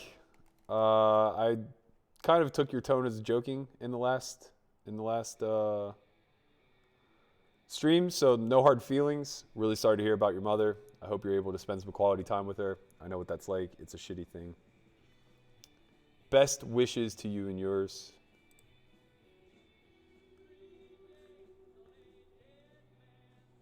Four of 7, guaranteed pennies, 8,600. Cracked the 1,200 mark on the viewership. Let's go. Really appreciate you guys. Thank you. It feels good that this is successful. I didn't know what to expect, honestly. I thought I might be talking to dead air. I thought that we could have like 35 viewers. No, you guys come out in droves. Look at you, 1,200 viewers right now on a Tuesday. This is what we signed up for.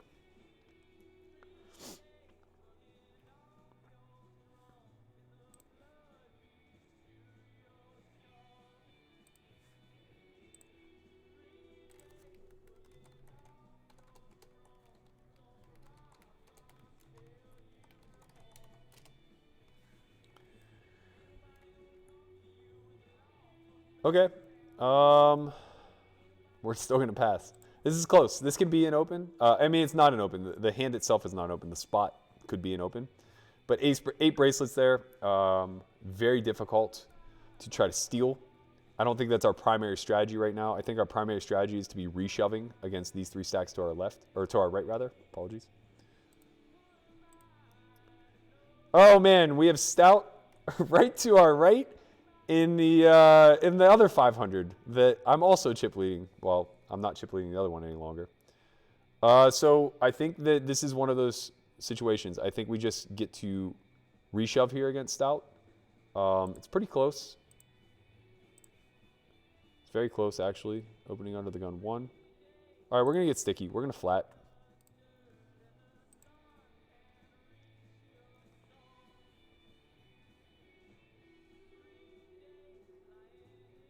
I think we just had like a little bit too much.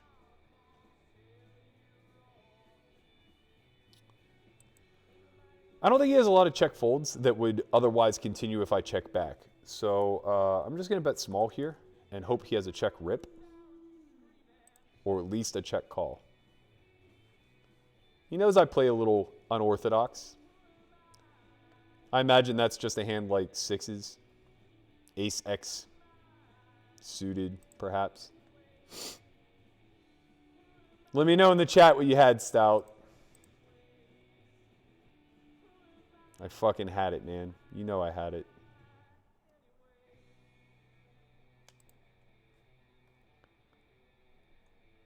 Two of 22 here still on the bubble. Pressuring that bubble. Obviously, we have a good hand. Can't call Horace's shove. It should be very tight.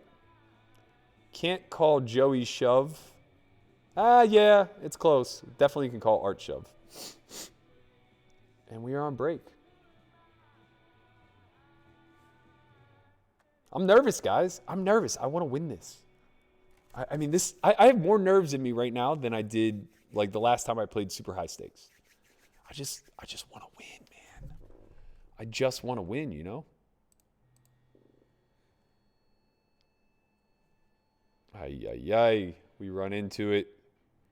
I could probably bet small there and fold to a shove, but it's the exact hand-for-hand spot. He has to wake up with it.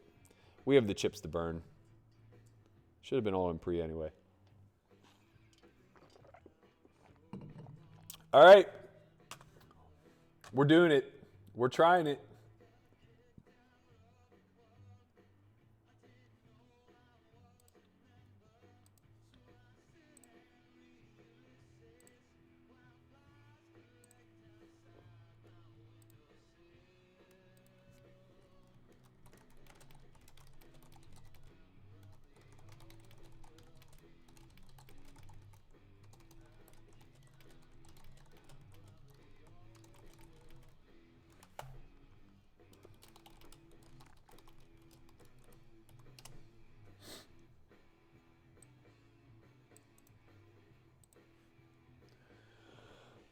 I'm just taking a little breather. I'm still here.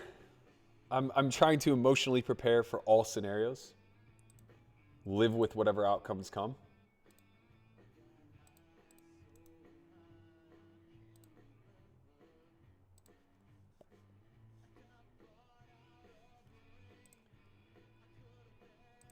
All right.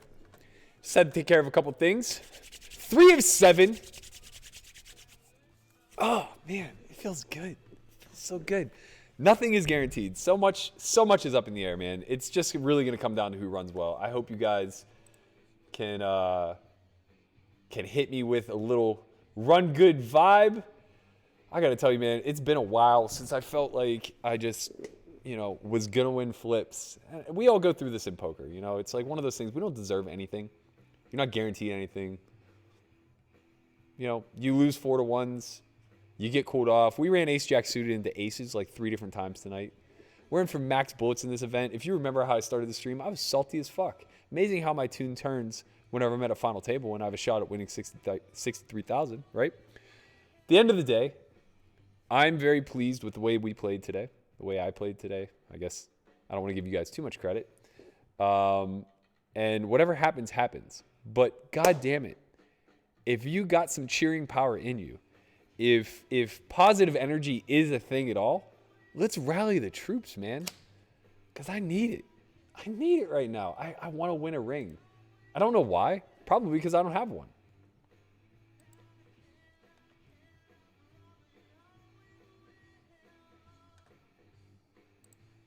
Shout out to all the new viewers, all the new subscribers.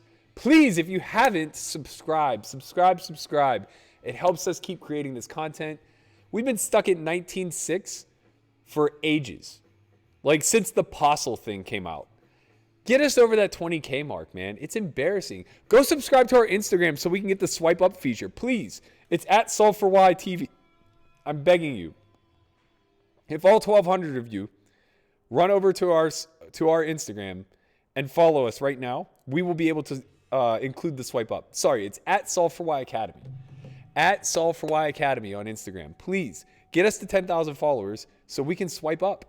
It's so brutal not being able to include a link,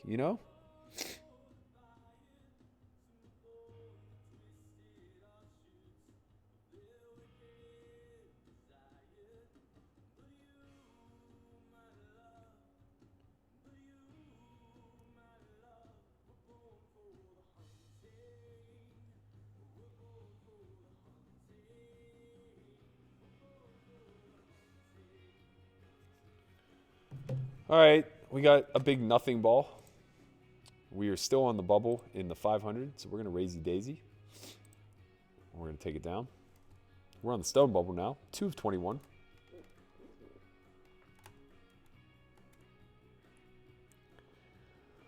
A lot of action here. 3x by Lucky Spewy. That's an interesting choice. Sub 20 big blinds. Wants to look more committing, I guess.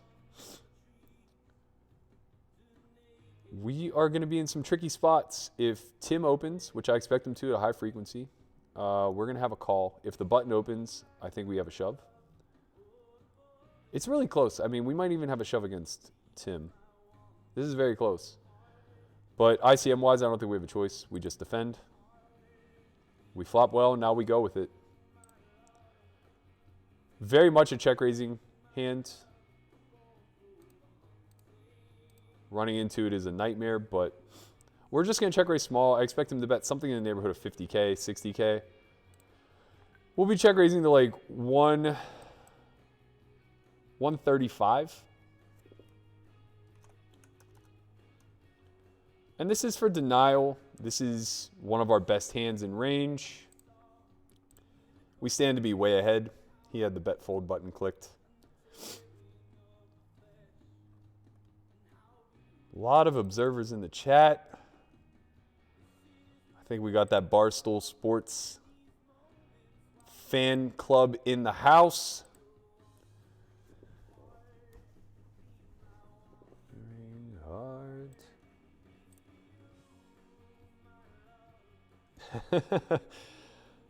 Oh, man. I am pulling up the rear. Corey and Conrad both already sporting rings. I do not have one. This is a close spot. I think we have to open. I think we got to put the pressure on Spewy to decide how he's going to defend.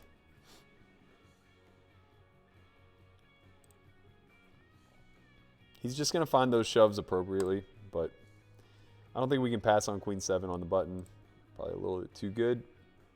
Could have limped. Definitely could have limped. I think that's a decent play. Maybe not with that hand, though.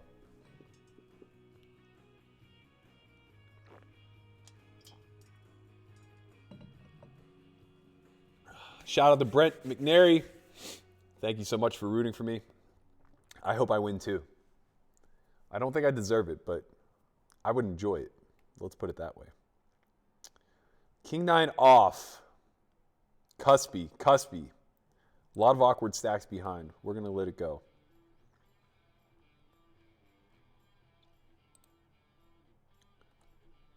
Just made the money here. Bubble has burst. We are in a good spot with these two tens, for sure. Gonna see how this one shakes out.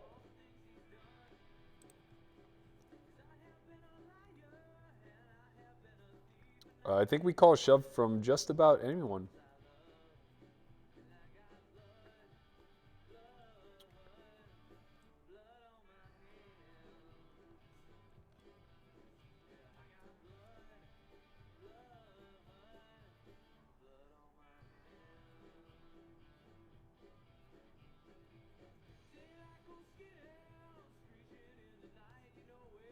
Wow. A lot of action here at table 2. I think we're going to end up having a fold. Under the gun opens. Shove for 20. Reshove for 30. I think we're going to fold here. Yep, good fold. Here, I think we're going to check and try to get it in with 3 SPR. I expect horse to have middling pairs, 8s, 9s, some ace highs that didn't want to rip it pre. Some king queens that may start bluffing.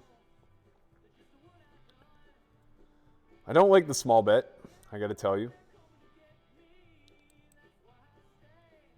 I feel much more inclined to just call facing the small bet. But with that said, I'm going to raise all in, I think. And if he was trapping, he was trapping. He was not trapping. Sucks that we don't get to win more there, I guess. Real grind fest here at the final table. Still 3 of 7. Stacks are consolidating. We're still in all 3. We're 3 of 18 in the other 500. Might just ship that one as well. First place there, $20,000, I believe. $22,000.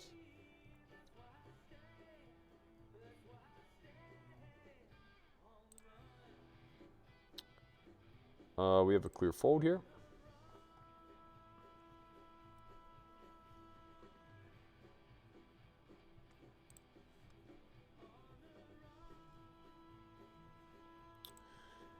Jake, the bully, getting after it, making our decisions easy.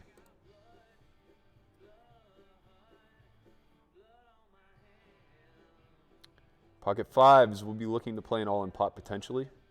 Folds to us. We have a shove. Good luck us. Godspeed. No snap. That's good. I think with a bigger pair, maybe jacks, queens, something to that nature, I would consider limping the button there. Or actually, I would just go back to opening. Speedy still has a reshove stack. I'm freezing right now. I'm literally shivering. I'm going to have to get up and turn the heat on in a second. Can't breathe. Sun went down. The desert got cold. 2 of 7 now. Crazy that we're still second in chips as we were when we entered this, but we have 150,000 fewer chips and the blinds have gone up 3 times. Stacks really getting thin. Nobody wants to make a move, it seems. A lot of good, solid pre-flop play.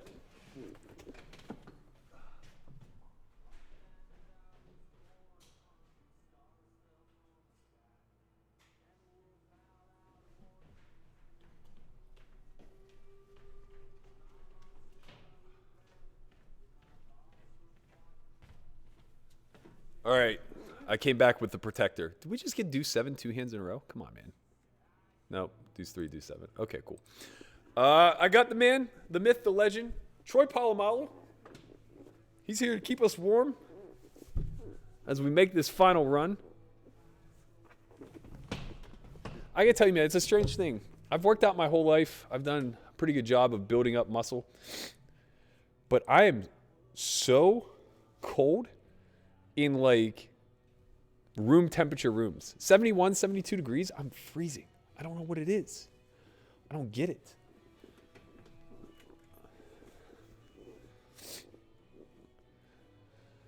Shout out to Yegon.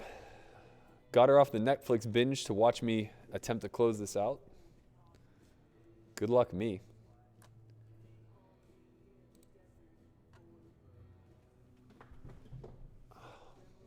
We haven't been running too hot in the blinds, I got to tell you. Oh, stout. God, let's get lucky. That was such a fast call. It makes me think he's trapping a little.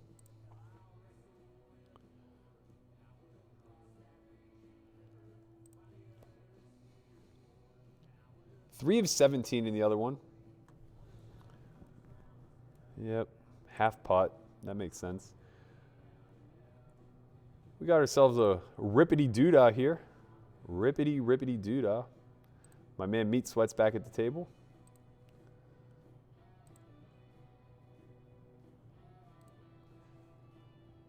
Good luck, us. I think we need a hold. I think he has ace queen, so we're going to need a hold.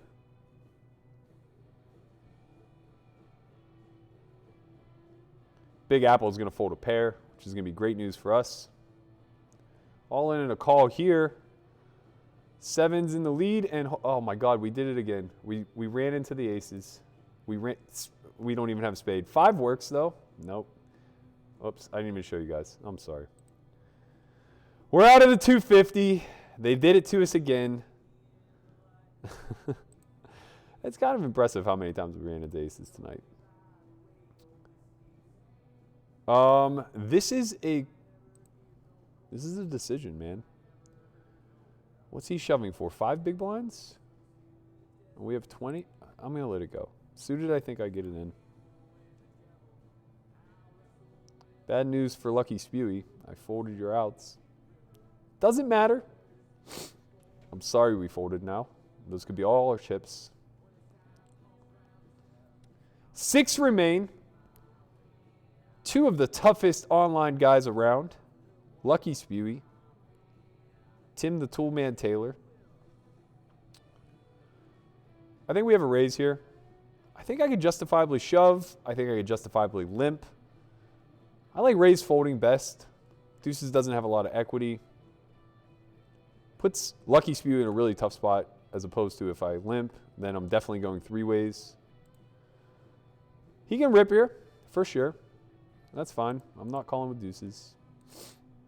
I'll have calls.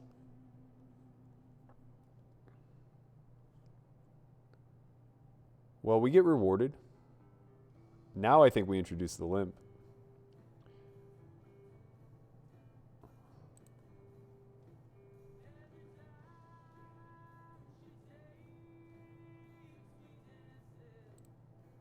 Let's hope something favorable happens. Tim could just be all in here. Sub 20 blinds from both of us. If he has a reasonable hand.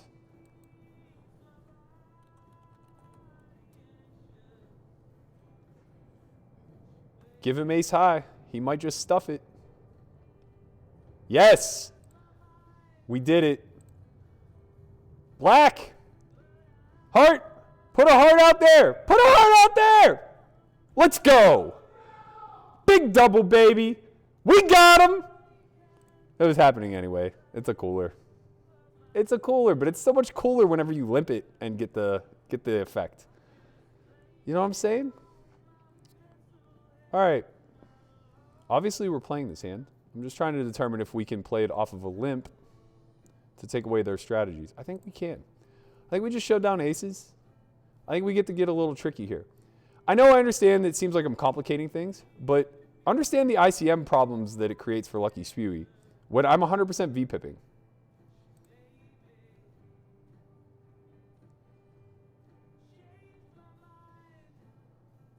This is kind of a tough flop for me four ways, but with the backdoor and the pressure that I get to apply, I am going to bet in this spot. It's a little awkward because I'm probably not going to barrel on a turned heart.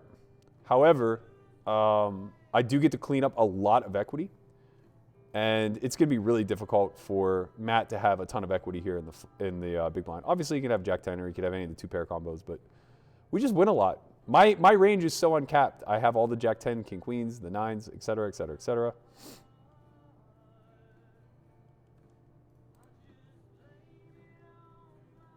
Three of 15.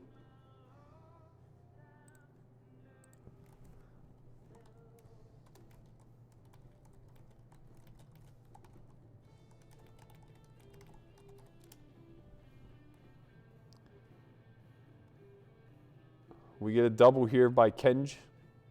Very unfortunate for Spewy.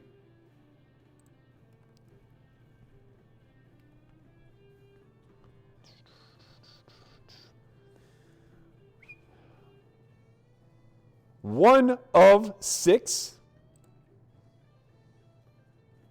Kind of unfortunate for us ICM-wise, but good for us stack distribution-wise. It's good for those chips to move to our right. It's unfortunate that a person doesn't bust.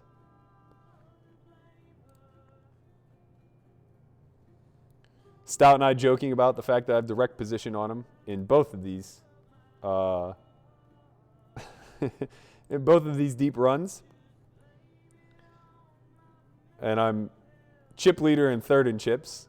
He is third in chips and I guess like probably 7th in chips with 18 left in the other one, give or take.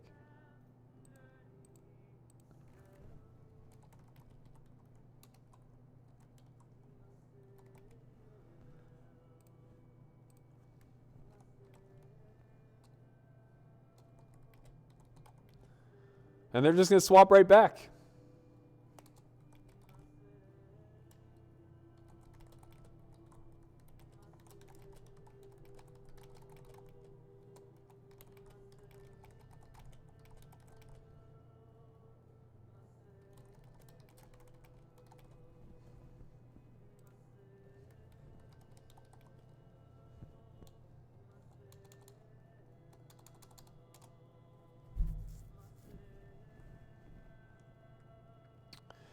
Kind of just ribbing a little bit with Stout, but yeah, we've been playing together.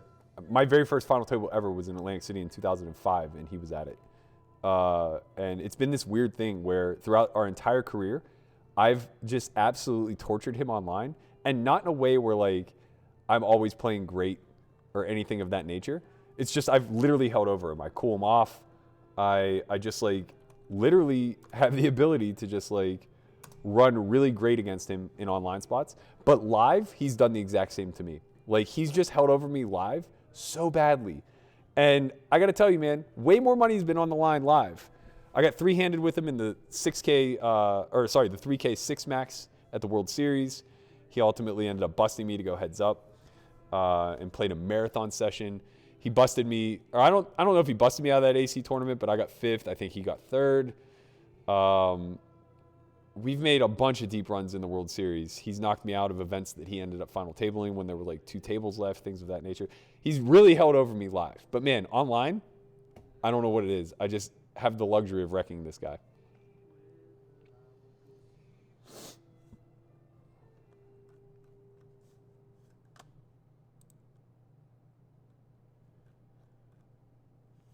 Troy Polamalu was incredible to watch.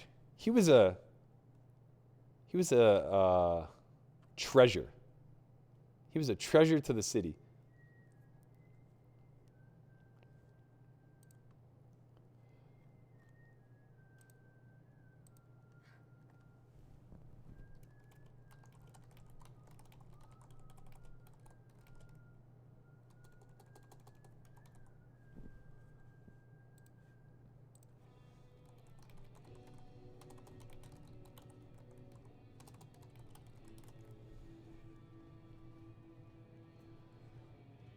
So we're going to see a lot of confrontations here.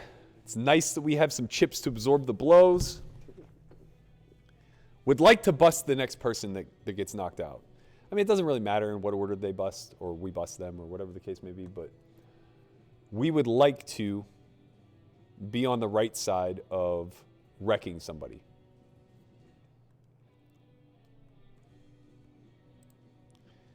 Being on the right side of wrecking somebody would get us to about 2 million. Ooh, mama. Stout making a push. A very well played top pair there. Ace-5 getting a little out of line. Little out of line. I believe he made a bit of a play at that pot. So stout check back flop. I like that.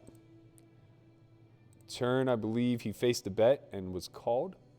Oh, yeah, layup, man. That's why you protect your range. That's why you protect your range.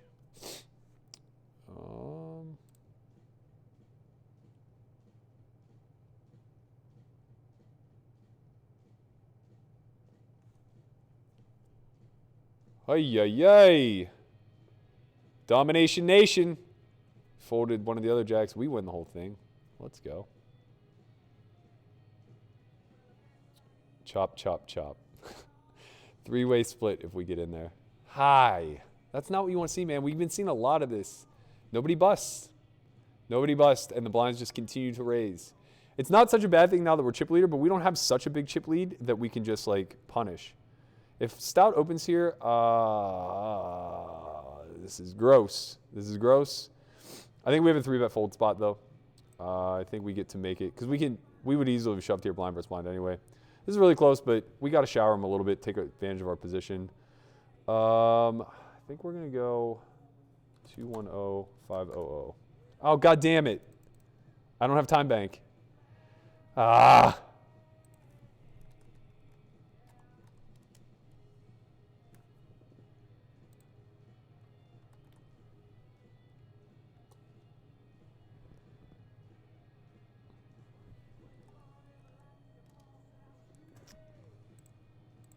I got to just start hitting like 3/4 pot or something.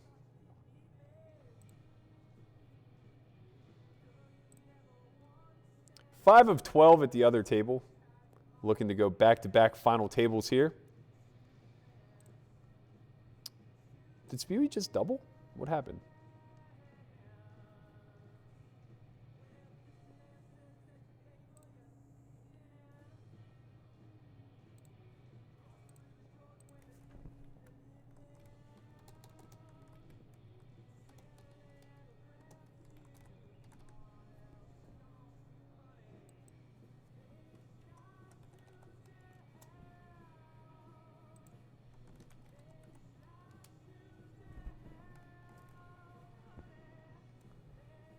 Getting a little weird here against Joey.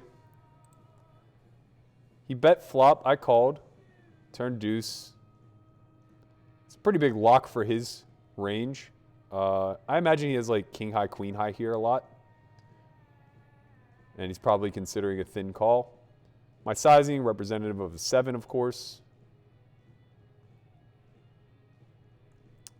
Here, sub 10 blinds, suited 8. I think we can limp, but we're just going to be all in. God damn it, man. God damn it. 4-8. 4-8. Come on. 4-8. Come on. Oh. It feels so bad. It feels so bad whenever we take bottom of range, smash it through, and it doesn't work. And it never works. It never works, man. It literally doesn't work. I don't know why I do it to myself. Those 10 big blinds are so precious.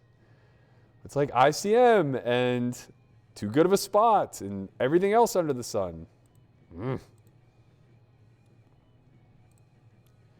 Back to knitting it up. Back to 3 of 6. I said we wanted to be the one to bust somebody next. We doubled somebody, unfortunately. This is close, man. This is really close. I think we got to raise. We can call Tool and nobody else. We probably should have just been open shipping. I think this is maybe a mistake. Very easily could be a mistake.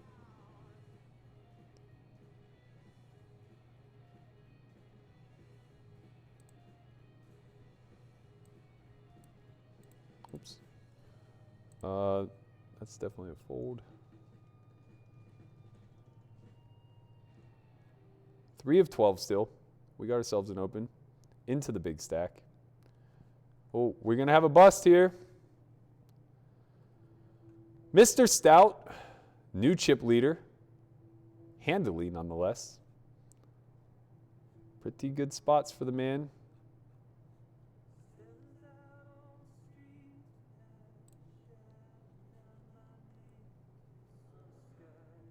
Sub 10 blind shove. Nothing we can do with 10-7, but fold. Whoops, sorry. We have a call here. And a whack 'em.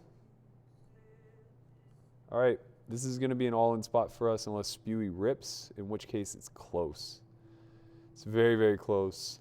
ICM-wise, I still think we have to go with this. I think we have to go with this. 10. 10-9. 10-9-3. 10-9-3 ace. No, 10-9-3. Yeah, I don't know, man. I don't know. I'm not real sure on that one, to be quite frank. Oh, this is a nice reward.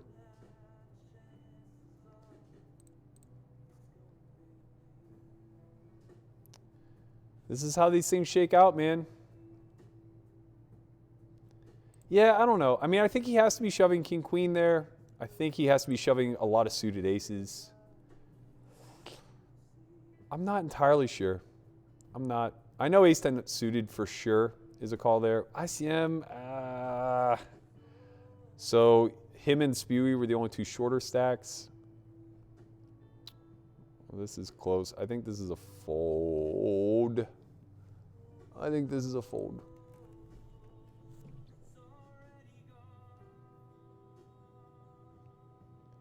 Ten and a half bigs. I think we fold that hand. Some questionable spots in the blind.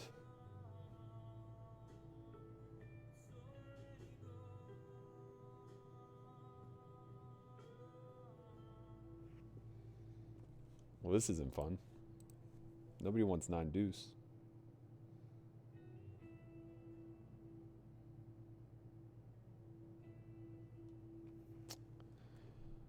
Yeah, that ace-5 definitely a fold.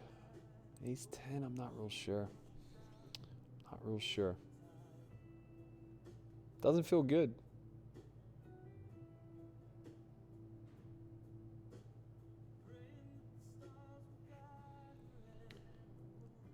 This is a pass. Nothing we can do there. Pretty handcuffed.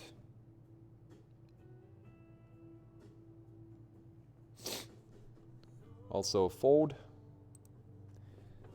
We need some love.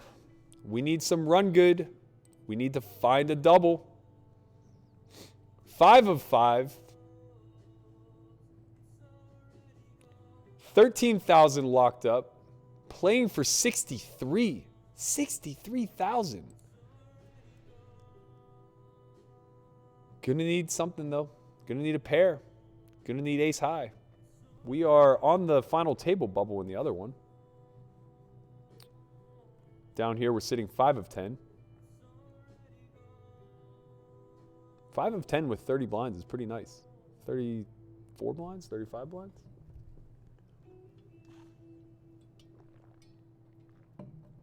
We've had a 4 dealt to us every hand since the big blind. It's not good when we're in shove mode. Look at this. 5-4, 9-4, 3-4, 9 deuce. The ace-5 was a negative EV shove, but we may wish we would have taken it. Oh, man.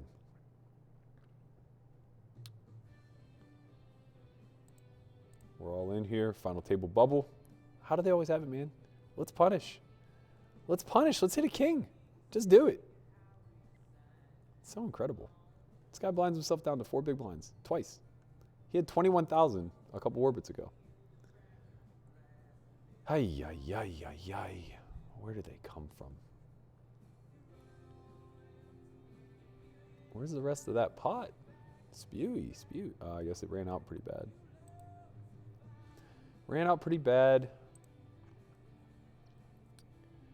I unfortunately think we have to fold here. This is... Yeah, I don't think king 5 off can peel. We certainly can't be all in. Let her go. We're just going to have to keep being patient, waiting for that shove spot. There it is. There it is. This is it. Let me hear it, chat. We're all in. There it is. Put a deuce up there. Okay. Been on the right side of the coolers versus Jake. Very unfortunate for him. Very lucky for us.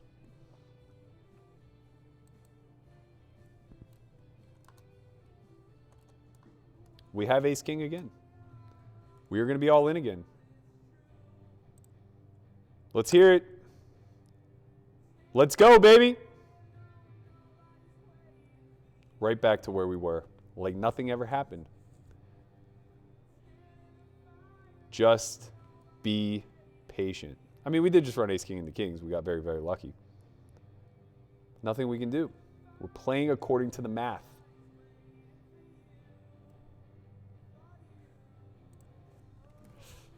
Julian, do you think it was a bad shove because I got called? Or do you think it was a bad shove because I shoved? I'm just curious how results-oriented we're being.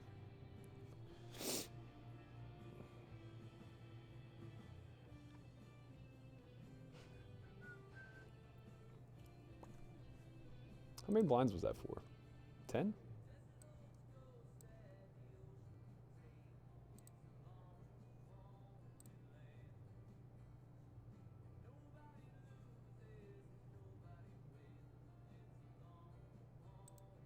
Yep, 10 on the dot.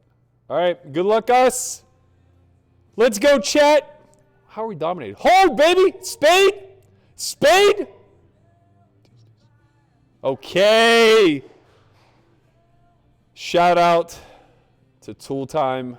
I'm sorry. That's all I can really say. I know how you feel. I'm happy for myself. I'm very unhappy for you. I'm sorry. You were certainly on the wrong side of variance today. GG, my friend. GG. Shout out to all 1,400 of you watching right now. I think we just lost 3 because we lost our man. All right, weird spot here. 30 blinds, pocket 6s. We're not folding. We're not folding. We're not 3-betting. We're just going to call. We're going to get a little weird. Sometimes we're going to flop a 6. Sometimes we're going to... This is a clear check back for us. I think Matt touches here a lot and just gets the bet or check. I have a lot of suited hands, so it's pretty natural for him to just check.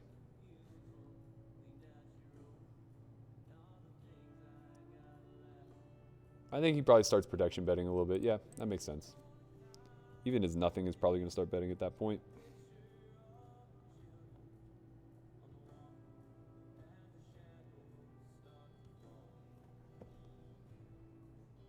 We're going to have an open here. 4-handed. We are at the final table. of the other 500 as well. 9 remain. We have 21 big blinds. We are somehow 8 of 9. I don't know how that happened. We have Katie Lindsay and her husband, Mormon, at the final table together. Good luck to them. A lot of deep stacks. I'm surprised. We had the raise fold to king 4. Stout hit us with a 3-bet. Just taking the ICM wheel here. Jesus, take the wheel. Gags to our left. Wow. Wow, he's going for it. Good for him. Can't call with king 8. We cannot call with king 8. We can jam if folded to.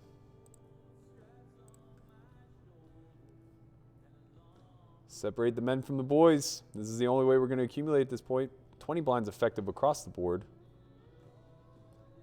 We will be all in here, but we don't want to open shove.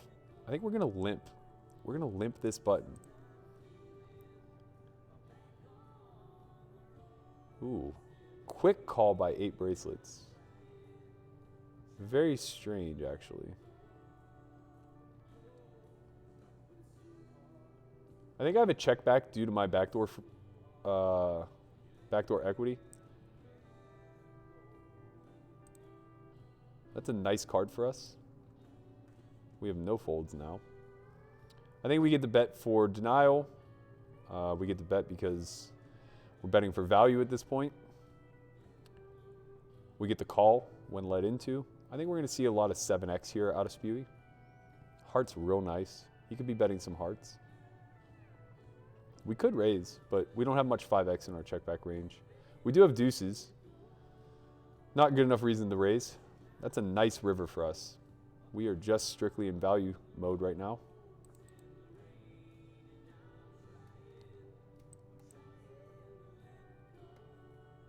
I think we just get to we get to bet as if we have one pair. We're pretty protected. We have queens. We have deuces. We have 7s full. Spewy could check rip here for sure. With hands that block, there would need to be hands like 6-8, which I don't necessarily know would take that small bet size on the turn.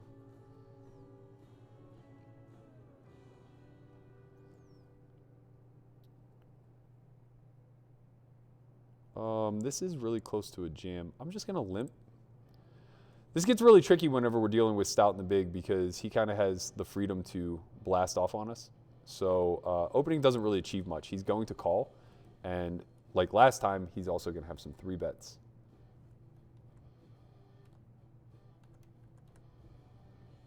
So we're going to see bet here. Clean up some equity.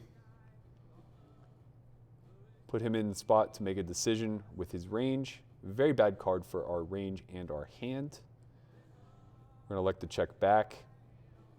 Not much showdown value. If it weren't the 5 of hearts, I would have continued through. If it were the Jack of hearts, King of hearts, Deuce of hearts, 3 of hearts, I would have bet those cards. 5's particularly bad when he check calls. He has a lot of 8x, a lot of 8-9. If Stout open rips here, this is a tough spot for me ICM-wise. This is a very difficult spot with 20 bigs where we have a slight edge. I think it's a call, though. I'm pretty confident it's a call. Yeah, I'm pretty confident this is a call. Deuce. A little deuce will help. A little deuce. God damn it. Good game. We went for it. We went for it. We were punished. Pretty brutal. That would have won, well, not won us the tournament, but it would have given us a legit shot.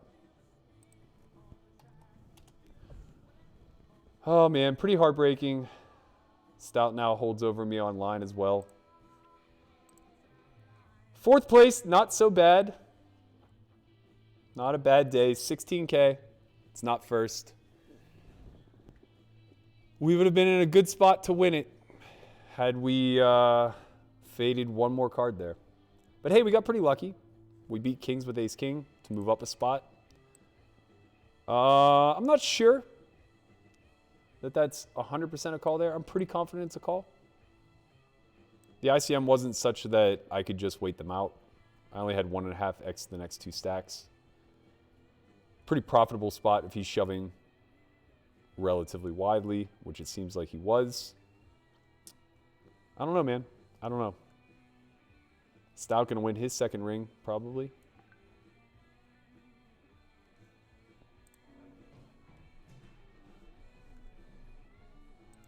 Conrad taking his ring back.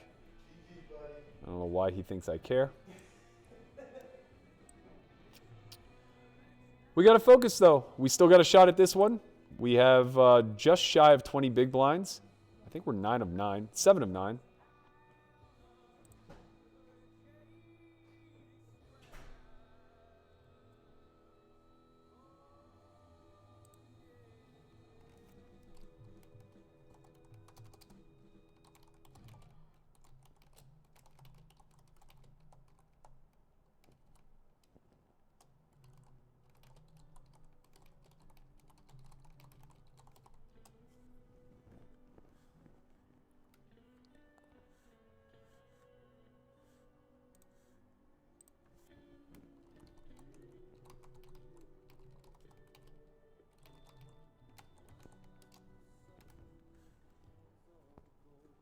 We've been pretty card dead here. Need a little love. Oh, man. It's so hard not to let it get to you, you know? It's like you play the hero and sometimes you get punished for it.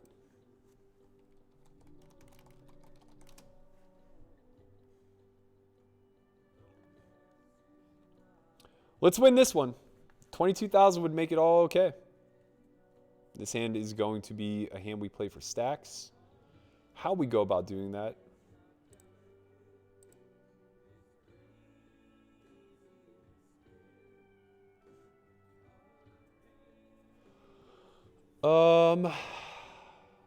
Just shy of 20.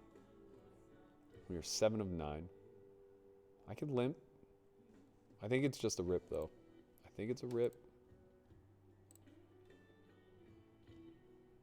I don't think we're making mistakes shoving here. I think we might be making mistakes raise calling off.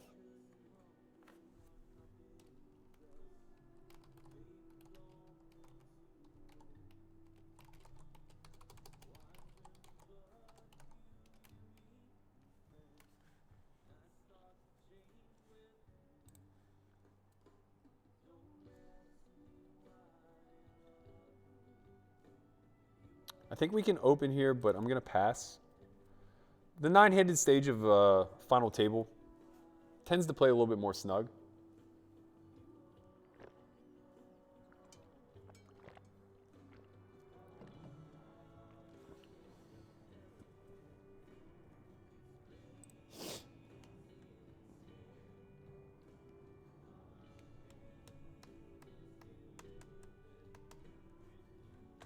Same thing with this hand. We're just going to have to pass.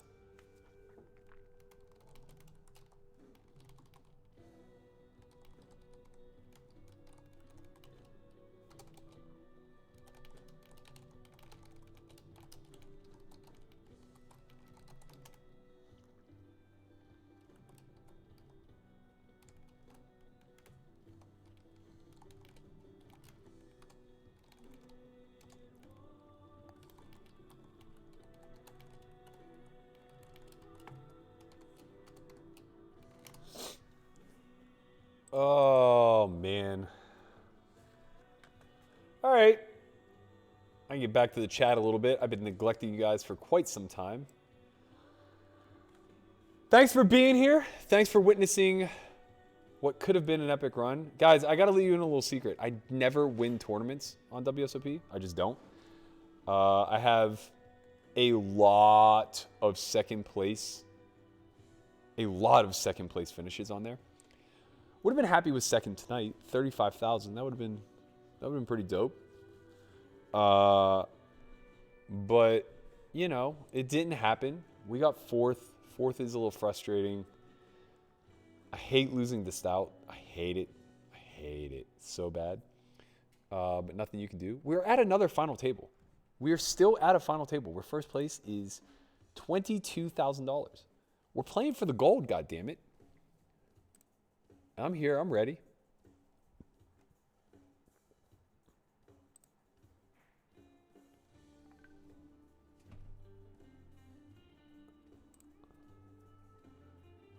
Pretty sure Ace Jack is a fold there. Oh boy, Dale. I gotta tell you. It's not. It's really not. Ace 10 off here facing Katie Lindsay's early position open. Ah, man. We would have been all in, I believe. We have to fold now. We would have got that one through. Very frustrating. Ay, ay, ay, ay, ay.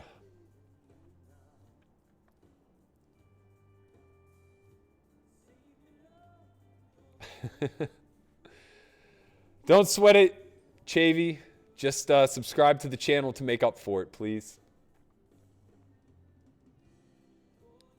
Yeah, that's a really good point by Peter Merciel. All the money's up top. Super, super top heavy. Probably have to take a lot of thin spots. I probably could have reshoved the sixes versus Stout's cutoff open where I chose the flat. Might have been getting a little bit too ahead of myself trying to control my destiny there. Other than that, pretty happy with how I played. I questioned the ace-10, but I'm pretty sure that it's making money. Especially with there being so much up top. Pretty confident in it, actually. Ace-9 off here versus an open. I don't think we get to reshove this. We just have to keep playing patient.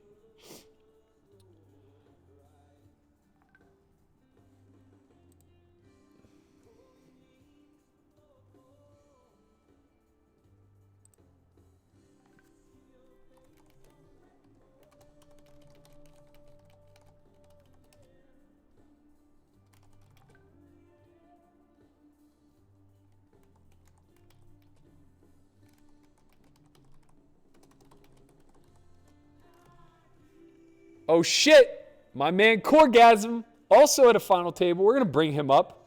We're going to get the double final table sweat. He tried to talk me into playing this tournament that he final tabled. It's the $100 10K. Going to find that in the lobby. If this folds to Mormon, I will be all in.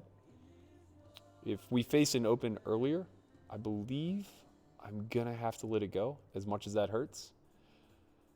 I could probably reshove here against no recourse. It's close. He's open 2 in a row. He has 30 bigs.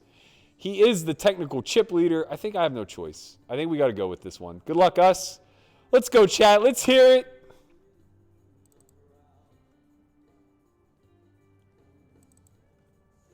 Whoops. Got my man Corgasm up here. 8! 8! Pair the board. That works. That works. I think that works. I still have to look at it. Yeah, okay. Okay, they gave me chips back. All right, cool. All right, we're running okay today. We're all in if this folds to us. I should have trusted my instincts and said what I said. If it folded to Robot Bob, I would be all in. Otherwise, it's a fold. Thankfully, I got bailed out.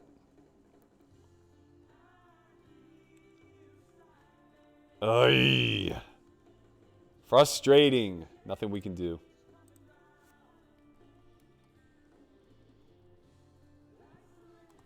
Okay, we get rewarded.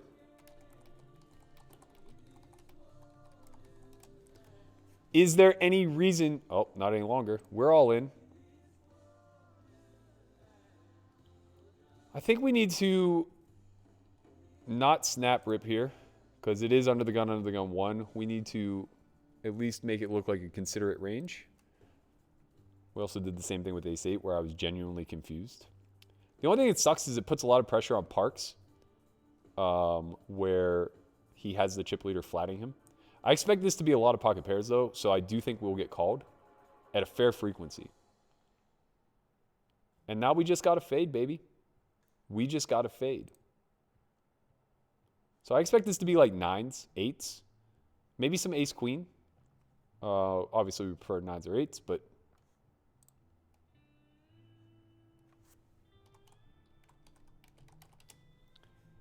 let's do it. Let's do it. Put a heart up there. Put a heart up there. Put a heart up there. Ship it. How are we doing at calling ranges today? Are we okay? Do we know what the ranges are precisely?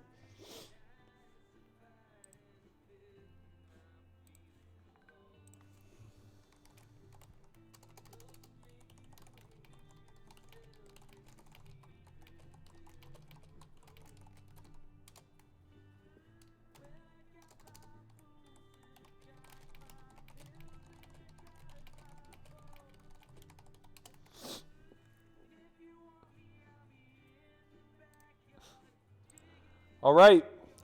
Just like that. 1 of 9. Patience, patience, patience. Thank you, Linda. I appreciate you sticking around. We lost 400 of you after I busted the big one, but hey, we're still at another final table. 22,000 in first place there. If we win both, that would be good for a solid 40K for the day. Pretty damn close to second place money in the other one. Let's go. Let's go.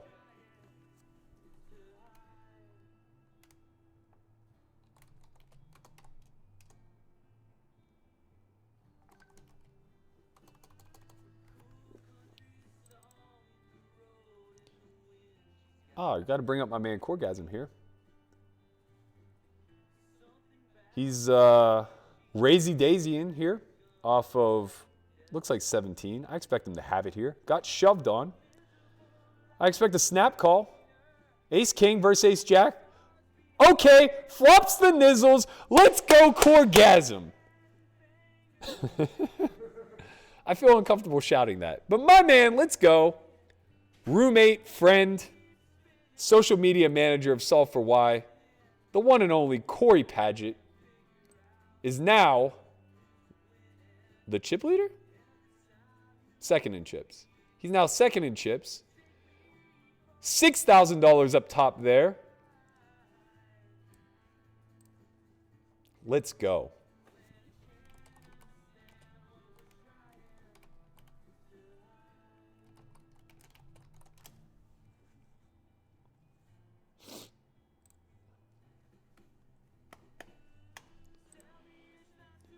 We just got Corey up now. We don't even care about my table. A lot of action. Gags all in versus a rando I don't know. And Gags is currently losing. But he gets there.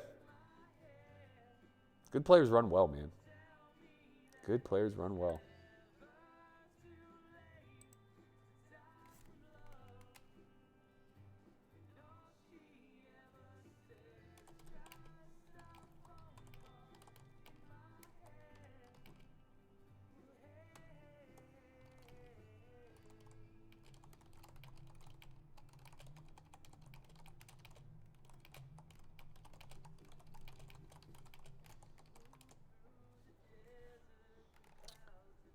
We're going to have a call here versus Mormon.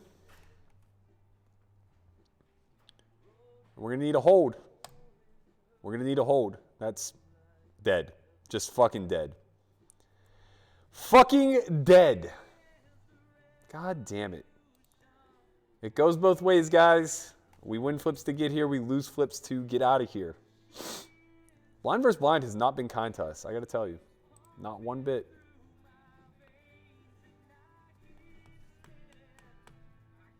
Still 20 bigs. A little less, actually. 15 bigs, 15 bigs.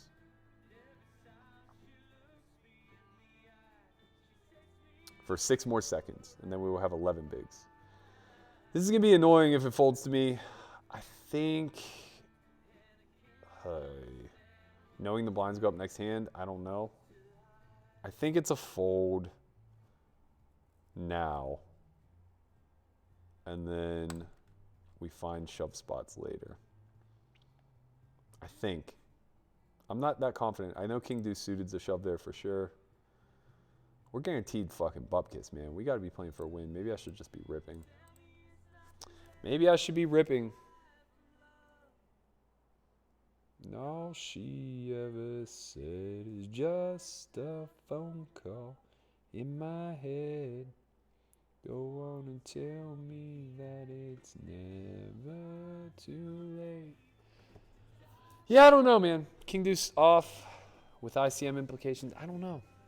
I think maybe we just jam and go for the win.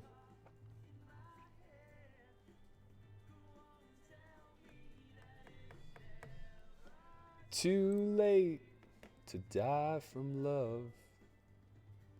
And all she ever said in a book that I once read.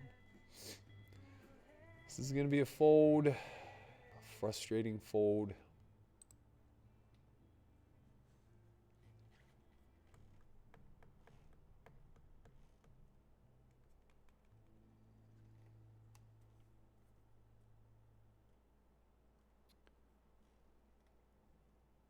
Nobody's busted yet. We need help. We need patience.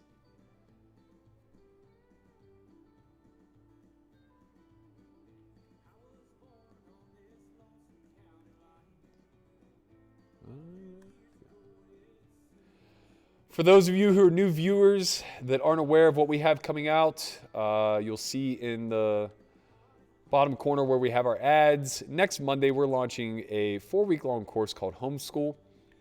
Every day, we will be teaching a course. Oh, Coregasm. Let's go. Flop some dead. Flop some dead. Gags all in and wins another flip. This is how you win tournaments, friends. This is how we do it. Anyway, Homeschool is going to be every day from 5 p.m. until 8 p.m. at least. Monday and Wednesday will be lectures.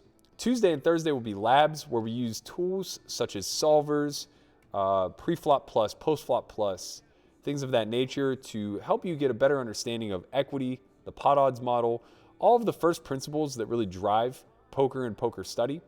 Effectively, we'll be teaching you a lot of the underlying elements of game theory as a whole, not just as it applies to poker. From there, Fridays will be a review day where we go over practical application. We'll examine hand histories. We will be giving you a weekly group assignment that we will go over on Fridays as well.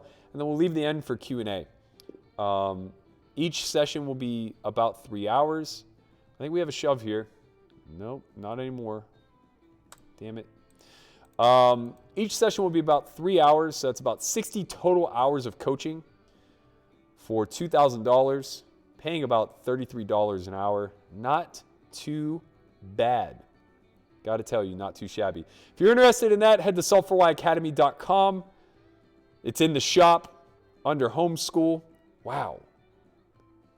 How do they do it? Club 7. No love, no justice. I'm glad we didn't get the shove there at least.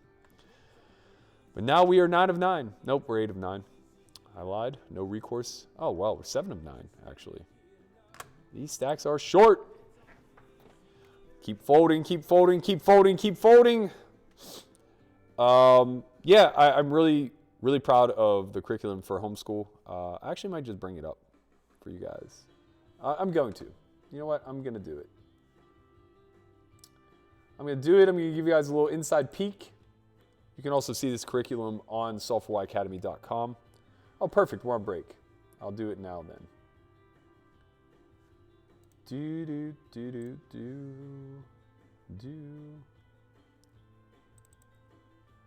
Will I?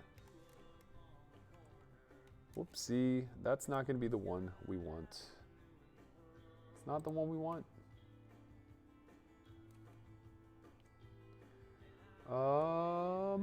There it is.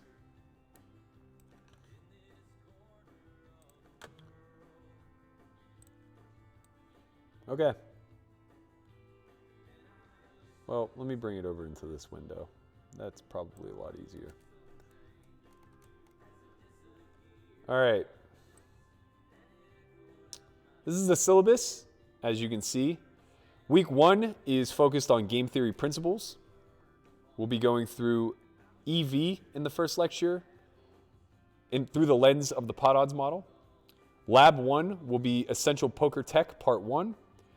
This will demonstrate the pot odds model and range construction through toy games, basic EV and equity calculators, specifically using Preflop Plus. Lecture 2, led by Christian, will be range construction.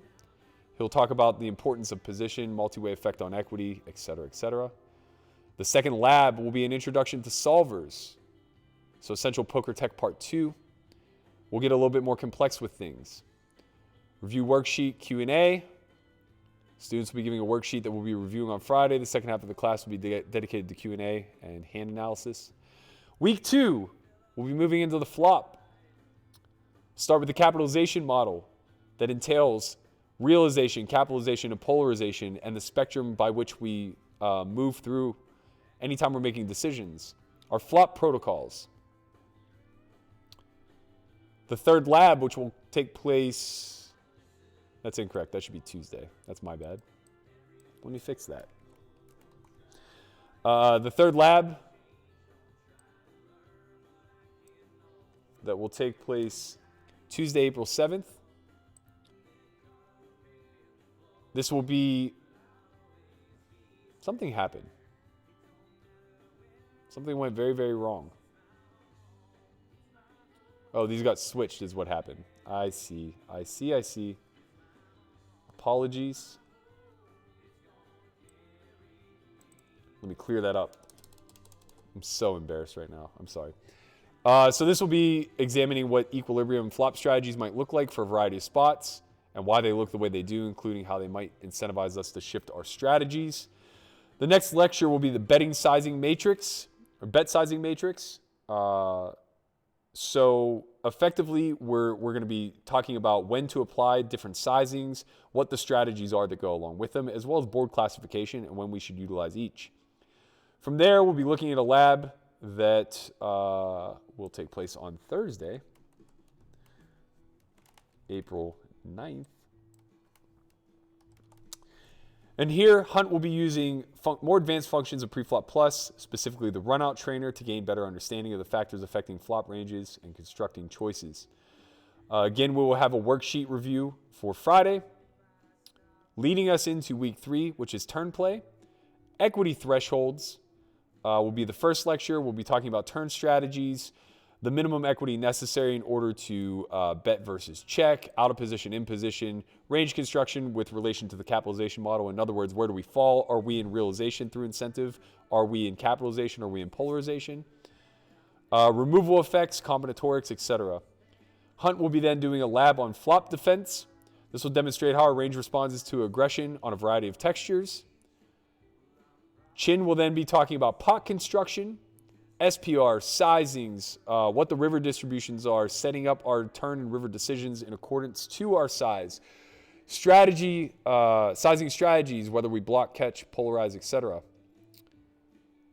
Hunt will then be diving in deeper with the solver, taking a look at strategies in more detail. We'll use analysis we did in Preflop Plus earlier to examine how the strategy functions across a variety of turn scenarios. Again, a weekly wrap-up on Friday.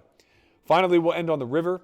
This will be the polarization through bluff catching lens, as we will revisit the Ace King Queen game, which is a well-known toy game, discussing effectively what polarization versus depolarization is. Again, we'll go through 2 labs.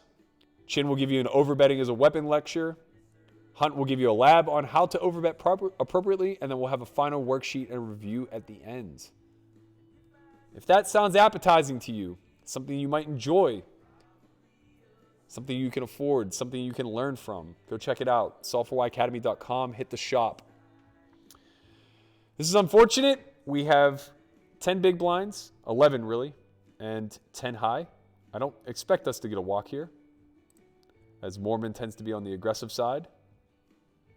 Julian, what if I told you that without ICM, that 8-4 suited is 100% profiting in that spot? Would you believe me? What if I told you that ICM favored me there to be the shover and that it puts him in a difficult spot in the big blind? Would you like to learn any other lessons? Cool. This is going to be a shove if it folds to us. I don't think we can go with this hand with no fold equity. Oh, it's awfully close, but we're going to let it go. It's better to be all in. I imagine he's not opening many hands worse than Queen Deuce High. For some reason, Christian's calling me. Let's see what he has to say. Hello, Christian. You're on the air with Berkey. This course is way too cheap. Way too cheap, you say? Yeah, I think he needs to raise the price. Christian wants to raise the price on the course. No, I don't think we can do that to the people, my man. The dogs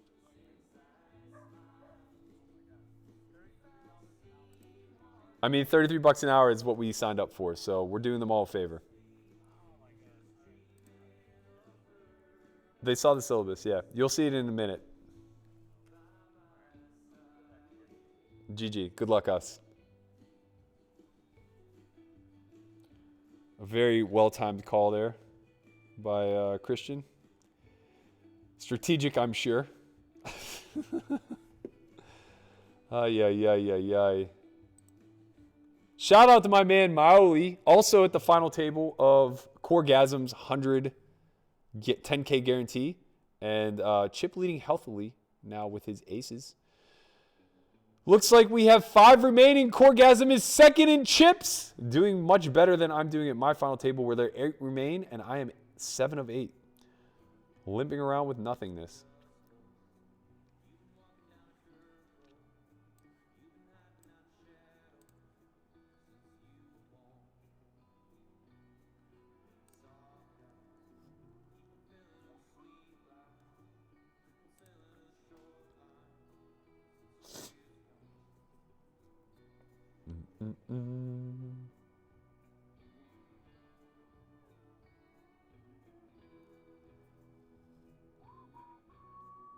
Okay.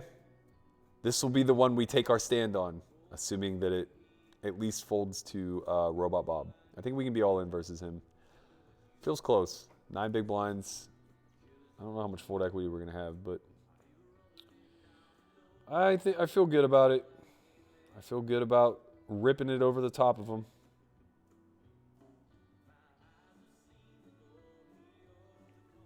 Oh, we don't get to shove versus him, though. God bless. God bless it.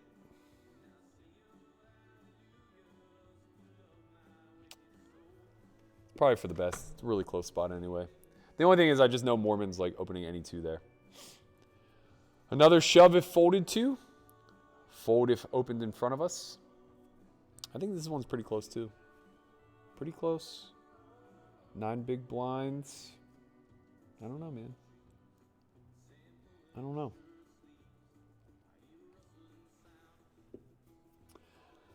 I'm not confident here. I'm not confident that this is a rip. I'm not. Especially when the big blind's pretty incentivized to call off. I think we might need like Queen 10 plus. I'm not great in these spots. It's really close. I think it's a pass. I think with like the bottleneck of how the chips are distributed, a double here is so massive. Getting up to 180K suddenly puts us like 3rd in chips.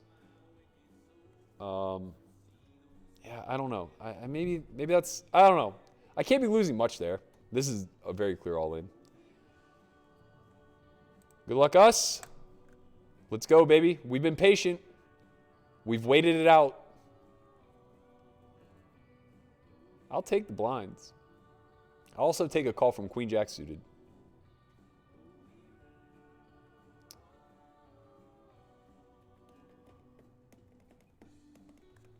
Whew. Still 964. You waiting to see how this all shakes out. Let's check in on Coregasm. 3 of 5. No, 2 of 5. Nope, 3 of 5. GTO bot now chip leading.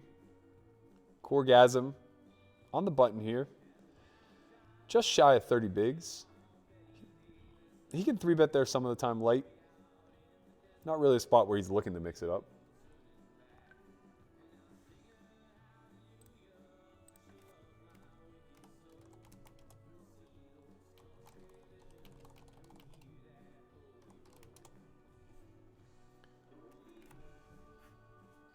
This dude eating a word salad. What does that mean? I don't know what that means. Do you have financing for homeschool? I would love to figure out a way to be honest.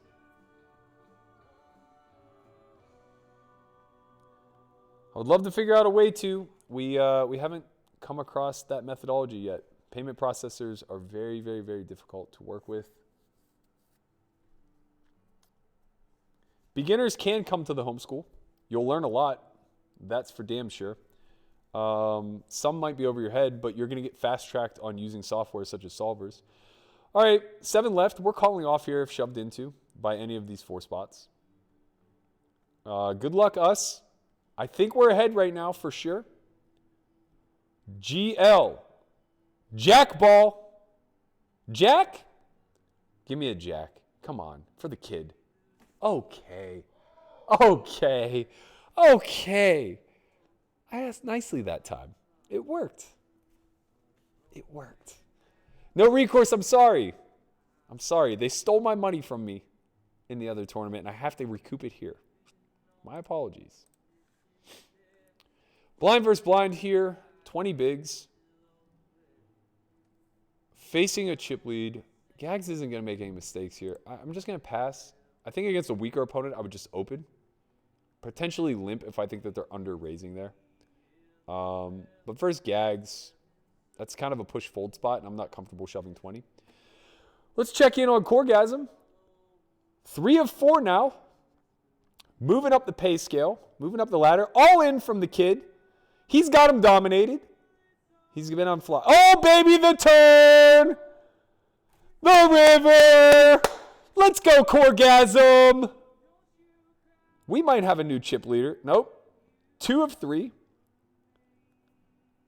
My man Maoli, shout out to him and his daughter watching. I tried to stop cursing a little bit because I knew she probably doesn't need to hear that. I can only do so much, though. Good luck, Corey. Let's take it home, kid.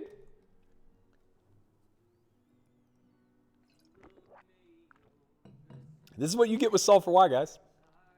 Corey was a student who eventually became my roommate and a member of the staff. And if you check his stats on WSOP over the last, 7 or 8 months, he's killing it. He's won a circuit ring, multiple tournaments on WSOP, probably up somewhere in the neighborhood of 50K over the last, 6 or 7 months.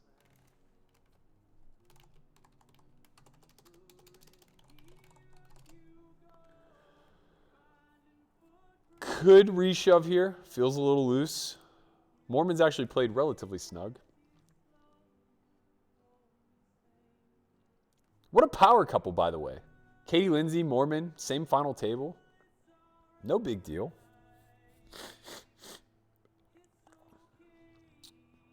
Now he's really turning it on.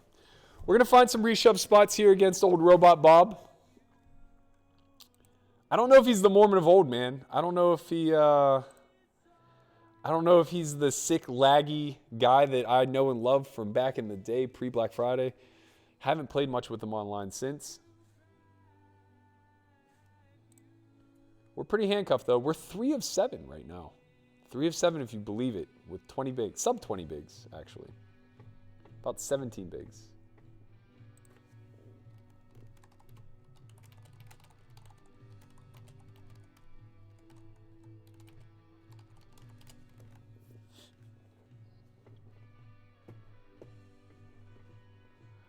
I'm looking at my crotch because I have all of the hole cards being texted to me, obviously.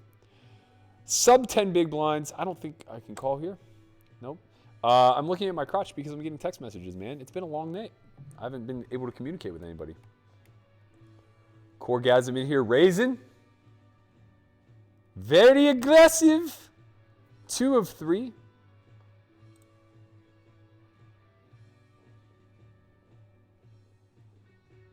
Wet board texture here, facing a big blind defense. Oh, we got a possible free roll. Nope.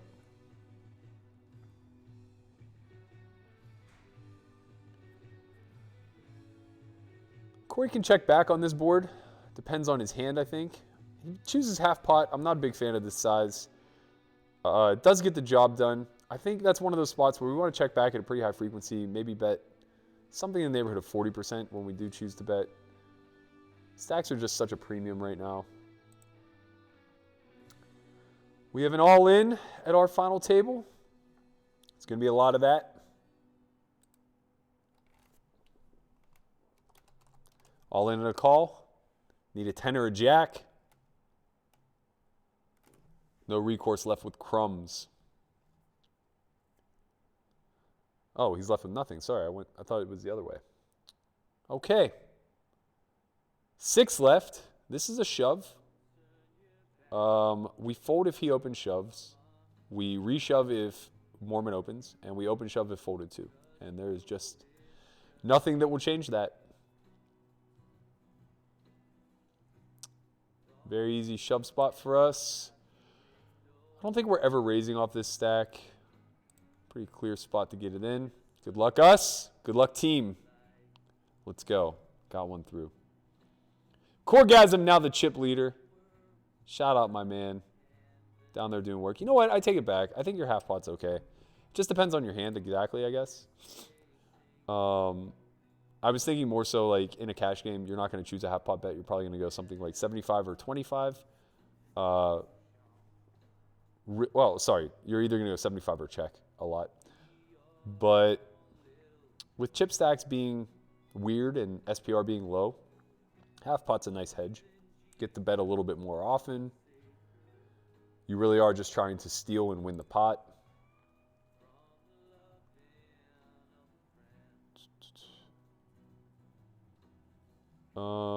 Modern Gaming asks, is it your second account or how did you change your ACC name? I don't know what you're talking about. What's ACC?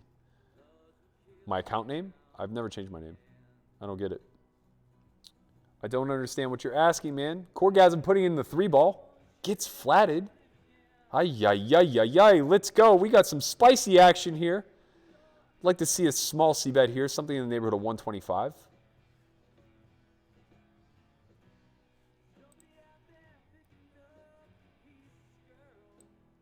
Okay. Ace is a big range card for him, but pot's getting a little out of hand. I think that most of his range wants to check. His overpairs certainly don't want to bet again. This is a nice event for him. He should be block betting here at some frequency. Something in the neighborhood of 200,000. Really doesn't have any bluffs. King Queen should just probably give up. I like this, Corey. I like this, Corey. Do we chop? We chop? Okay, thank God. I don't like that 3-bet, Corey. You get a little spicy, man. He should have 4-bet stuffed on your ass. Speaking of 4-bet stuffing, we're going to find an all-in here. We are 5 of 6. And I don't think we're folding our hand. If he rips, I think we have a call. We definitely have a call against Mormon. It's just a matter of how fast. Good luck, us team. Let's go. Let's go, baby. That's the Mormon I know and love. Deuce. Let's go. You win one, you lose one. I would have rather had the ace-8 hold in the big one, but hey, here we are.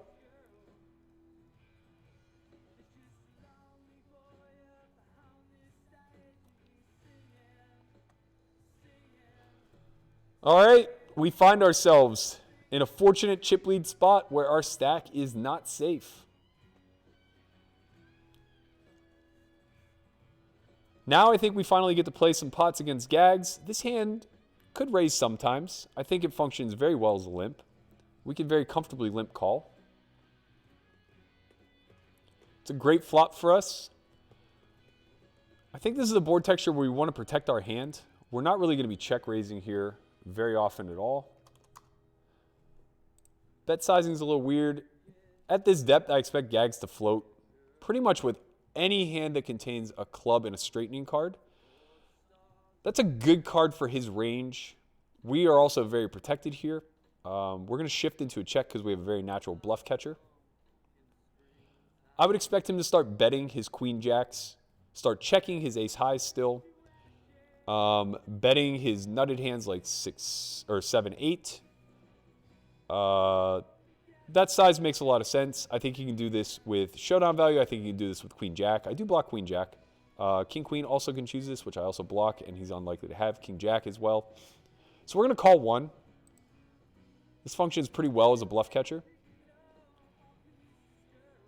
We're now in a check spot that puts us in a weird situation on the river. He has a lot of available bluffs. A lot of clubs miss, but also a lot of those clubs have made a pair. It's very lucky for us that he checks down. I think he could apply a lot of pressure in that spot. It is a limp pot, though, and he did. So he had a pretty good bluffing candidate. He had king 8 with the king of clubs. I understand what he's doing on the turn. Yeah, it's tough to go for it on the river. I think he can, though, with the 8. I really think he probably can. He just has to pull the trigger, you know. He has to go all in. Very, very difficult. We're going to try to steal here. Tough one to get through, but it works. Folding to a shove there, obviously.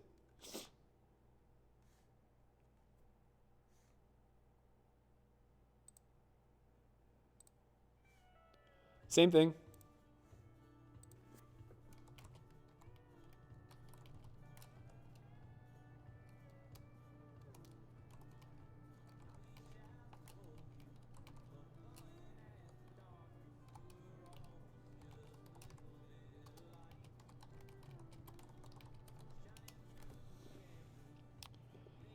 It's good to be king.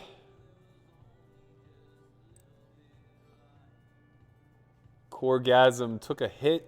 I didn't see the hand. I can't replay it either. 3 of 3 now. Opening off of 19 bigs. It's fine. Should be looking to be all in a lot. Can't really stab often on this board, but he can bet small. It's a fine check back.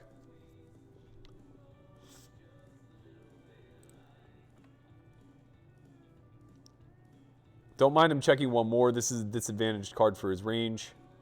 Good job. The heart's nice. He should have a lot of protected big hearts in his range. A lot of king of hearts, ace of hearts, things of that nature. He can call a bet here with a pair and no heart. He's pretty, he seems very capped. I don't really think he needs to bet here often, but this size is fine. Well played, Corey. You listen, man. You listen. I take everything back I said. You're good. You are so good. We have a raise call here against Katie and a raise fold against Gags. Good luck, us. Interesting. Okay, so it's pretty normal to be peeling pretty wide here. We do have showdown value, and she's in kind of an awkward spot. It puts us actually in an awkward spot because she just gets to check rip a lot when she has any sort of equity, so Jack 10, 9, 10, etc. We're going to check back and try to realize our equity. 10 is a very bad card for our hand, but not bad for our range, especially our check back range. So we are going to go 32-5. She can still be pretty wide in her defense here and has to start folding a lot of ace high on that card. Nice spot for us. Check out Corgasm, see what's going on in the mix. I think he just raised folded from the blinds. Giving it up. Mormon all in here. 14 blinds. Skies are blue and the mousy backside is 1,000 years old. Michael asks, how many is the course capped at? It's capped at 100, but we're expecting somewhere closer to like 30. So it should be a relatively normal class size. I've navigated webinars with 100 though fairly easily. If you want one-on-one time, it's just yours to take effectively. People tend to be a bit bashful in those environments. So yeah, make of the time that you will. We'll have 3 hours available. We'll leave 30 minutes at the end for Q&A. I think this is a fold. I just know Mormon to be so loose, but yeah, this is a fold. We just have to play technically sound, that's all. It was an open, and it's a fold to a shove. And we are all in against everyone here. Good luck, us. That'll do it. Put a deuce up there. No sweat. Ship no sherbet. GG, Katie. Nice run. Good luck to your other half as he still remains in the field. 1 of 5. Card racking as we speak. We're all in.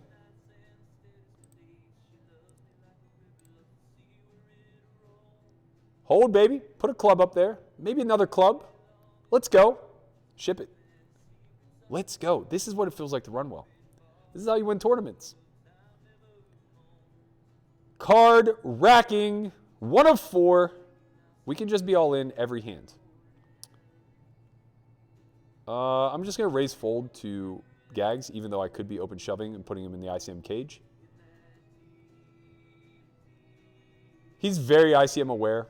I don't think he's going to be shoving light here. King 9 is a really good hand to just open instead of open rip. I'd rather be open ripping like Jack 10 suited, something of that nature. As you can see, he had auto fold click there, so it's not like he's trying to take advantage of my wide opens.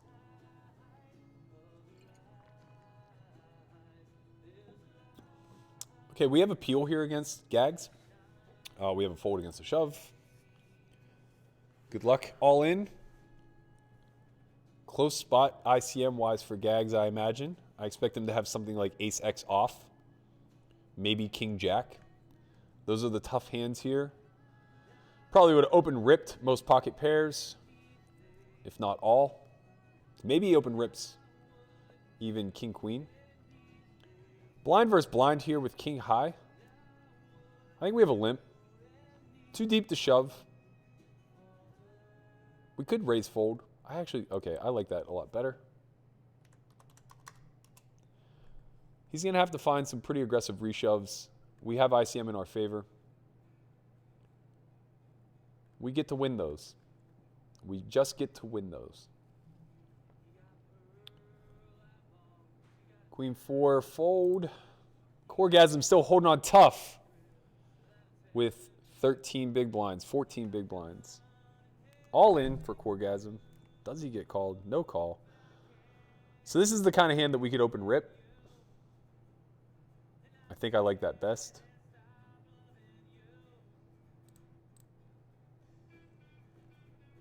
It's pretty close with Gagzak behind us. We don't want to give that 350 up.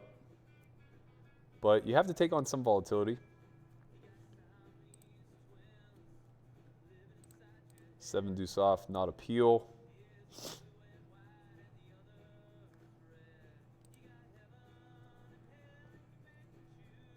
Blind versus blind here. I think now we have a limp. Way too weak to shove.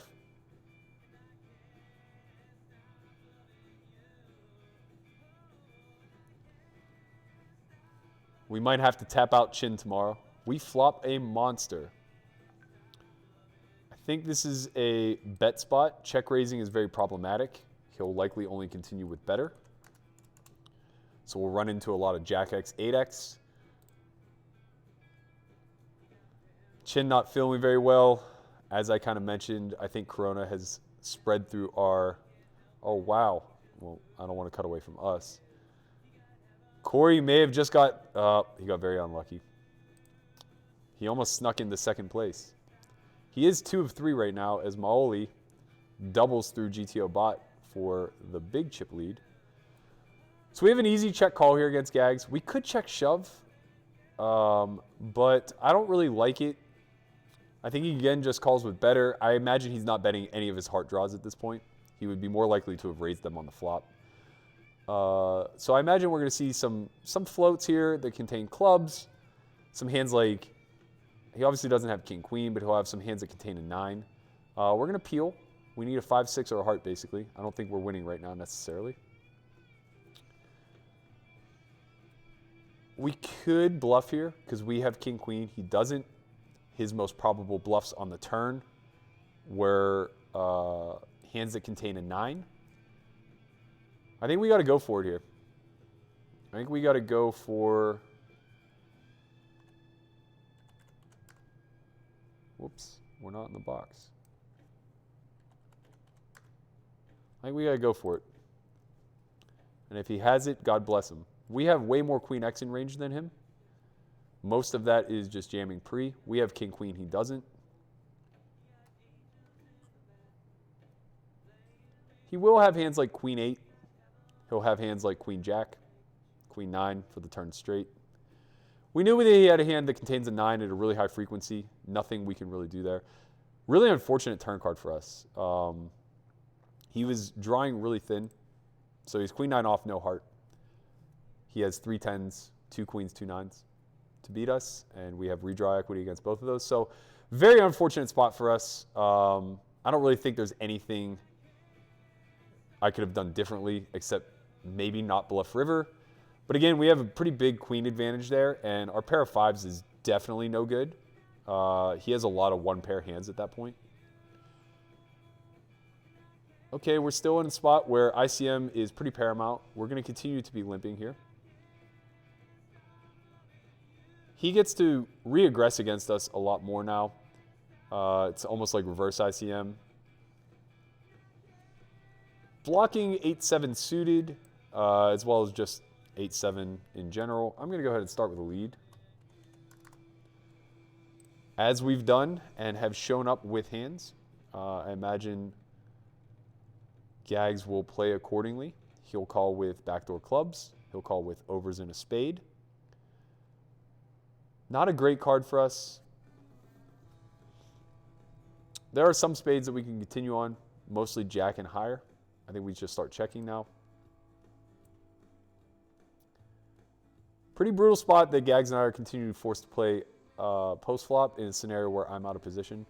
I maybe should be taking more of a raise fold strat from out of position. When he checks back turn, he's going to have some give ups and he's going to have a lot of showdown value. So his give ups are going to be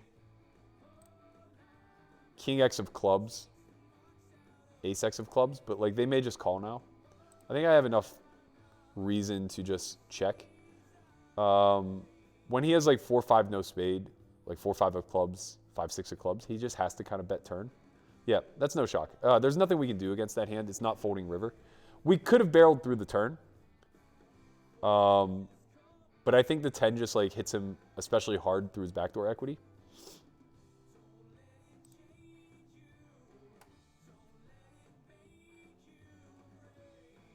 This is unfortunate because we're going to have to fold the Sammy should he shove. We would like to just be open ripping into a 12 big blind stack with this type of hand.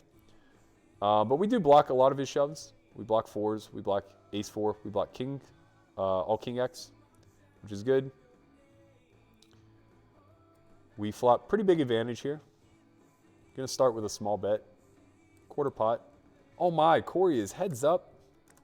Massive chip deficit. Up against our boy. And he's all in a call. We need a 9, baby. We need a 9. Nice run, Corey. Hell of a job, bud. Second place is nothing to smirk at. $3,300 for Mr. Corey Paget. Hell of a run. We're going to rip here. I think we have enough bluff equity here and enough reasons to deny. We could bet small, but I think he turns a lot of backdoor equity. I don't think he has, I was going to say, I don't think he has better kings much because they should just be shoving pre. That's a cooler. I don't really know what we're going to do. I mean, we could check back turn. For what purpose? I'm not real sure. We have about 1 SPR on the turn.